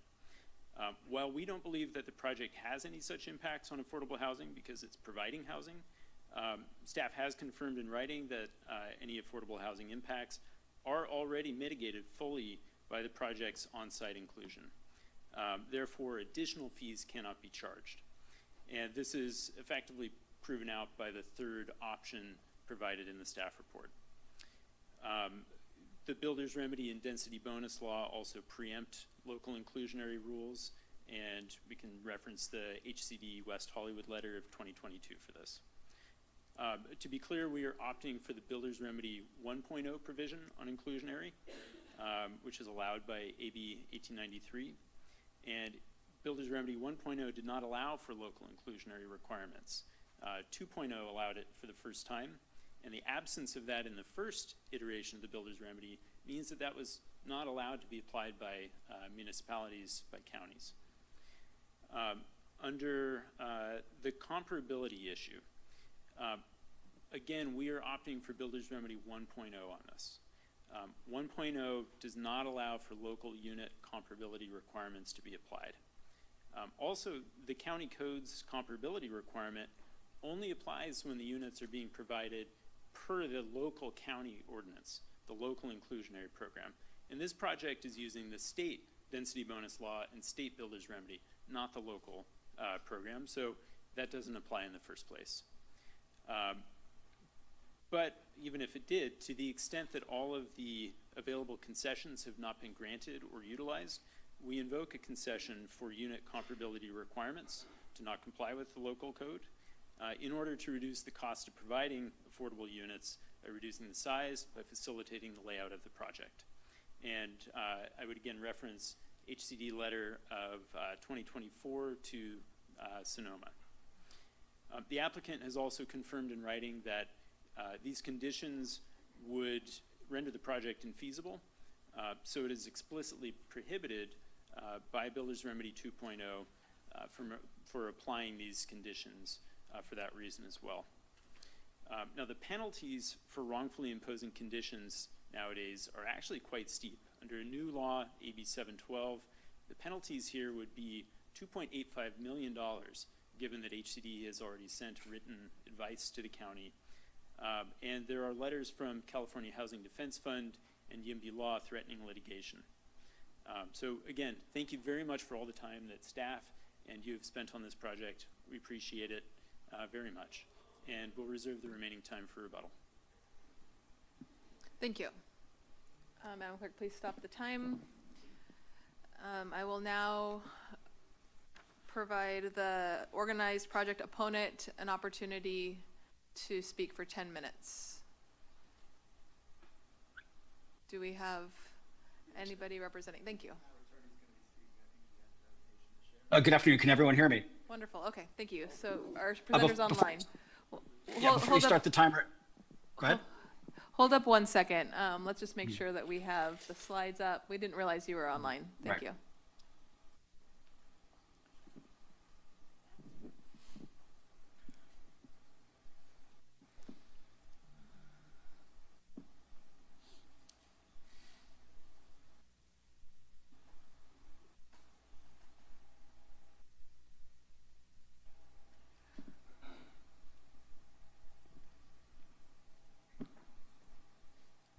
I've started the timer. Wonderful.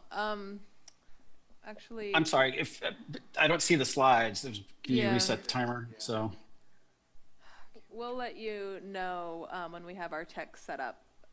okay. And then There you I'll alert you when your time starts. And also I'll ask you to start by introducing yourself. Sure. Can you all see me or just hear me? At this time, we can just hear you, but our tech Okay. isn't fully set up yet. Chair, at this Fair point, enough. if you guys wish to see the slides, you won't be able to see him. I'd rather you we see have a the secondary slides. timer. Yeah, so we're going to ask you, Madam Clerk, to put the slides up. We won't see you, and hopefully you can set a timer for yourself, and we will also have a timer on. We have a secondary timer going. Wonderful. And so go ahead and begin. Great, thank you, Mr. Chair, members of the board. My name is Mark Wolf. I'm a land use lawyer, and I'm here representing the appellant Mike Reese. Before I turn to the slides, I did want to just give a quick overview of my presentation. I'm going to be talking about some facts, some law, and some policy. I think facts are going to show that, and there should be no dispute, that you had a fully substantially compliant housing element as of February 2024. And this was affirmed in writing by HCD, and HCD subsequently affirmed also in writing that it had undertaken no additional substantive review of your element after that date. In terms of the law, what I think the law is going to say is that the housing element law, the other housing statutes, none of them dictate a particular form for which ACD must make its determination of substantial compliance. It just says they have to make the determination and then notify the agency of its findings. Nowhere does it say there has to be a certification letter. Also related to the law is the fact that the legislature has made clear that HCD is not the final arbiter when it comes to interpreting housing laws. The courts are, and we'll talk about that a little bit more later as well. And then finally, on the question of policy, look, the builder's remedy, I think we all know, is intended basically as a punishment. It punishes recalcitrant agencies who are failing to work in good faith to get their housing elements done on time, who are dragging their feet and basically obstructing the approval of housing. That is not what happened here. The record shows that your staff acted diligently, expediently, professionally, and in good faith to get a certifiable element done by February. The legislature did not intend for the builder's remedy to be available in these circumstances, and you should not willingly forfeit or relinquish your land use authority easily in this case. So with that, if we could go to the next slide, Madam Clerk. And I'm probably going to skip through some of these because I prepared this presentation before I saw the staff report. I think we all know the question here. Was your second, what's at stake? I think we all know what's at stake. If you approve the, sorry, can we slow down a little bit? Okay, freeze on this one. This is the timeline. These are the facts. The last action you actually took was in November 2023 when you adopted the housing element. It was then sent up to HCD in early January 2024, and HCD came back requesting some minor revisions, which I believe the record shows were made at the staff level. Staff then submitted the revised element to HCD February 23rd. March 15th, 2024, HCD concludes its review, informs staff that the element is certifiable as is, and the only thing necessary before certification is confirmation that the board, you do not have to take any additional action. 5 days later, your staff confirms to HCD that the revisions were non-substantive and therefore no action by the board to readopt the plan was necessary. On April 9th, the complete plan was brought to you as an information item only. I believe it was on the consent calendar. And that was the last that anything happened. That was April 9th, the same day that the applicant filed the preliminary application. But it wasn't until several days later, almost 2 weeks, that HCD issued its letter, formal certification letter, which it later backdated to April 12th. Next slide. Next slide. There. We know, as again, HCD stated specifically that it didn't look at it again after March 15th. It was completely fine after that. Next slide. Here's what the law says. Start with a 65589.5D. The builder's remedy is not available to a project if the jurisdiction had adopted a revised housing element that was in substantial compliance with this article at the time of the preliminary application. That by itself answers the question. You had a housing element that was in substantial compliance with this article at the time of that application. 65589.5A says, for purposes of this, compliance is, an element is determined to be in substantial compliance as determined by HCD or a competent court of competent jurisdiction, as determined by. Again, nothing in there about the form that determination is supposed to take. Next slide. 65585.03. Housing element should be considered in substantial compliance when the local agency adopts the housing element and either the department finds that it's in substantial compliance or a court of competent jurisdiction does so. Once again, nothing that specifies the form of the determination or the finding, simply ordering that the finding must happen. Next slide.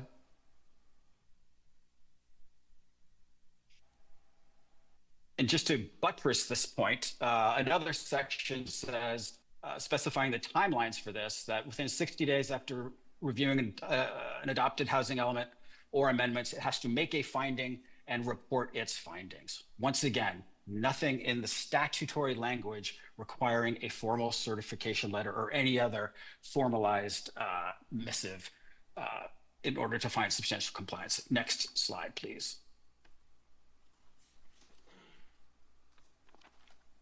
That all speaks for itself. That's just a restatement of the facts that I showed before. So let's go to the next slide. Just to lay to rest, we'd heard a theory that, well, the fact that the applicant characterized its preliminary application as a builder's remedy application and staff accepted it that way and considered it to be a builder's remedy application, that the applicant somehow obtained a vested right to processing under the builder's remedy. That's simply not true. Vesting only applies, first of all, to ordinances, policies, and standards of the agency that were in effect when the application was submitted. But either way, the point here is that this application was not builder's remedy eligible to begin with, and therefore, whether staff accepted it as a builder's remedy application is simply irrelevant. Next slide.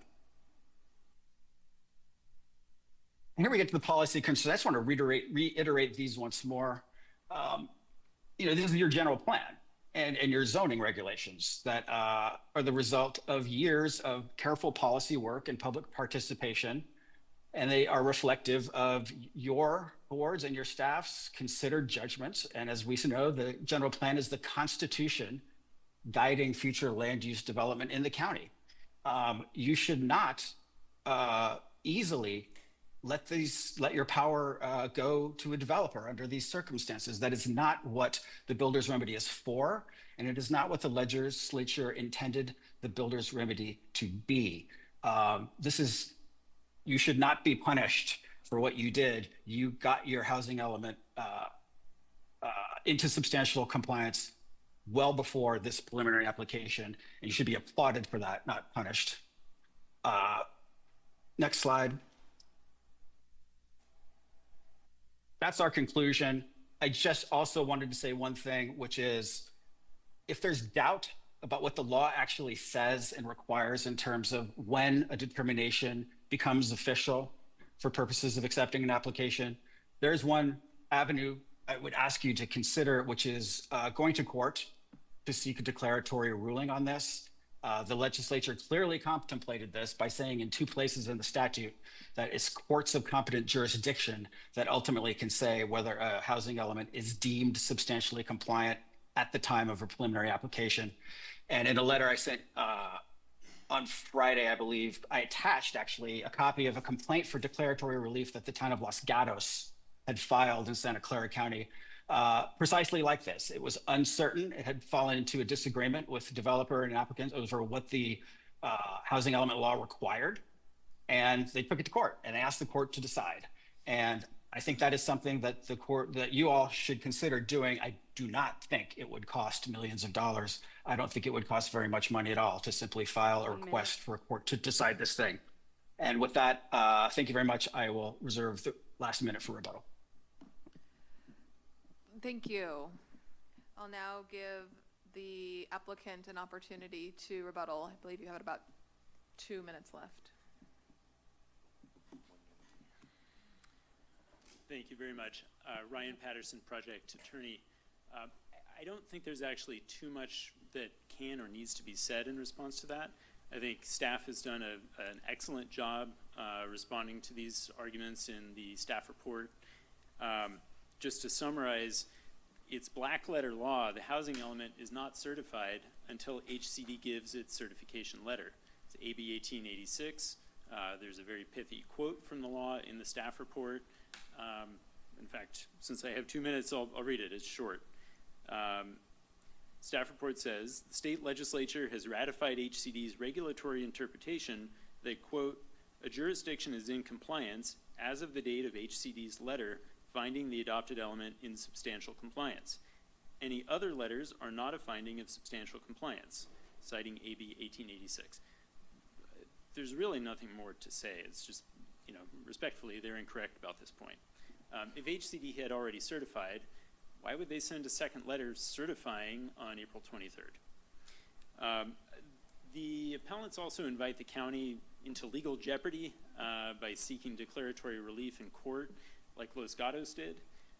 Los Gatos actually just lost in on demurrer, I believe it was, just last week, I think. So I don't think that's a great strategy, costly, and would again expose the county to millions of dollars of penalties for doing that.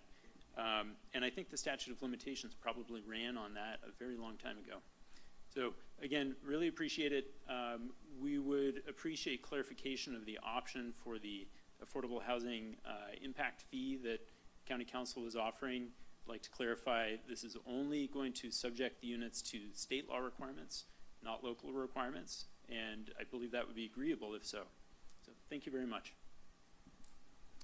Thank you. And I believe the opposing party has an additional 1 minute for rebuttal if they choose.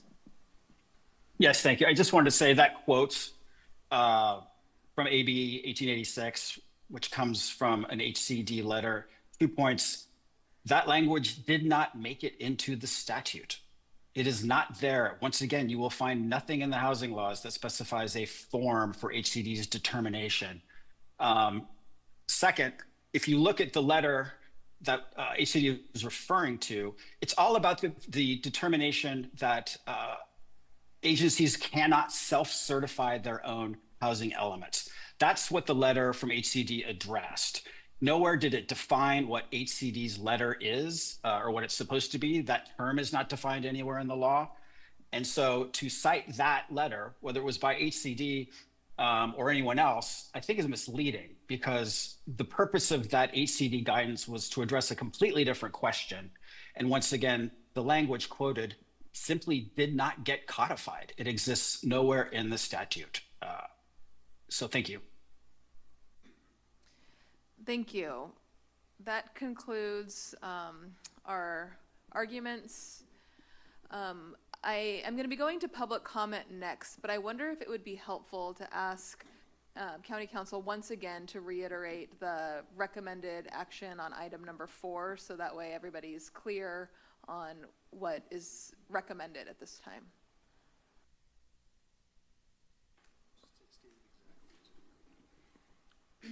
Okay.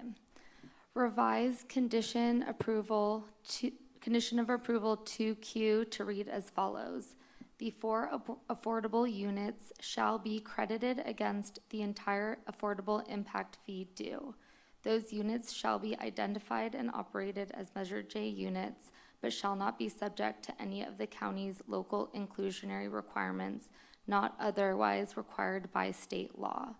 Developers shall enter into and record an affordable housing rent regulatory agreement with the county prior to building permit issuance or recordation of a final map, if any, whichever recurs first, to restrict the project pursuant to the applicable affordability requirements of state law. Thank you. And with that clarification, we'll be going to public comment. By show of hands, how many people are here to speak on this item? Thank you. To expedite this as quickly as possible, I'm going to ask that you line up so you can quickly follow the next person. And on the phone, how many people do we believe are here to speak? One moment, Chair. People are beginning to raise their hands online. Currently, there are only 2 people with their hands raised. Okay, with that, I'm going to set the public comment period for 2 minutes. And please form a line and go ahead and get started. Thank you. Welcome. Hi. My name is Gana Kemper. I live in 1725 Graysdale Road. If after hearing all of the evidence today, the board is still uncertain about how the housing element law applies or whether the builder's remedy was actually available once HCD had determined compliance in mid-March, there is a responsible middle path. That path is not to automatically grant extraordinary builder's remedy benefits just to avoid risk. Instead, it is to seek a timely court determination to clarify the law before those benefits are granted. This is not unprecedented. Last year, the town of Los Gatos went to court to ask for a clear ruling on how SB 330 could be interpreted when there was no real uncertainty. That case involved a different part of the housing laws, but the approach is what matters. When the law is unclear and the consequences are significant, courts exist to resolve those questions. The housing laws themselves specifically define this role for the courts, reflecting the state's expectation that HCD's guidance is important, but not absolute when legal eligibility is genuinely disputed. Taking that approach protects housing goals, protects the county, and ensures that powerful state remedies are applied only when the legal conditions are actually met. And I want to quickly add, I live on Grace Hill Road. I know what the traffic is on there. I know how hard it is for me to drive out of Grace Hill onto the main road. I've been almost hit a couple times.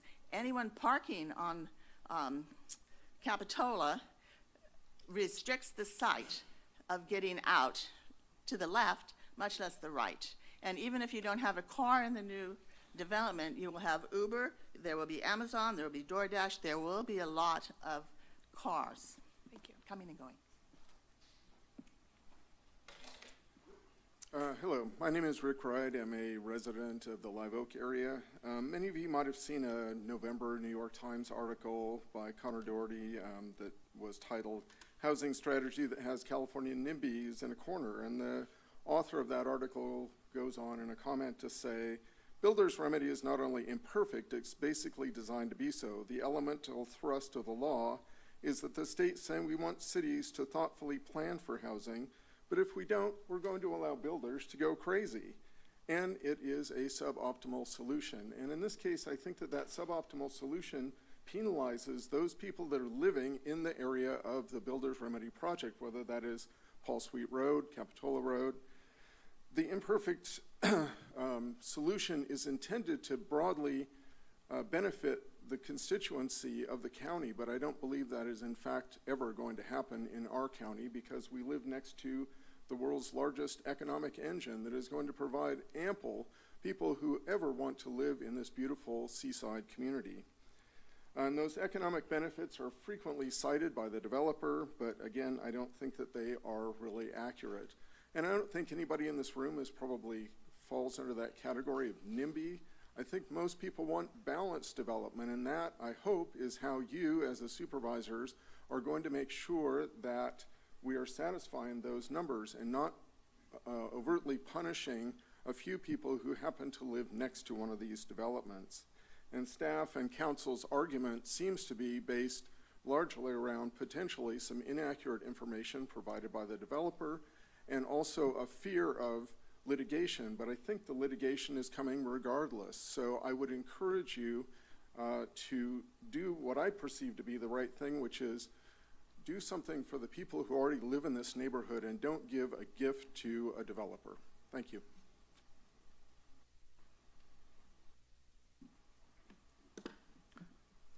Hi, excuse me, can you hear me okay? My name is Peter Atkinson. I live off Jose Avenue, and I'm a retired real estate appraiser. This development appears, the general plan for this area in the past, when all the other homes in the area were built, was medium density residential.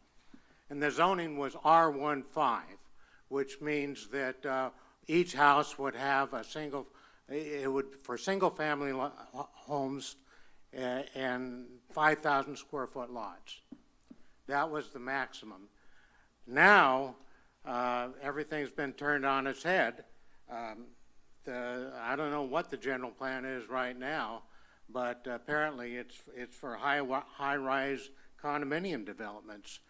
This looming monstrosity is high enough to cast shade on houses all around the area, and to make it worse, they're putting the house in the back of the lot so it shades all the houses in the radius. There's been no effort to compensate existing owners in the area for the loss of solar exposure. If you plan on putting solar panels on your house, forget it. It's gonna, every kilowatt hour that's taken away by this monstrosity is costing the local residents, the local voters, money. And it should be, I don't know who's been bending over for these people, but this is a monstrosity, and it should not. Thank you. Thank you. Your 2 minutes are up. Thank you. Your 2 minutes are up. Thank you.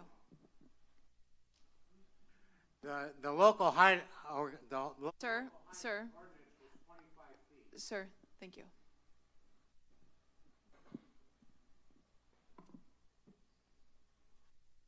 Good evening. My name is Daniel Alvarez. I represent carpenters on Santa Cruz, Monterey, and San Benito County. And as this project currently stands, there has been no commitment on using the responsible contractor. Despite multiple outreach efforts, emails, phone calls, and visits to their office, Workbench has refused to meet with the carpenters union. Treating litigation against our municipal bodies is not a path to a long-term success or being a true community partner. Thank you.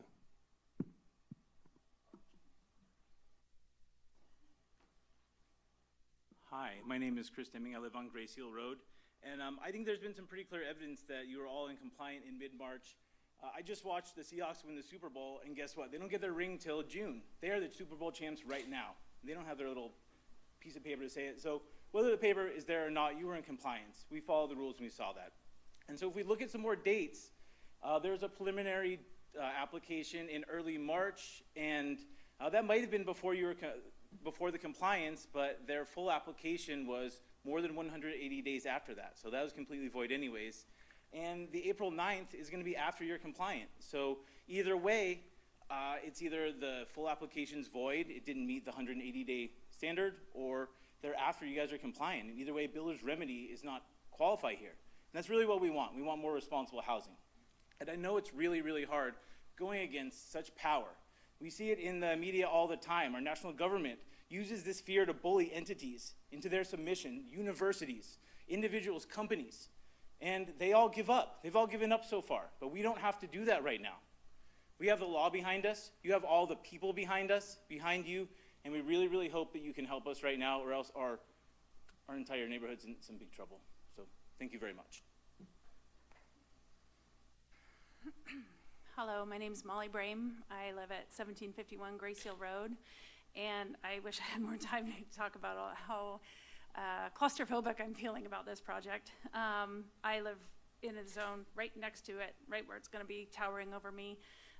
We were hoping to invest in solar paneling at some point, you know, that, like the gentleman was speaking before. I don't know how much that will be affected now. I'm big into gardening. I planted a bunch of fruit trees. I don't know how they'll be affected. There are 11 houses on our court, as was mentioned.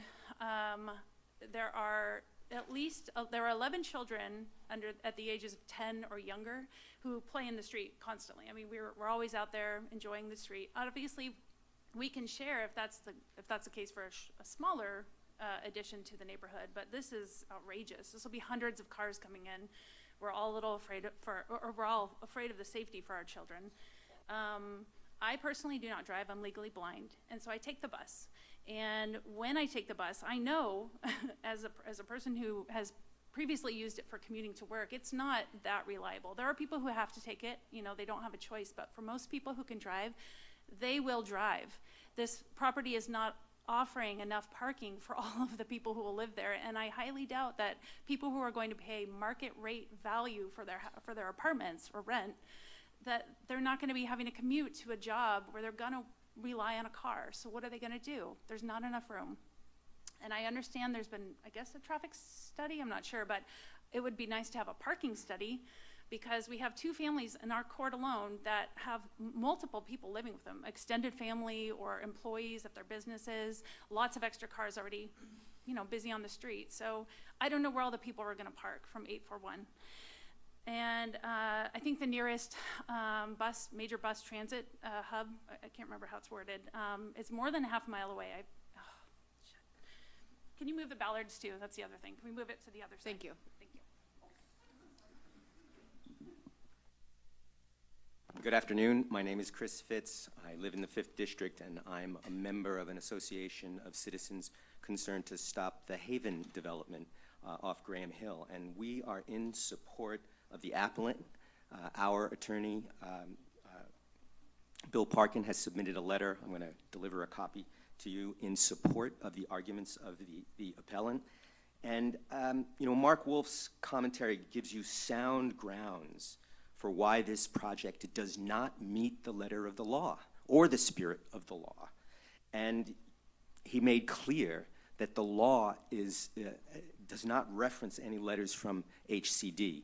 If you are concerned about HCD letters, I think there's a point to be made for declaratory relief in that there's lots of confusion at HCD about these letters of certification. So the county, Santa Cruz County, was appropriately challenged the April 23rd certification, and HCD said, oh yeah, the county's right, we were wrong to certify that date, and they backdated the certification. They backdated it to April 12th. So there's a real big question here. Why did HCD backdate it to the 12th and not to March 15th, when HCD has told us in writing that that was the final date that they did any consideration? So there's real confusion here. You needn't be concerned about HCD letters of certification to be confused and to have grounds that you've done the right thing. But if you are concerned about those letters, put it before the court. That's the appropriate place for these decisions to be made, especially knowing that there's litigation coming. Let the court decide whether it was April 12th or March 15th or back really when the board submitted its responses to HCD's question. Thank you. Hi there. I'm Russ Shakan. I'm also from District 5. We have the vested interest, and I'm here as part of Stop the Haven, which is over 800 families that have a vested interest in your decision here today. And so when you look back at the Board of Supervisors and the challenges that it has in the past, it has a long history of doing what's right. And sometimes that means doing the uncomfortable. Builder's remedy is real. No one here is debating that. But what you're facing here is not the typical builder's remedy case that has been litigated by other municipalities. It is a backdating issue that was created, and actually the county created the visibility to it when they asked HCD to do the backdating. And now by doing that, they've really exposed a gap. They didn't solve one. They didn't fill one. You actually exposed one. And it's one that creates this serious problematic timeline that leaves unanswered questions. So I'm going to ask you directly, do you think you understand everything? Do you have all the facts? Do you know what changed? Do you know when it changed? Who changed it? Why? Why were the dates chosen? If you don't, if there's questions, then approval here isn't compliance. It's either just convenience or complicity. The easy vote here is to just dismissively shrug us away and say that your hands are tied. The responsible vote is to pause, demand clarity, stand with the residents who will bear the consequences of your decisions. We get it. It's a tough spot. None of us want to be in your seats. But please, fill those large shoes of your predecessors that made those tough decisions and did the right thing. Take your time to get clarity. Please don't choose convenience over truth. Please choose to represent the people who are here and voted for you. Thank you.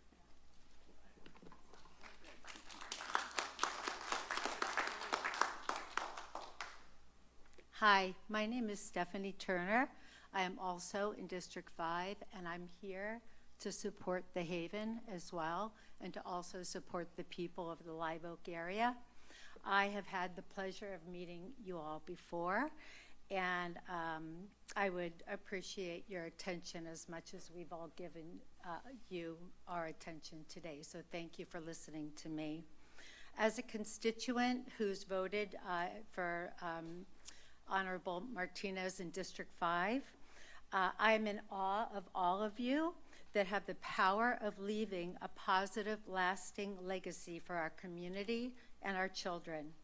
This board is in a unique position to do what's right, look at all the facts, and make a decision that does not feel like a power grab similar to the strong-arm tactics that we have all criticized at the federal level.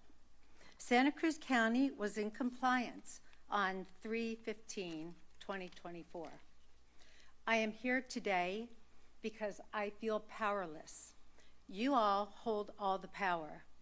I elected you to listen, to lead, and to prioritize constituents and our community's needs. Please be accountable. Santa Cruz County was in compliance, and what do we sacrifice long-term for short-term greed? Do you understand what you give up to side with the Builders Remedy Act? Unless you've already decided before coming here today, don't follow a path of divisive politics. Leave a legacy we can all be proud of. Thank you. Thank you. Before you proceed, I just want to ask, I'm going to ask members of the audience to refrain from applause or clapping. I'm trying really hard to create an inclusive space where all voices feel welcome, and sometimes when there's a critical mass of people clapping, other voices might not feel like they can speak up. So I appreciate your support with that. Thank you. Go ahead, you can start your 2 minutes. I'm Ryan Sarnataro. I live in the neighborhood, but not right next to the project. And you've heard technical and legal and neighborhood impact arguments as to why the board should take responsibility for defending our zoning laws. Well, I'd like to say a few other things.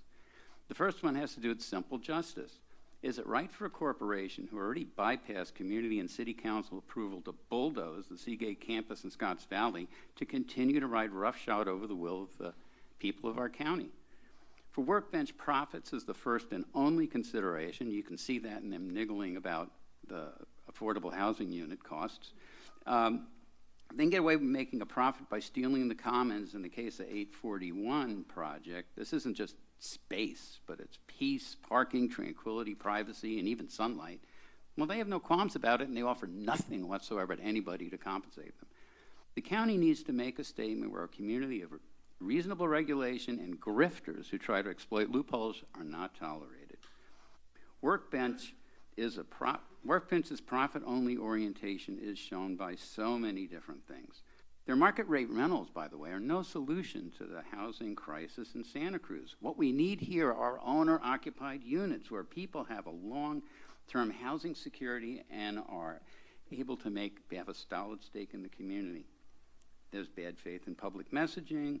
So you have the opportunity to affirm Santa Cruz values. The county has the legal grounds, the means, the obligation to determine something different than just rolling over for these guys. Basically, what I'd like to just say to you folks is that there's a real moral issue here. And yeah, you're scared of the money. Hey, look, sometimes you just got to take the risk in order to uphold your values. Thank you.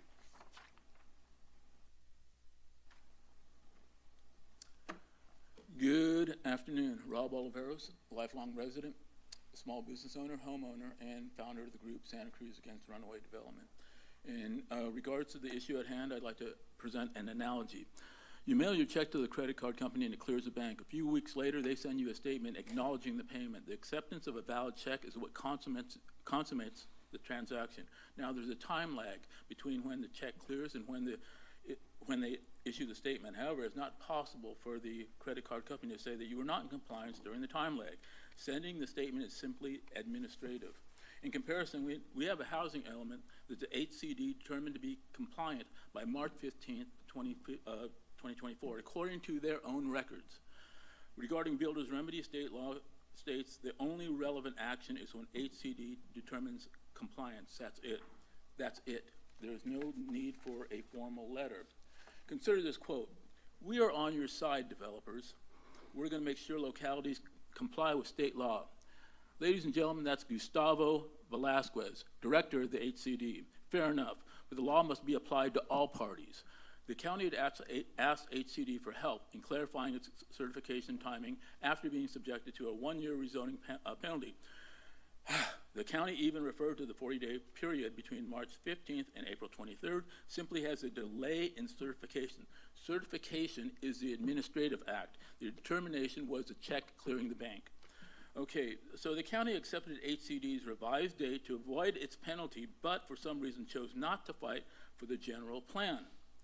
This decision allowed several builders' remedy projects to proceed, including projects owned by a planning commissioner member. This makes it especially important that the board resolves eligibility based upon the factual record rather than defaulting on guidance. Almost made it. Thanks.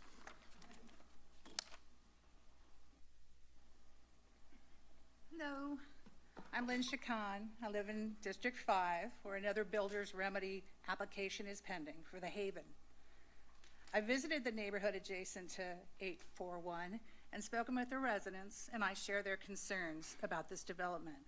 I'm here to support them in their appeal. In discussing these undesirable builder's remedy projects, I've repeatedly heard county officials indicate that they feel as if their hands are tied. You're operating under the threat of lawsuits and tremendous pressure from the state to meet affordable housing quotas. The pressure is so great, perhaps, that the 841 and Haven applications were filed under builder's remedy despite your full compliance on your housing element. We've used the word remedy a lot over the last few years to spare you the headache of reworking your plan. HCD provided the remedy of a backdated certification letter. I ask you today to provide remedy to the 841 neighbors who should not suffer the consequences of this unfortunate scenario. I know you're in a difficult position, but the records of correspondence that I think you have between Santa Cruz County and HCD have revealed evidence of prior compliance and the perfect opportunity today for you to do the right thing. Your hands have been untied. Please take some time to consider the implications of moving forward when the viability of these applications has been challenged. Thanks.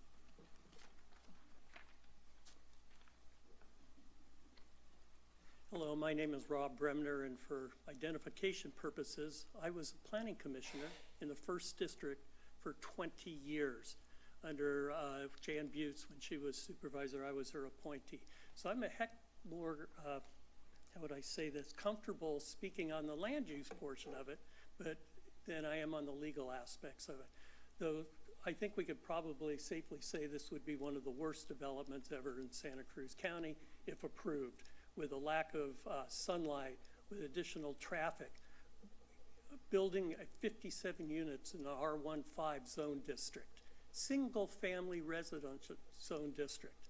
I now live in the 5th district due to redistricting, the moving of the lines, and I happen to just live down the road from the Haven. So you have 2 more projects that are come in front of you, big ones, that are builder remedy. And Supervisor Koenig sent out a nice email last night, his newsletter. And, pardon?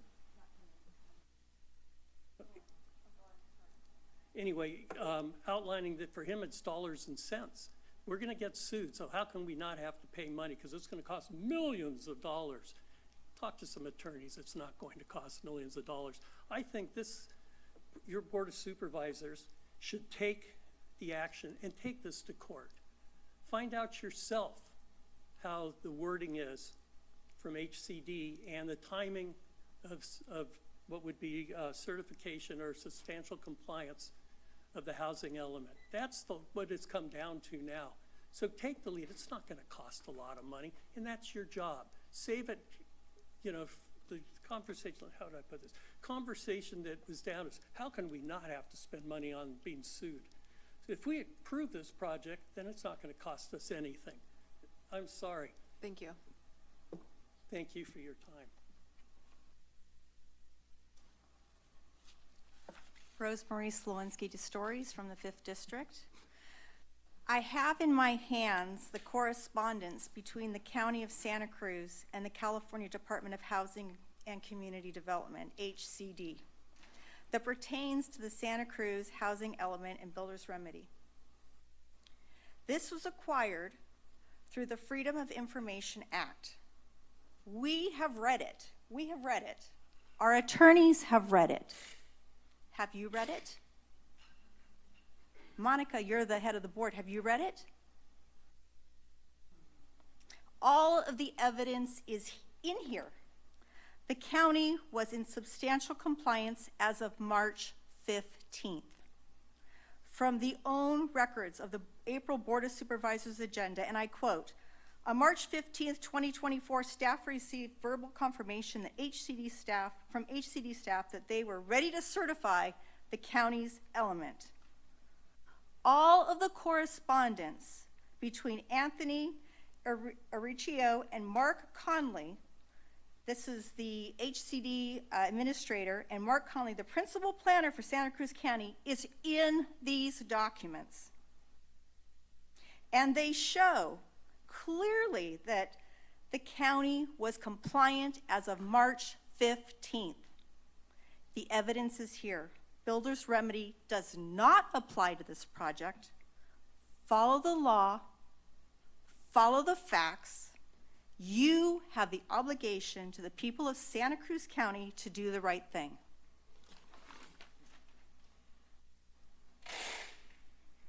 Is there anybody else in the room who'd like to address us? Everybody is allowed 2 minutes. Madam Clerk, can we please hear from people who are on the phone? Thank you. Certainly, Chair. One moment while I share the timer online for speakers to see.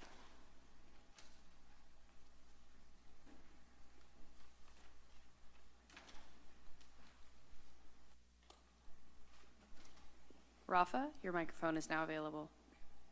Good afternoon, Supervisors. My name is Ralph Sonnenfeld, and I'm here on behalf of Santa Cruz YIMBY to urge you to deny the appeal and approve the housing project at 841 Capitola Road. Santa Cruz County is in a housing emergency. This means teachers commuting from over the hill, service workers living in vans, families doubled up, and seniors one rent increase away from losing their homes. Everyone here today understands this. What matters is whether we're going to act like it. This project followed the rules. It went through a full review and was consistent with the applicable builder's remedy rules. County staff did their job and recommended approval, and the Planning Commission approved it. At this point, the appeal isn't about fixing a real problem. It's about whether housing that meets the rules can be stopped because some people simply don't want change. That's exactly how we got into this crisis. Every time a project like this is delayed or denied, the message we send is that housing is optional. That process matters more than outcomes, and that the costs of delay will be paid by people who aren't here today. Renters, young people, workers, people experiencing homelessness. Approving this project does not solve the housing crisis by itself, but denying it makes the crisis worse. Full stop. If we want teachers, nurses, and service workers to live here, we have to approve housing when it follows the rules. If we want fewer people sleeping in cars and encampments, we have to stop treating new homes like a special favor instead of a basic necessity. So today, the choice is simple. Do we keep rewarding delay and obstruction, or do we follow the law and allow housing to move forward? I urge you to deny the appeal and approve 841 Capitola Road. Thank you.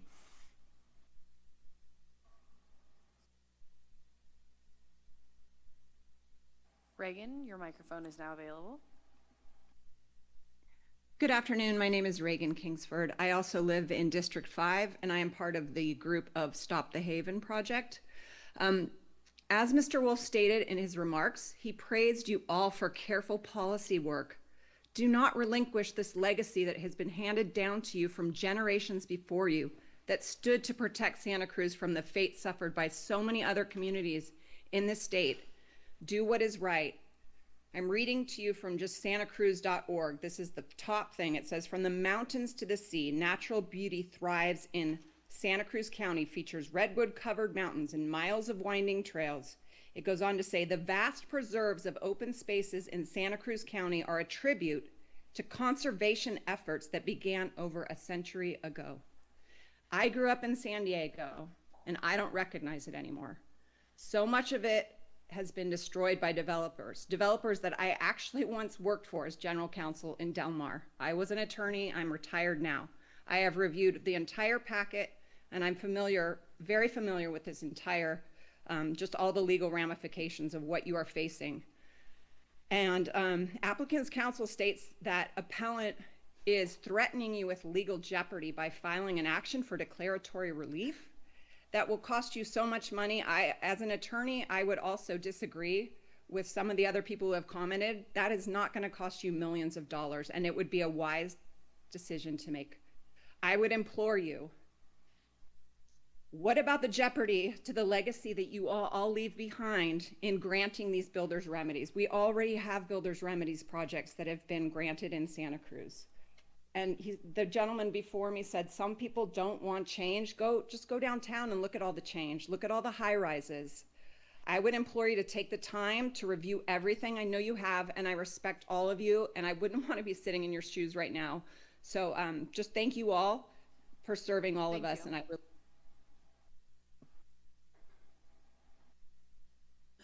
Mark, your microphone is now available.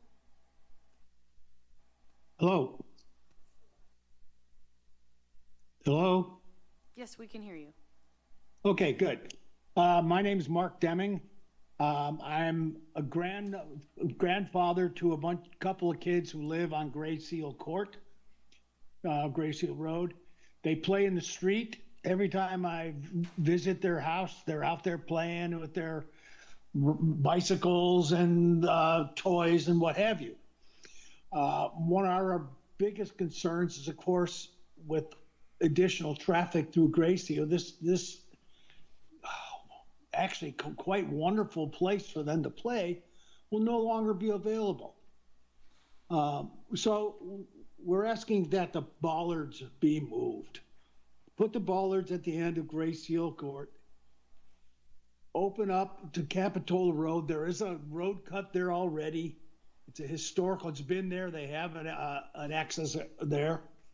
And it's no worse off than all this traffic coming out of Capitola Road at Gray Seal. Every time I come out there, and it's not very often, but it's often enough, you put your life in danger just coming out of Gray Seal. So please consider that. And I hope this project at least gets cut down to a reasonable size. 57 feet high is twice as high as every house around there. And it's just ridiculous. Thank you.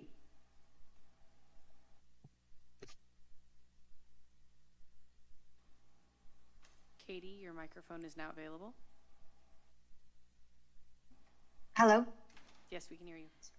Okay, hi, my name is Katie Paletti, and I live in the neighborhood here where this project plans to route all apartment traffic. This is a quiet, family-oriented residential street.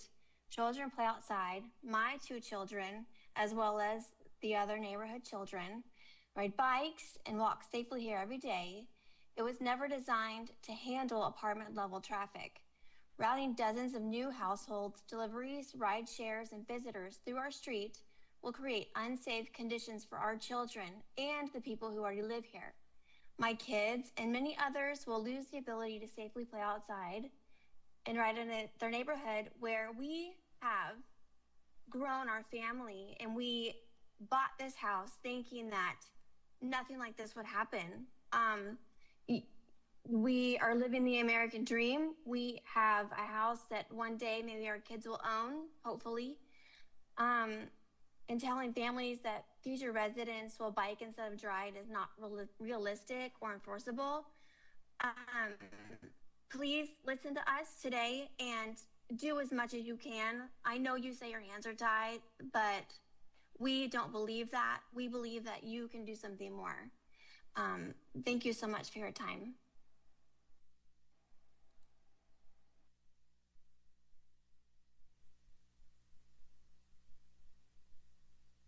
Call-in user 858, your microphone is now available.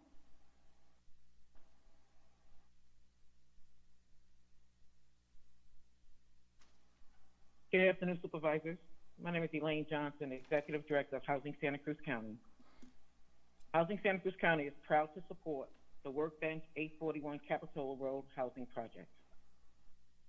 I live just a minute from this project, and when I drive past it, I visualize a community being built. Yes, homes will be built, but most importantly, a community will grow from this. A place where neighbors connect, families thrive, and people have a stable place to call home. Santa Cruz County continues to face an urgent need for affordable housing, and this project reflects a thoughtful, inclusive response to that need.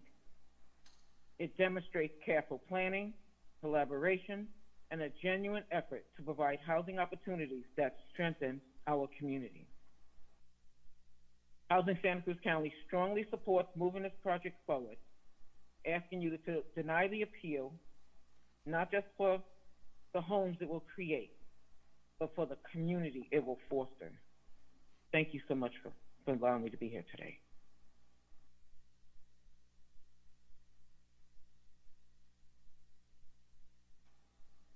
Sherry, your microphone is now available. I am here as a resident of the area of Felton for the last 30-some years, representing those of us that have lived in this county, and I see it as an environmental issue, and all the talk about potential residents seems to minimize the idea of why anyone would want to live here if Santa Cruz County becomes the overpopulated, high-rise area where the beauty of nature and all of the environmental attractions seem to have gone by the wayside. So I strongly urge that you consider that those of us who have lived here, that have invested here, that bring the economy here, are significant, and we are voters, and in my mind, especially the Haven project goes against all of the elements of a environmentally conscientious approach. And I would just hate to see the area of the Henry Cal Redwoods undermined due to overpopulating a road that could never include all of the traffic that will be implied by the Haven project or the Capitola project in its area. Thank you. Chair, I see no further speakers online. Thank you, Madam Clerk. I'll now be returning to the board for deliberation. Supervisor Koenig. Thank you. I'm going to start with some questions, and I want to thank everyone who came down here to Watsonville to speak and share their thoughts and feedback with us today. One of the reasons that this board took jurisdiction of this application was that when the Planning Commission heard this, they had a number of questions around the access points for the project, and Public Works staff was not able to adequately answer many of those questions at the time, and yet the Planning Commission voted to approve the project anyway. It was my opinion, and I believe ultimately the opinion of this board in voting to take jurisdiction, that that was an error and that they should have received more information before approving the project, and that was why I voted to support taking jurisdiction at the board level. And so I'd like to start by just talking a little bit more about the access challenges or opportunities. You know, is there, I guess the question is, I mean, I understand the argument that's being made, we have both by staff and the applicant, that it would be, what I understand is that staff is saying it would require an additional traffic study because of some of the risks involved if the bollards were moved and access was from Capitola Road, and that would basically be an additional requirement that this body was then imposing on the applicant. Is there any way that the board here could approve the project with access via Capitola Road without requiring a traffic study? I have to defer to the recommendation by Public Works staff, which was to conduct that study. That said, I'm not going to place a limit on what the board can do, but that's the recommendation from that staff. Right. I mean, I see director of our Community Development and Infrastructure Department, which includes Public Works. You look ready to speak, so I'll invite you up to the mic. Thank you, and good afternoon. Matt Machado, CDI Director, and I thought Jonathan was going to turn it to me, so I started to stand up. But Supervisor Koenig, to answer your question, and Jonathan answered it very well, staff attempted to respond very completely as part of this de novo hearing with a memo. I think the staff report speaks to it very well with the attachment. That said, to answer your question, we believe it would be a revised traffic report to address your concern.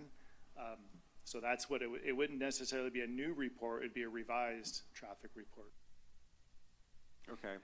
I mean, is there any way this board could simply approve an option for access from Capitola Road? I mean, even, right in, right out only, if there was additional access rather than only access from Capitola Road, even I think that, that would cut down on some of the trips through Gray Seal Road and address some of the concerns of neighbors.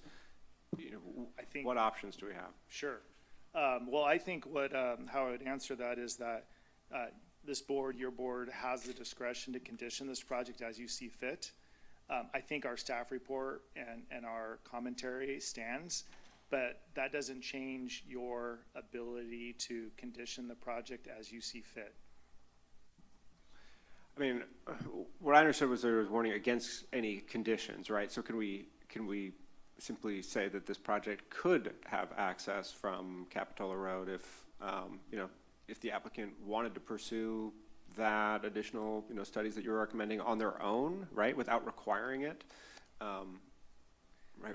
So not as a condition, but as an option, could we? Sure. I think the policy board, your board, has that discretion, so I think you could lay it out any way you see fit. I think what I'm trying to say is that staff made a recommendation.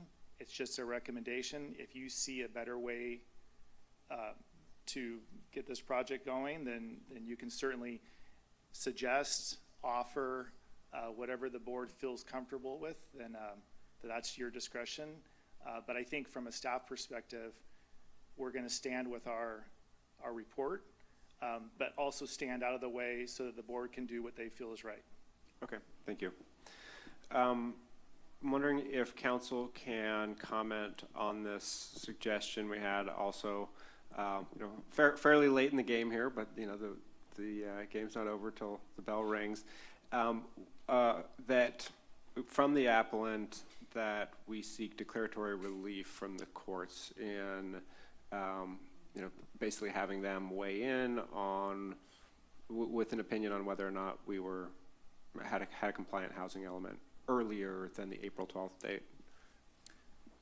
So I would not recommend that, in my capacity as the lawyer for the county overall, and in trying to do the best I can to provide you with legal advice to protect the county fisc. I would not recommend that. Can you explain why? Yeah, I don't think it's I want to be careful because I don't want to litigate, these issues in a public hearing. I think it's fairly likely that these matters are going to be litigated at some point. But what I will say is that these staff recommendations that are before you today were made in conjunction with my office, and they represent what we think are the most legally defensible options for the board. I think if you were to file a lawsuit, first of all, we have to decide who you're suing. I don't necessarily get to just walk into court and plop something down on a judge's desk and ask them to make a decision.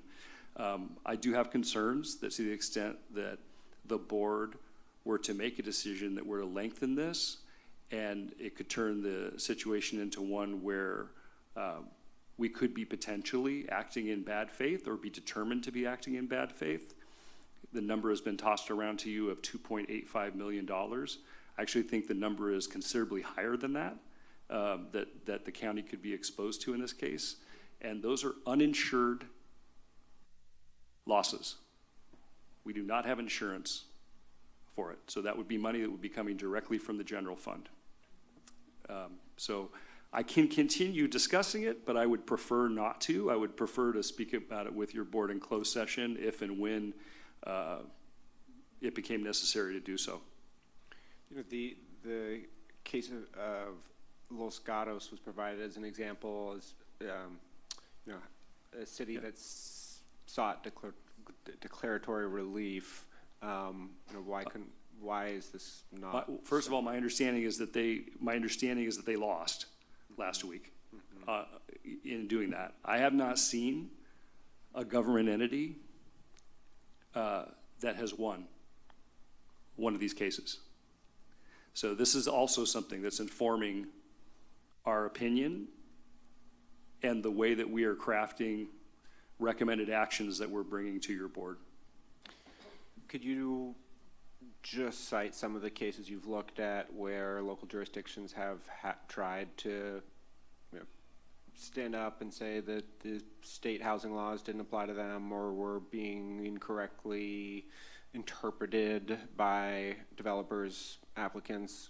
What are some of the other cases you've looked at? Yeah, one of them was the city of La Habra case, I think, but Ms. Kirkish is more directly familiar with the names of the cases, if that's important.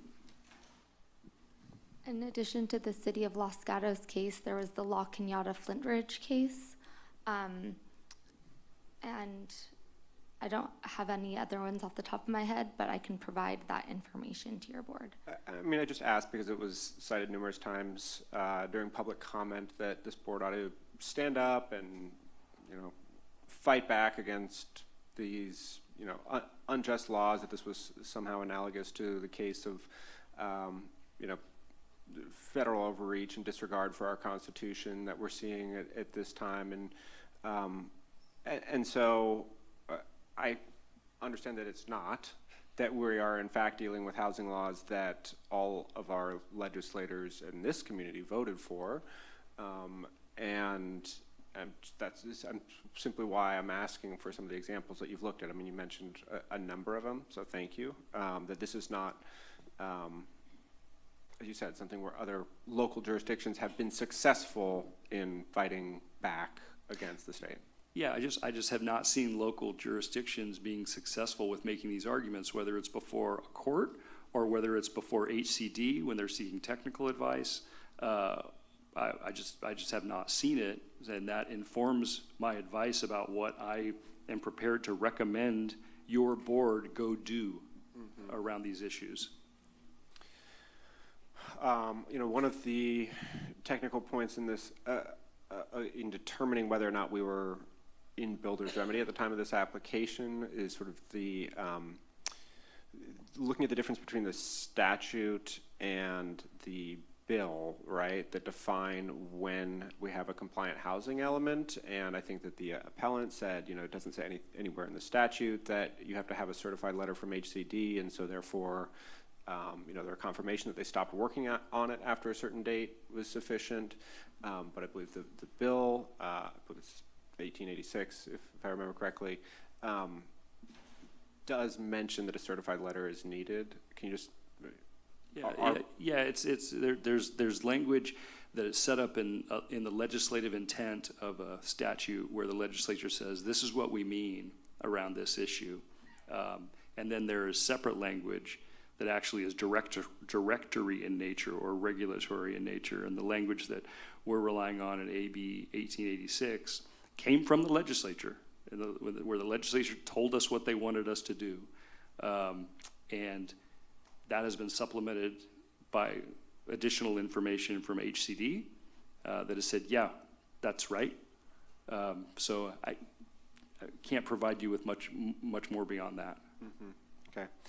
I mean, as you pointed out, both the appellant and the applicant in this case have told the press that they plan to sue us, the county, no matter what we vote here today, which is always a fun place to be. Thanks all. Now, you've mentioned that you believe there, between fines that HCD could bring into effect and, you know, the cost of defending a case and damages, et cetera, that if we are defending, well, the decision to deny the project, that you believe that could cost the county into the millions of dollars. Is that correct? That's accurate, and the basis for that is because there are $10,000 fines as a floor applied to every unit. So 57 times 10,000, but that increases to 5 times that amount if the court decides that your board acted in bad faith. And so that's where this $2.85 million number is running around. But that 2.85 number doesn't contemplate the amount, the millions of dollars that this board could spend in attorney's fees, in having to pay for your own attorney to represent you, and to have to pay for attorney's fees for a winning party potentially in the matter. It's a very large level of exposure. So if that were the pathway that we took, and yet the court found that we were correct, that we had a compliant housing element, this is not a builder's remedy application, would the applicant, assuming in that case they were the plaintiff suing the county, would they be required to reimburse the county for attorney's fees? No, attorney's fees are a matter that are managed by statute or by contract. Okay. And so if you need to have a statute that allows you to obtain attorney's fees from someone, or a contract, and we don't have that situation here. Okay, so if we deny the project, you're saying we either lose a little or we lose a lot? Yes, I mean, yes, I'm concerned about the exposure that this county would be facing if you were to do other than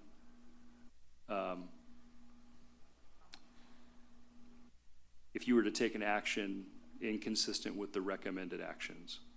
Okay, now if this board were to approve the project and the appellant were to sue us, then would we not have similar attorney's fees in defending that case? We would not, and the reason for that is because in a lawsuit that would come from project opponents, the applicant would have to pay for all of the attorney's fees and would have to indemnify us for anything related to the application.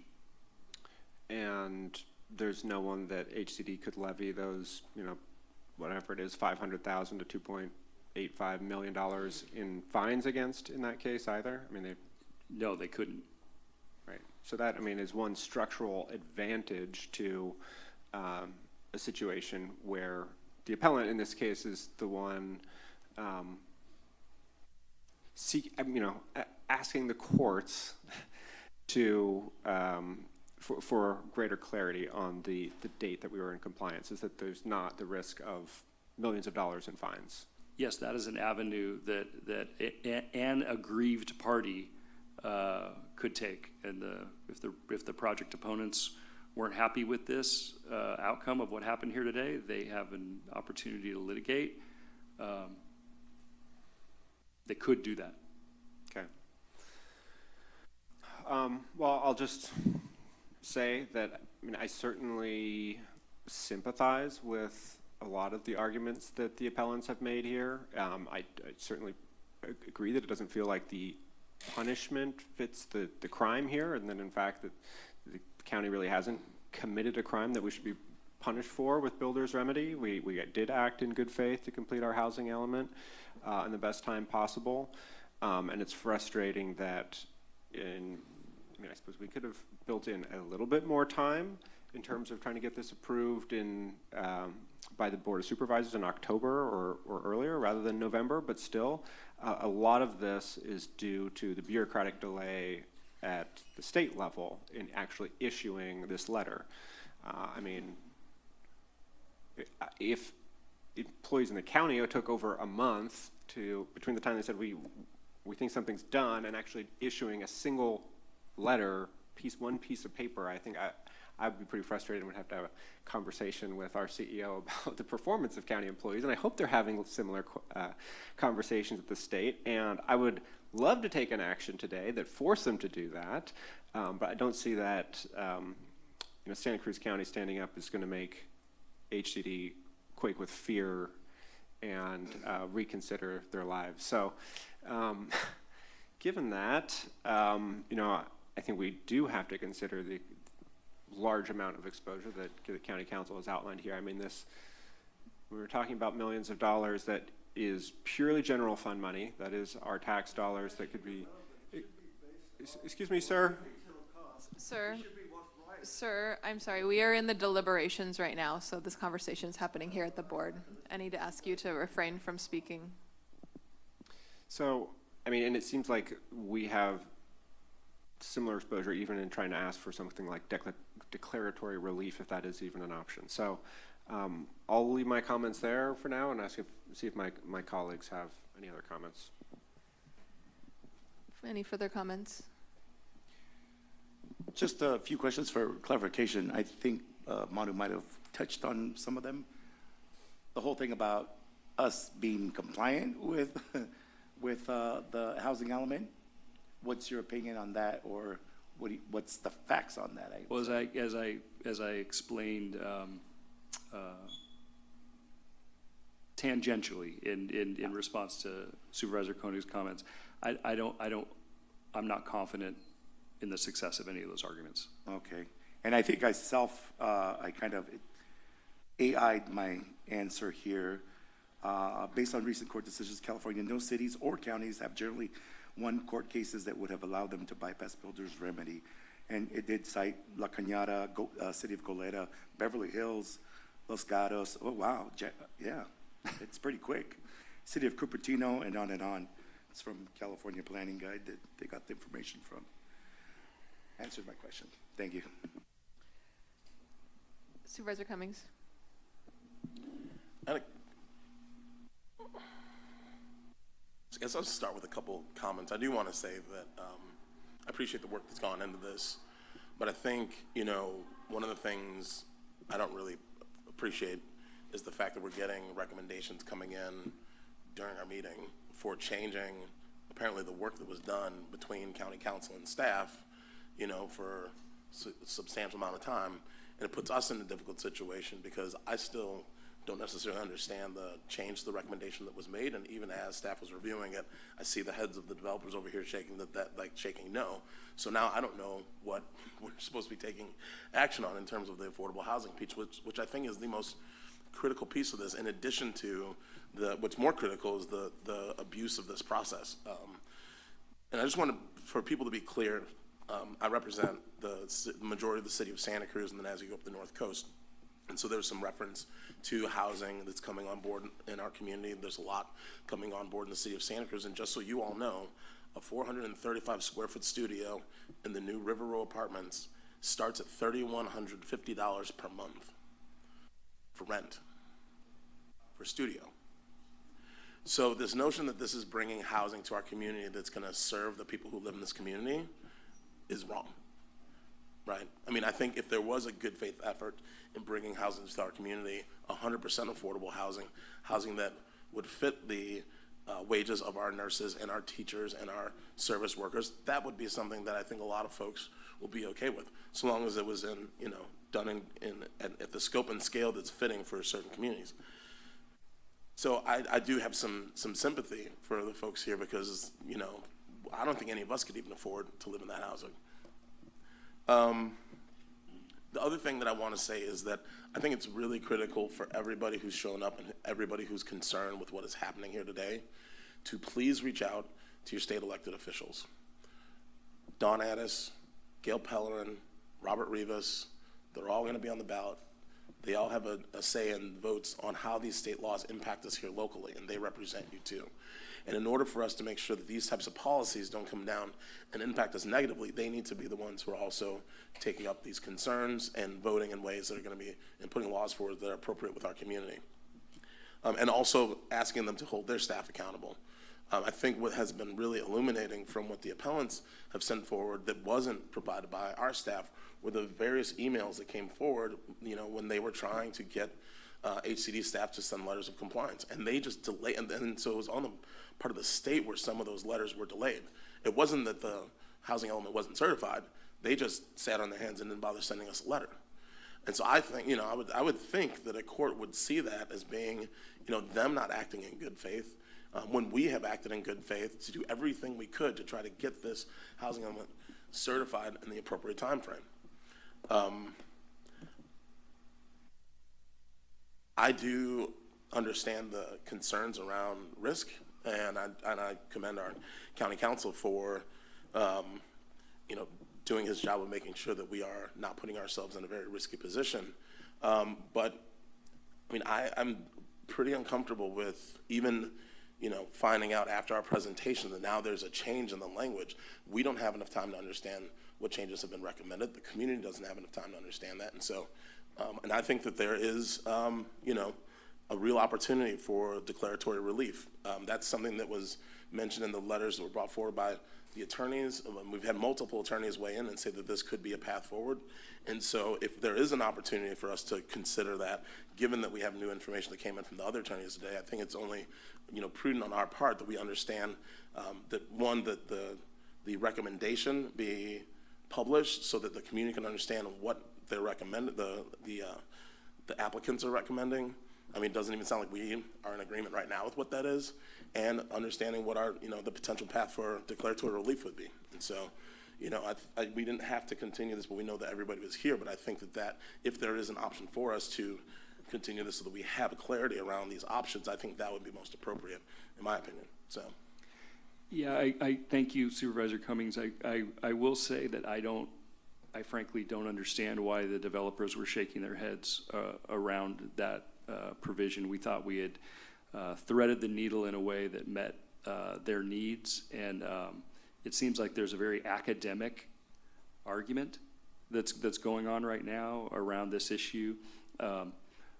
They could have actually accepted this term as part of the original application, but my understanding is that they didn't have confidence that that staff would follow through with staff's commitment around it. And so we thought, okay, well, we'll put it into a condition of approval and actually put it into the papers that say that they don't, they have to be part of the Measure J program, which is one of the options they could have selected originally, but that none of the local requirements will apply other than, and they won't have to do anything beyond what state law requires. So I actually don't understand at this point why they would want to create a further litigable issue around this, other than the idea that they just want to fight. I don't know. But so I'd actually like to ask them if if your board wants to hear from them and the chair agrees, wants to hear from them on that issue, they can come up and explain. Because we're essentially supposed to make a decision on something that we weren't made aware of until the middle of this meeting. Right. So this is the time for the board to get the answers that we need to make a decision. So Supervisor Cummings, if you'd like to ask a couple direct questions to the applicant, you're welcome to do so. I can speak to this as well. Sure. Okay, Natalie Kirkish, Assistant County Counsel. My understanding is the part of the condition that the applicant is opposed to is the requirement to enter into and record an affordable housing rent regulatory agreement. And that's the agreement that we use the county uses for all Measure J units. It sets the rent amounts, it sets the income requirement amounts, and it basically allows for the operation of the units as Measure J units. And yes, so that would be for the 4 existing density bonus units. And as I stated, it would only apply the requirements of state law. Monica, can I ask her a question? So I just want to confirm with somebody from the developer team on what has been proposed, because earlier I saw some head shaking no. And so I just want to make sure, I just want to understand, and yeah, I'll just leave it at that for now.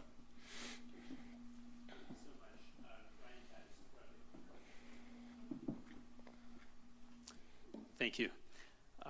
The 2 issues that we heard as this was read for the first time after our rebuttal were the local regulatory agreement and being operated as Measure J units. Those are local requirements that are preempted by the state laws that these units are actually being proposed under, the density bonus law and the builder's remedy. The rest of it sounds fine. We're fine with it being counted as Measure J units. They will be deed restricted as required by state law, but the local regulatory agreement and local operation as Measure J, those are not allowed by state law. So this may be a distinction that was not intended in the drafting of that revised language, but with those 2 partial sentences removed, we would be fine with that. So who would be controlling those units then? They're controlled as state law affordable housing units. So this is how all density bonus law projects are operated in the state. They're subject to the state requirements for affordable units. Yeah, so at this point, we were hopeful that we could reach some kind of an agreement with the last minute kind of input that we're getting. But I'm not really comfortable, providing you with advice beyond the term and condition that we proposed. So you may want to consider postponing this for 30 days so that we can hear, well, that I can actually read the letter, for one thing, because I haven't actually read the letter that was submitted, and that the public can see it, and we can confer with planning staff about it. I'm just throwing that out as an option if you're uncomfortable moving forward with the staff recommendation and the revised condition of approval. Thank you. I'm so sorry. Go ahead. If I could suggest a 15-minute recess and we could discuss this, I suspect we could work it out. This isn't supposed to be a running, for lack of a better word, like a running gun battle. I mean, it's putting us in a very awkward position to get something of the nature that we got at the last minute, like we did, and I know you apologize for that, and I thank you for that. And I'm having trouble at this point providing advice, to the board to the extent that you're still contesting what we tried to provide in good faith. I don't know what to say to you to convince you otherwise at this point that this is essentially what we're providing or asking for as a box checking exercise around this being in our Measure J program, and that we're not going to be doing anything further than what state law requires of you. But we'll go away for 30 days and we can talk about it and come back and have another hearing. That's something that the board can do. Well, so that would require a motion, and before we do that, I know Supervisor DeSerpa had questions, so let's get the questions out first, and then I'll entertain a motion. Yeah, but many of my questions have already been answered. Thank you to the public who has come here and made your comments known to us. We really appreciate your input. So in terms of the Measure J piece, does Measure J run in perpetuity, or is there a sunset to how long those units stay in Measure J? You know, I'm going to ask staff to speak to that issue because we're talking about rental units here. We're not talking about, Yeah, condos or something. yes, yeah. exactly.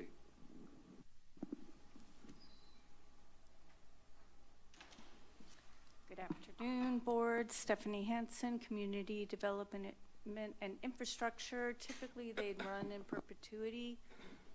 There are some state regulations that are at 55 that sometimes override, so one or the other. Thank you, Stephanie. Appreciate that. My next question is about sort of, I don't know if this is the right word, but like adjudicating what the issues are here about, did we have a housing element or not? Is there any way to get that in front of a judge ex parte or anything like that? No, it would require somebody to sue somebody, and it would not be something that would be, you know, resolved in 60, 90, 120 days. It's the kind of thing you're talking about a lawsuit, and that could last. I won't even predict. It could. We have lawsuits that we've been involved in for 8 years, right now. So. It's not something that And there's no other way to basically have that area decided? It would have to be in a lawsuit, or could it? Yeah, it would have to be in a lawsuit. Everybody, all the people that can speak to this issue have been consulted at this point. HCD has been consulted. You know, everyone's spoken their piece, and if somebody wants a judge to weigh in, then somebody's going to have to file a lawsuit. And if the county were to be the one to do that or promote that, I am not confident about the county's success on that, and I would not recommend that the county be the one to do that. Okay. And then the last thing I'll say is that I have been out to the property sounds like many of you have. You know, I think all of us who have seen it feel a little heartbroken for the people that live there on the cul-de-sac with all the ins and outs that are going to happen on Graysdale if this thing goes through. I think like Supervisor Koenig, I would be more in favor, at least if we had an ingress from Capitola Road going into the property, and maybe that way it would at least cut down on the ins and outs on Graysdale. So I don't know if that could happen. But Yeah, well, I think the project applicant has said that is something that would make the project infeasible. And I don't want to speak for them, but that's my understanding, is that they're saying that would make the project infeasible in some respect. And we cannot take an action that is not based on an existing standard that would make a project infeasible, and we don't have an existing standard that would address this issue, and it does not appear that the applicant wants to do that. So that's, if push came to shove, if the applicant wanted to do that, I would say great. That sounds great. But if the applicant is not willing to do it, it's not something that I would recommend that your board undertake.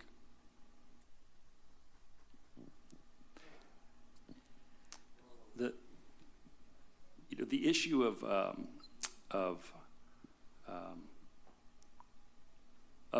the Measure J,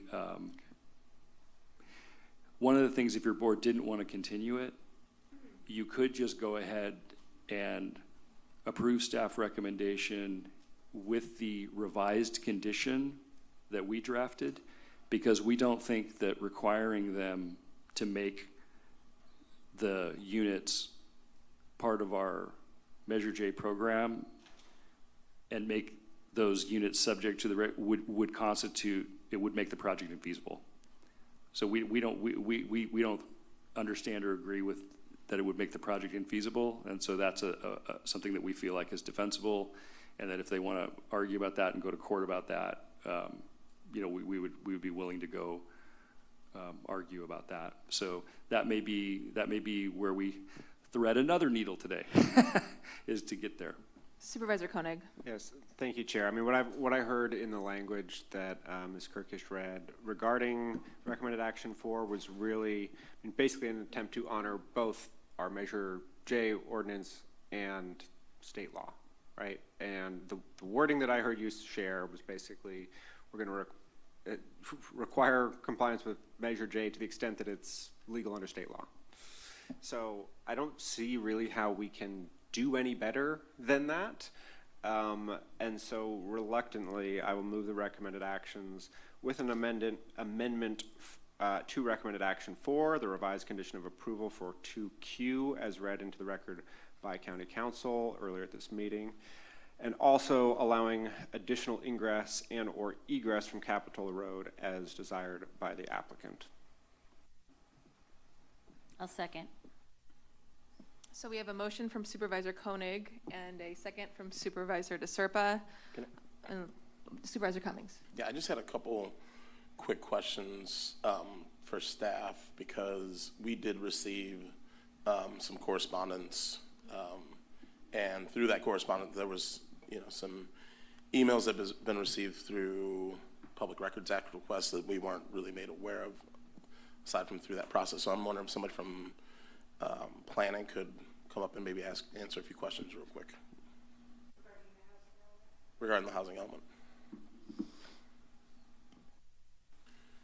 Yes, Stephanie Hansen, happy to answer any questions. So I'm just wondering, in terms of the review of the housing element, if you can speak to some of the communications you had between the county and HCD, because it seemed like in a lot of these emails, it looked as if HCD had completed substantial review by March 15th, and that they had told the county that they were ready to certify, that there had been no substantial changes after March 15th, and that HCD admitted that there was no further review that occurred after March 15th. And so I'm just wondering if you can speak to that, because based on that, it seems like, and I'm not saying this to argue with my colleagues up here, I just want for the public to understand what the communications were between you all and HCD.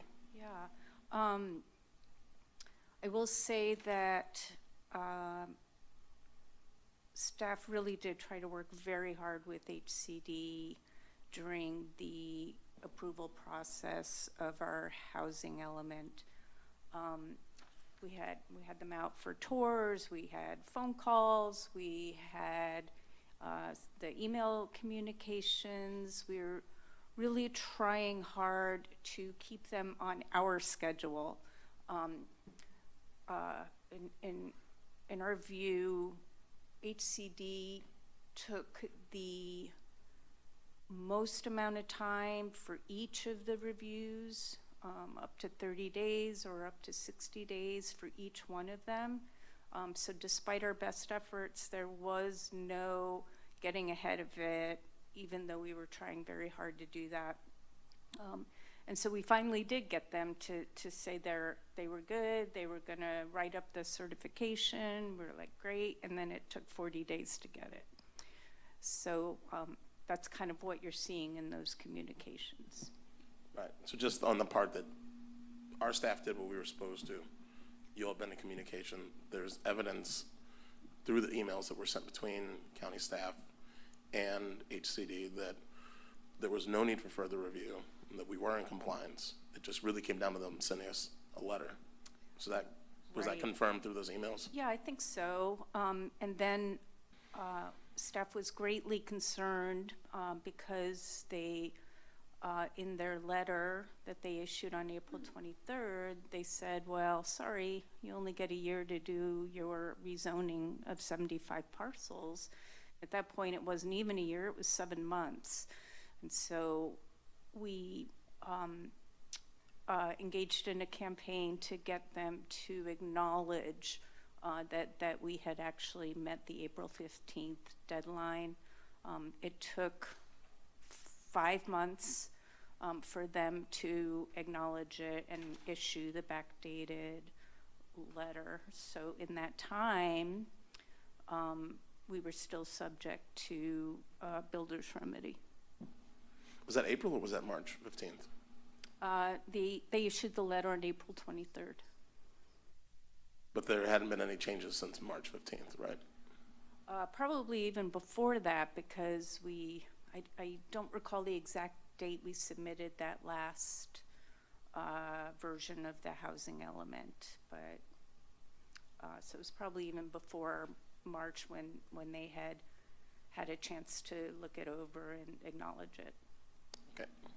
Thanks. Well, again, I think it's really important that we communicate these issues to our state representatives to let them know about how HCD is really failing to meet their own timelines and failing to support our counties with the laws that they've imposed upon us, because it's just not fair if we're doing our part that because of their inaction, it's putting us in this challenging situation.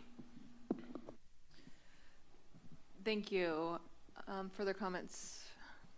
I'll just say, I mean, I fully sympathize with the residents of the Grace Hill neighborhood and the larger area. I mean, it's very frustrating to be in this position, and I mean, as the former planning commissioner said, right, and as I think multiple folks have represented, I mean, we came to the county's current general plan and zoning laws over years of democratic process, and now we're being told that they don't apply under state law. I am very sympathetic also to I think the arguments that are being made by neighbors, by the appellants in this case, are good. And if it didn't require gambling with close to $3 million or more of county general fund money, I would be inclined to support them. But in this case, as you've heard, the appellants themselves are going to be in a better position to make the case I cannot allow to the that court. In the room, thank you. Is going to be in a better case to make the case, better position to make the case to the court. You guys are not subject to fines, and you can even have your attorney's fees paid back if you're correct. So in this case, you guys are the faster runner. The county would be wearing a 50-pound pack in the middle of the desert sun. You guys have a much better chance of, I think, winning this case, and you know, I wish you well. Thank you. Ma'am, I'm sorry. Exactly, no jurisdiction in the state. I'm sorry, I cannot, I'm gonna ask you to please stop. This is a extremely difficult conversation for us to have, the five of us up here. This is a very important topic that means a lot to a lot of people. And it's important that we have a respectful space to have that dialogue. And the tensions are running high, I can feel that. This is very important. I completely understand, as my colleagues do, why the neighbors in the room are frustrated. It's an incredibly difficult position to be in, to be representing a community, but to have decisions taken out of our hands by the state. And as it relates to what brought a number of you here, the builder's remedy issue, you know, lawyers and legislators across the state are testing similar arguments. None of those have been successful yet. It doesn't mean that they might not be in the future. But at this point, we don't have evidence to show us that that's successful. I want to specifically speak to those who are here on behalf of the Haven, just to make sure that people in the room and also public at large are clear that project is not on today's agenda. We are not making a decision about that project today. That application has been submitted to the county, and when it was last reviewed, it was deemed incomplete, and that's just where we're at with that project. So that's an irrelevant topic for today. I just want to make sure that there's no confusion.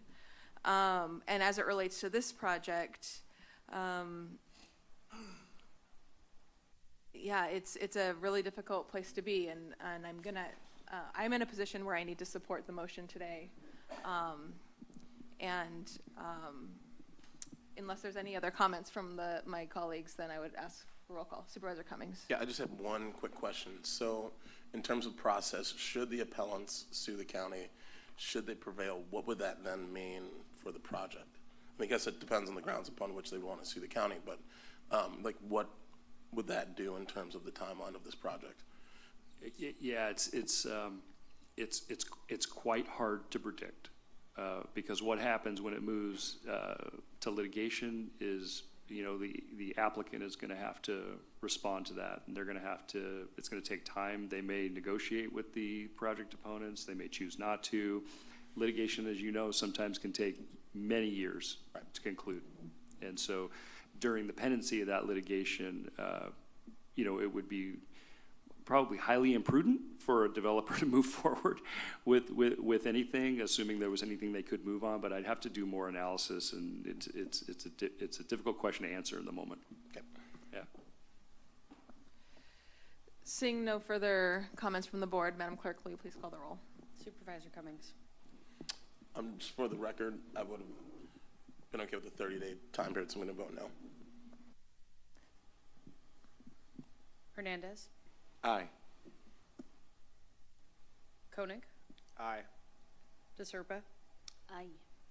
And Martinez. Aye. Motion passes with 4 in support and 1 opposed. I want to thank everybody in the room for being here today and for allowing us to have a respectful and difficult conversation. Thank you very much for being here.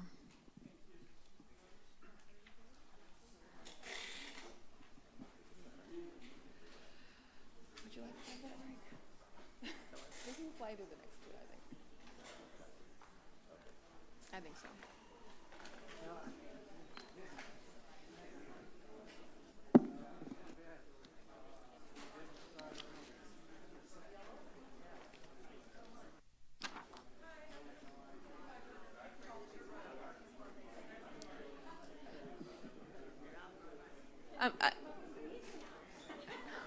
I'm going to allow the room to clear while we bring up the speakers for item number 10.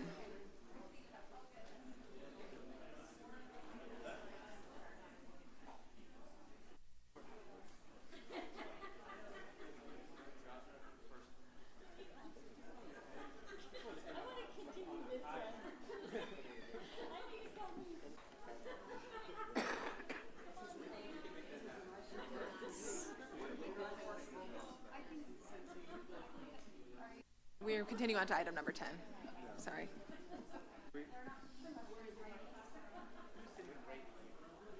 Sure. We voted to approve the project with the additional language suggested by County Council and with the ability for the project to have access directly from Capitola Road at the applicant's choice.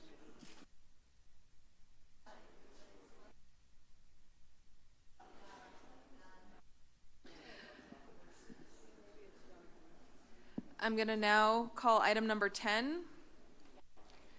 Consider approving in concept an ordinance amending section 7.130.030 and 7.130.110 B5 D H I J of the Santa Cruz County Code regarding grounds for license suspension or revocation of retail commercial cannabis licenses. And an ordinance amending section 7.138.030 and 7.138.090 D, F, G, and H of the Santa Cruz County Code regarding grounds for license suspension or revocation of cannabis farm retail licensees that allow for licenses to be revoked or suspension associated with businesses whose operations become a public nuisance and take related actions. So with that, I'm going to turn it over to staff for a staff report. All right. Good afternoon, Chair Martinez and board members. I'll begin with a brief background summary before explaining the proposed ordinance updates for your consideration. In March of last year, the board approved amendments to the retail cannabis ordinance to allow consumption at existing retail sites, and this board also approved a new ordinance allowing a pilot program for retail sales at farms. Following the approval, the board asked for amendments to revoke licenses based on intoxicated driving. Those amendments failed in December, and the board provided additional direction, which is the basis for the proposed amendments before you today. In drafting these ordinance amendments, staff worked with County Council. We researched consumption regulations in various cities as shown on this slide. And now we'll pivot to the amendments themselves. These proposed amendments are focused on providing additional requirements to clarify what operations must do to prevent nuisance issues from occurring at their sites. Amendments include defining intoxicated and prohibitions on serving intoxicated people. The board expressed concern that the educational components of the consumption ordinance was lost by prohibiting staff from entering the consumption areas. To address this, the amendments allow employees to work in the lounges without forcing them or requiring them to work in lounges when smoking is occurring. And we've included an entire subsection on operational requirements to address this. And within that subsection, we've clarified that the licensees are responsible for prohibiting tobacco and alcohol consumption at the sites. There's also an education and training requirement for employees now, and there's a safety signage requirement for staff and patrons at these sites. The proposed revisions allow the CLO the ability to revoke or suspend a business license or a single license activity such as consumption. Lastly, there are various technical edits that were necessary to ensure that any violation is a public nuisance and any public nuisance can result in license suspension or revocation. In addition, to the direction on the ordinance the board provided in December, you directed staff in the Cannabis Licensing Office and the Sheriff's Office to create a work group to collect information related to cannabis enforcement, to explore grant opportunities through the California Highway Patrol Program, and to identify the appropriate department to apply for funding. We worked with the Sheriff's Office to assess CHP grants, and the Sheriff's Office team determined that we are not eligible for this round of funding. For context, these grant opportunities have been reviewed by the CLO and the Sheriff's Office annually since 2019. And lastly, with regard to that additional board direction, the board inquired about how cannabis DUIs are enforced. Essentially, if a Sheriff's Office deputy pulls someone over and suspects they are intoxicated, they will secure the scene, turn it over to CHP, at which time CHP arrives, they take over, and they do the assessment for intoxication. And the CHP does that because they have what are called drug recognition experts who undergo 32 hours of initial training and 8-hour refresher training every year. And this process is actually, the Sheriff's Office said it's very beneficial to them, and it's formalized in an MOU. So this has been the process for quite some time. And I believe that covers all of the additional direction and the ordinance information. Open to any questions the board may have. Thank you for the staff report. Are there any questions from the board? Yes. Supervisor Hernandez. The tobacco and alcohol, is that our rule or is that ABC rule, or what is that? That rule Or does it exceed? That rule is actually embedded within state law also, but we wanted to clarify that it is the responsibility of the licensee to prevent that. Got it. Any further questions?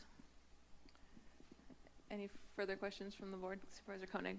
Sure. You mentioned it in the staff report, but maybe you could just share with us verbally also some of the other ordinances that you looked at from other jurisdictions in crafting this.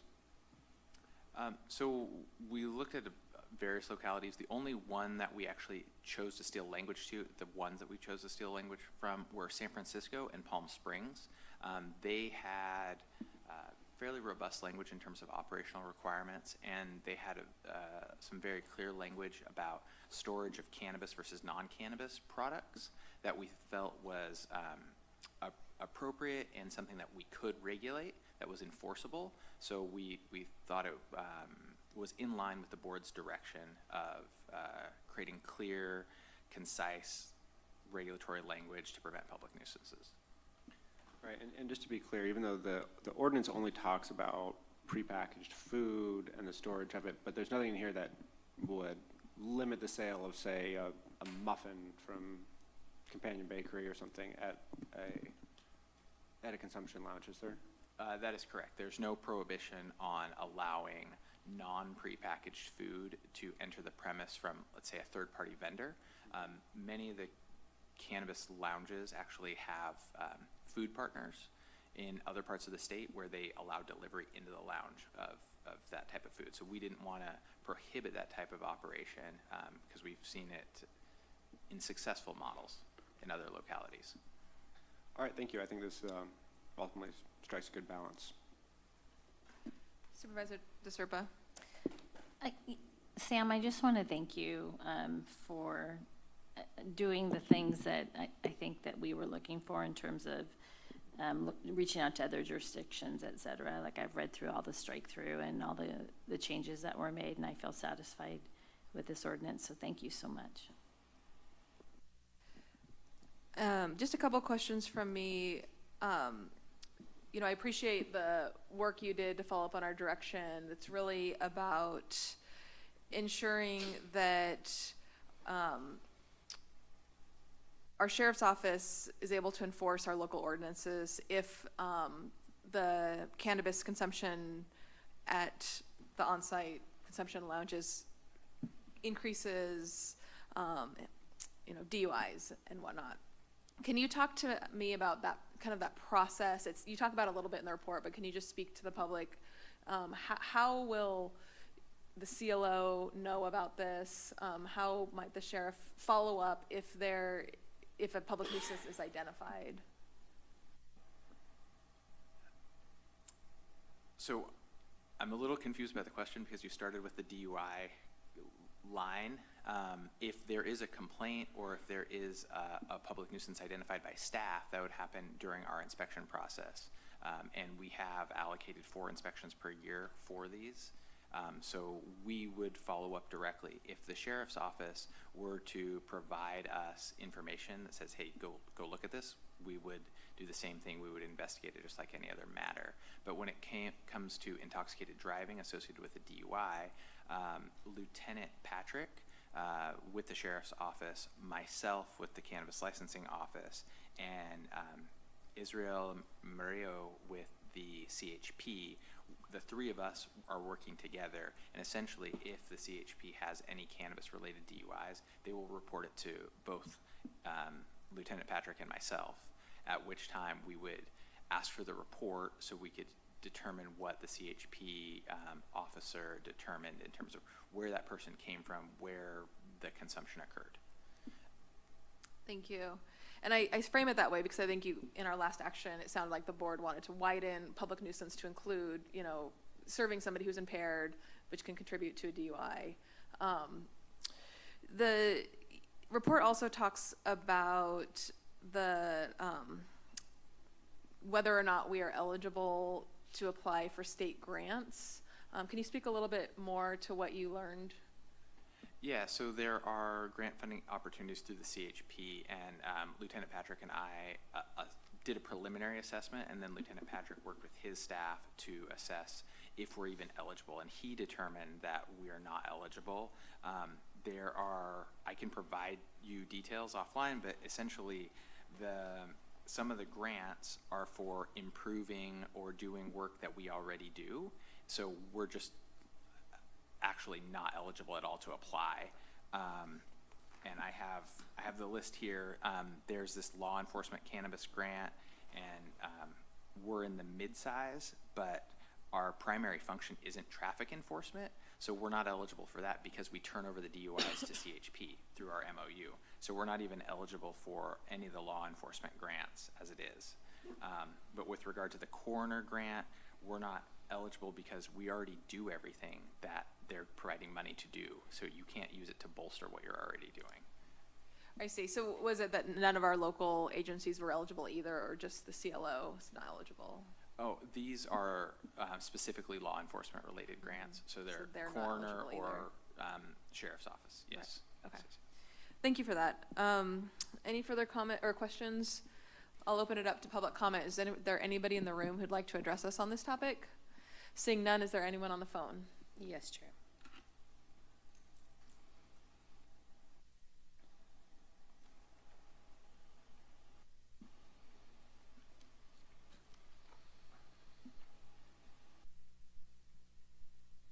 Call-in user 956, your microphone is now available.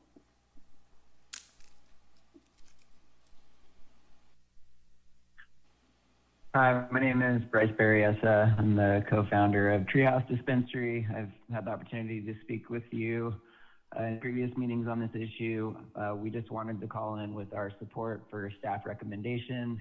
We think that the additional language strikes a good balance between mitigating the risk of trying to operate one of these businesses, as well as addressing the needs and concerns to ensure that public health and safety is not jeopardized with the operations of cannabis consumption lounges, and just wanted to thank the Board of Supervisors for their long and patient work on getting us to the finish line in regards to this ordinance, as well as staff diligence in crafting something that I think is going to be good not only for the cannabis industry, but hopefully for the community at large, and appreciate everyone's time on this. Thank you.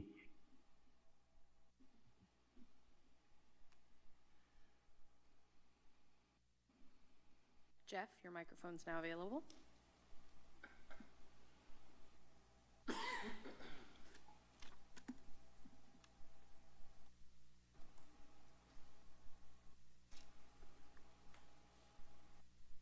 Jeff, please accept the unmute to begin making your comment.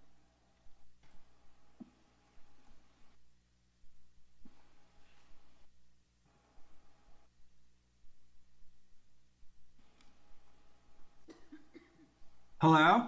Yes, we can hear you. Can you hear me? Okay, sorry about that. Caught me right in the middle of a gadget fiasco. Okay, yeah, I just I'm a cannabis operator. My name's Jeff Nordahl. I plan to be doing a consumption lounge out in Boulder Creek. I read through the ordinance updates here and just want to say thank you to everyone. I support this and am at peace with it. I think it strikes the right balance, and just want to make clear that we're still planning on doing designated drivers and shuttle vans and such like that to, minimize any risk of driving intoxicating as possible. But this entire ordinance update makes sense, so I just want to say I support it. So thank you.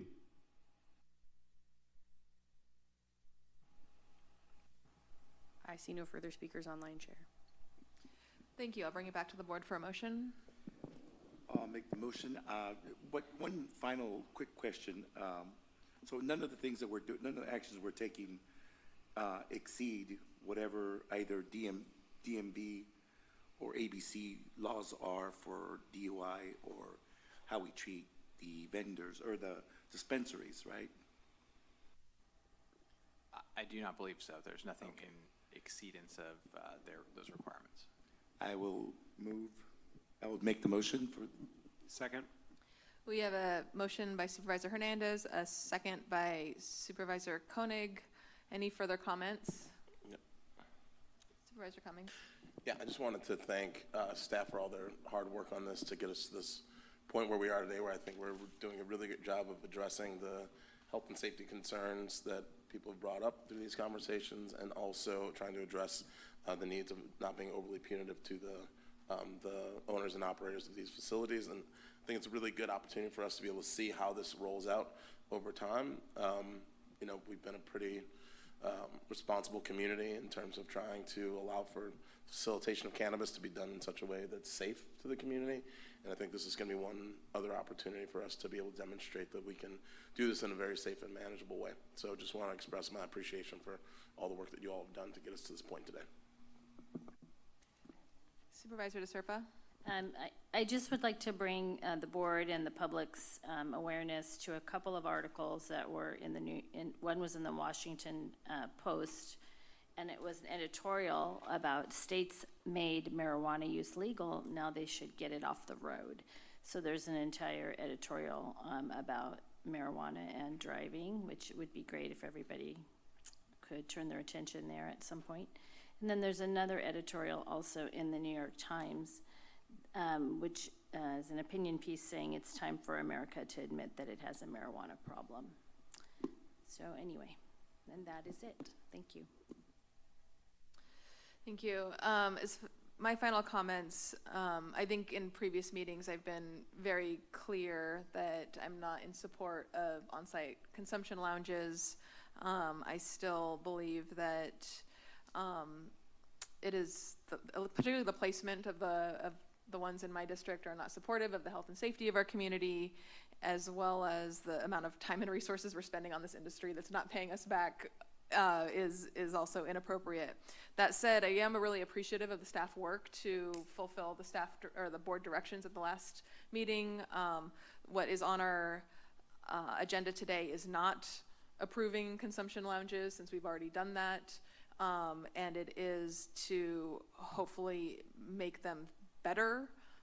So given that, I will be supporting these amendments to the ordinance today. Any further comments? Madam Clerk, will you please call the roll? Certainly, Chair. Supervisor Cummings. Aye. Hernandez. Aye. Koenig. Aye. DeSerpa. Aye. And Martinez. Aye.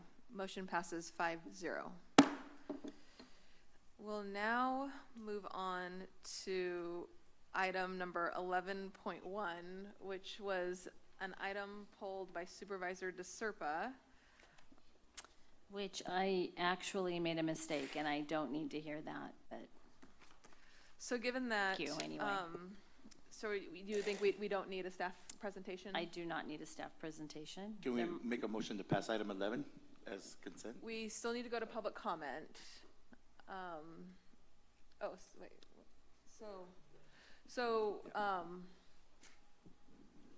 Yeah, you're right. Public. So it's fine to proceed without a staff presentation at this point. If the supervisor is indicating that she doesn't need one, at this point, I would recommend that you just call for public comment on item 11.1.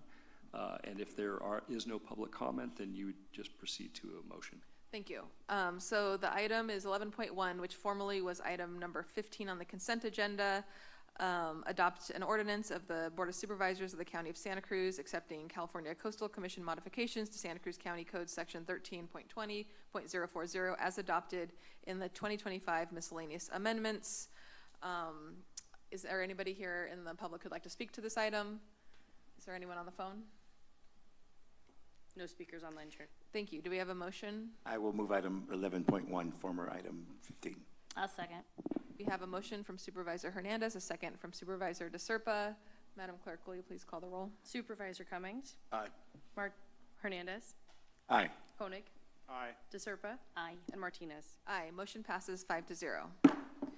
That concludes our agenda today. I'll be adjourning the meeting at 4:13 p.m. Our next meeting will be on February 24th, 2026 at 9 a.m. at the County Government Center Community Room at 701 Ocean Street, Santa Cruz.